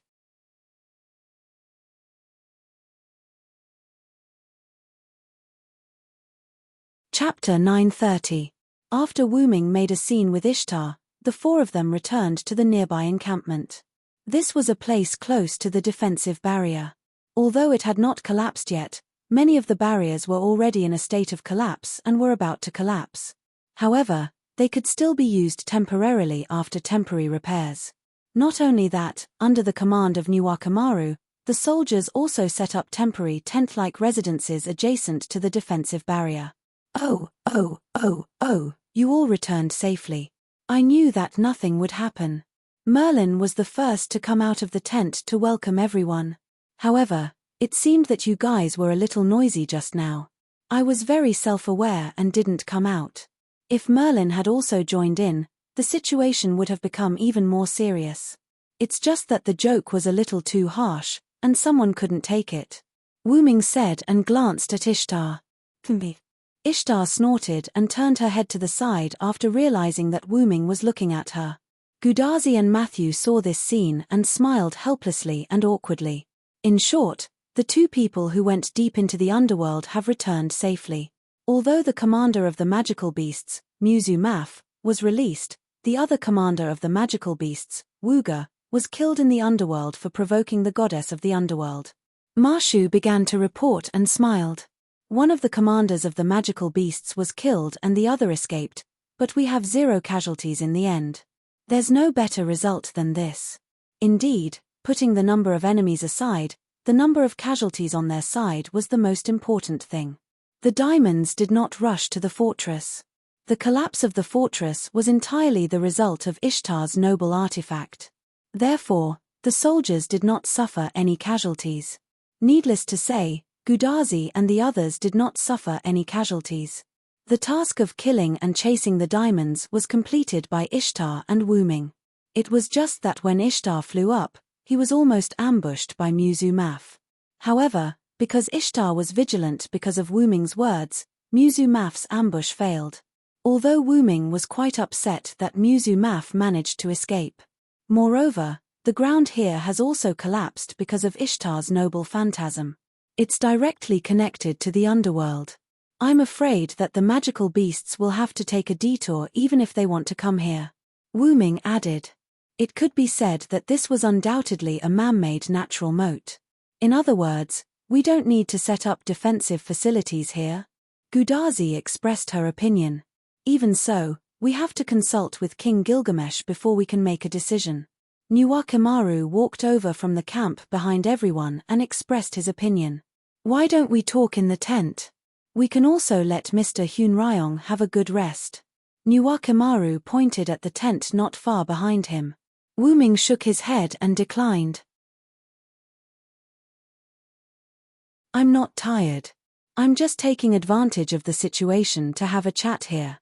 After all, they were almost all here. If there was anything, they could just stand there and simply summarize it. There was no need to sit down and have a formal discussion. Besides, we do have to consult with Gil. Besides, I have something to report. I'm going to return to Uruk immediately. Gudazi was stunned when she heard Wu Ming's words. Then what should we do? Gudazi and the others originally received the first order given to them by King Gilgamesh to go to the jungle in the southwest to help the Quetzalcoatl. However, They didn't even see the Quetzalcoatl's face before they were led by Wuming to the Abif Mountains in the northwest. They were directly across the Mesopotamia. The First Order was such a mess. Not to mention, Gudazi and the others couldn't continue to stay here. Even if they didn't go to Uruk with Wuming, they had to return to the jungle in the southwest. The most important thing was that Anna was still there. Senior Villo, why don't you send us back to the jungle? Matthew felt that since Ishtar had been recruited, they should go back and meet up with Anna. I'm not going to leave you here. Come back to Uruk with me. After Wuming finished speaking, he looked at Ishtar. You also come back to Uruk with us to see Gil. Ishtar was dumbfounded. Hey! In Uruk City, in a corner near the Divine Tower, dark purple ripples suddenly appeared. Wuming, Gudazi, Matthew, Anna, Merlin, and Ishtar, who was very reluctant but didn't dare to say anything, walked out of it. Although Ishtar was very reluctant, Wuming ordered her to come with them, saying that she had to discuss with Gilgamesh about the crusade against the monsters. Although the price was that Ishtar had been verbally attacking Wuming along the way, after arriving at the jungle in the southwest, Wuming and Ishtar were alone for a while. Gudazi and the others didn't know what happened, but Ishtar became much more obedient after returning to the team. After that, Wuming found Anna, but because he still didn't see the Quetzalcoatl, Wuming left a message and took the 5 of them back to Uruk through the portal. Oh.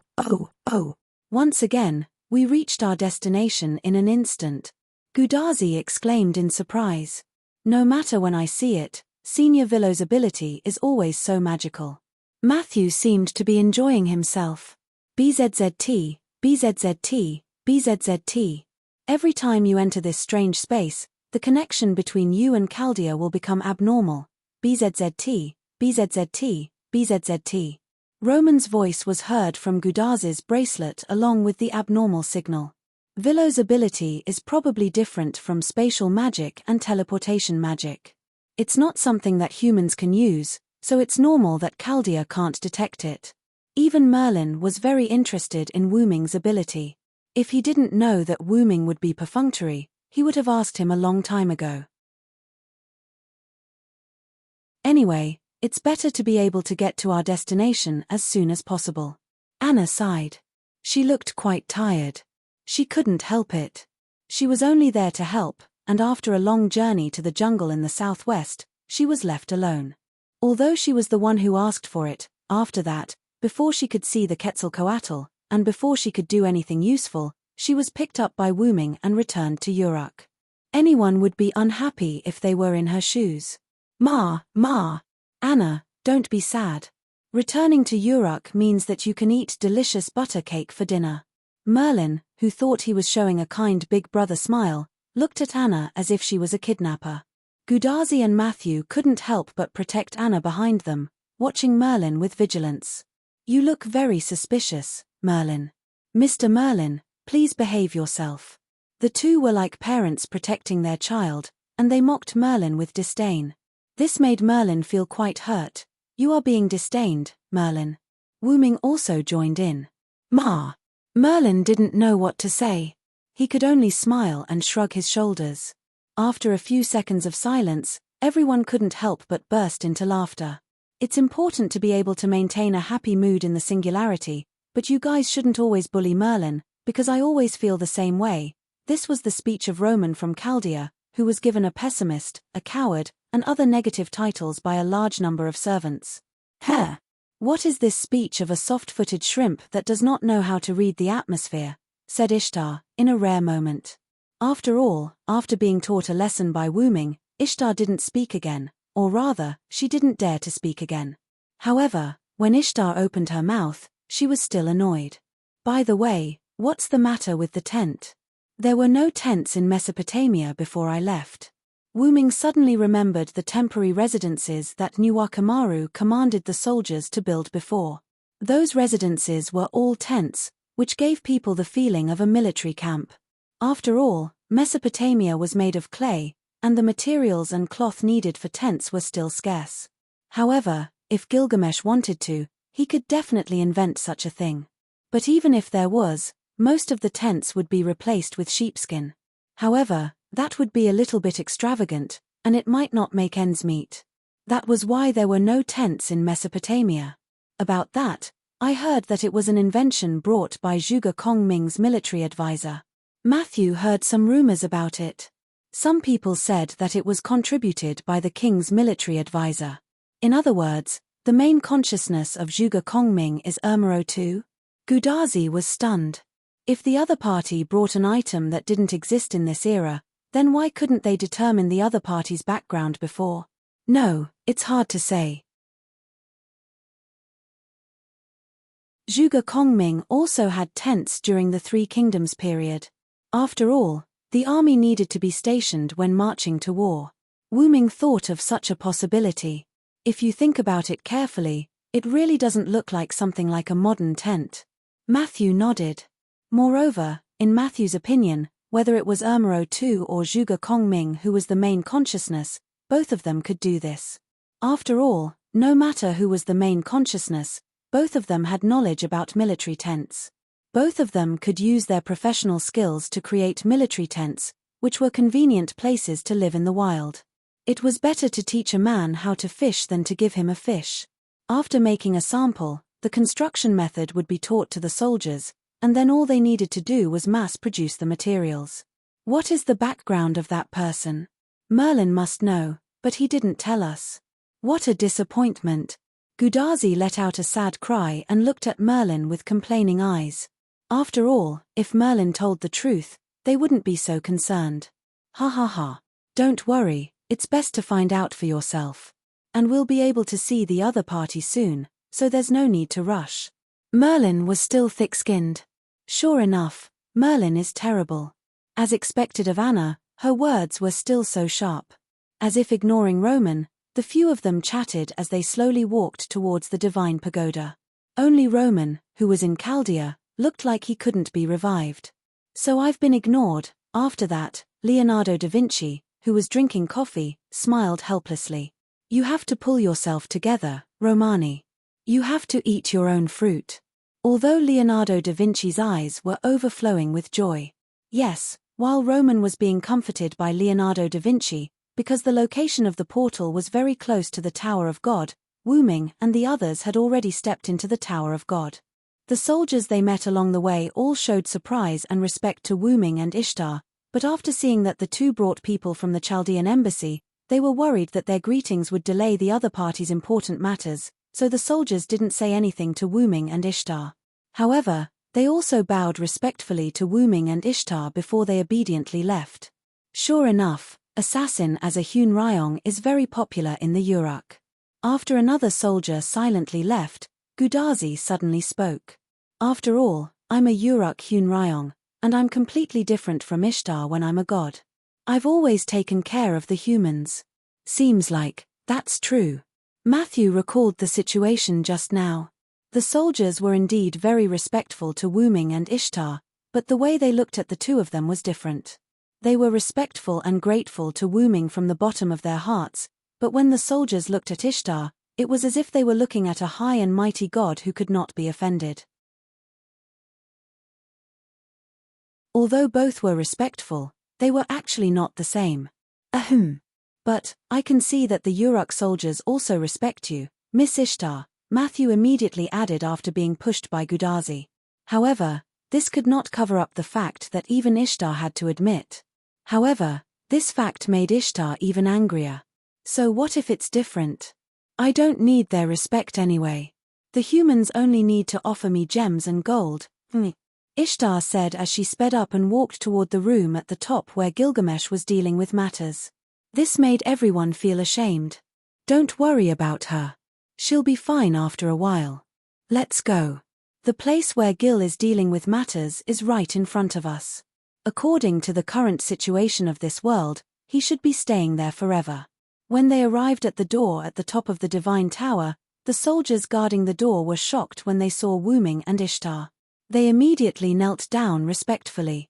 Lord Hun Ryong. Lord Ishtar. Welcome back to the Uruk. Wu Ming had indeed left because of the battle with Gorgon, and Ishtar had left the Uruk because she was always running around. She was often not in the Uruk. In short, the two of them were indeed welcome back. Is the king inside? Wu Ming asked the two soldiers who stood up. Yes, Lord Hun Ryong. King Gilgamesh is dealing with matters. Lord Sidui and Lord Bai Ching are also inside. However, this was just a routine inquiry. After all, the door was so big that Wu Ming had already seen the situation inside. Gilgamesh sat on the throne, constantly picking up and putting down the slate and quickly dealing with matters. Sidui stood beside Gilgamesh to help record things. As for Musasp Ben-K, he stood under the throne with his eyes closed, waiting quietly. Let's go, Wu Ming said as he took the lead and walked into the room at the top of the Divine Tower where Gilgamesh dealt with government affairs. You're tuning in to the Celestial War YouTube channel. Don't forget to subscribe and join us on this journey to catch the most captivating stories.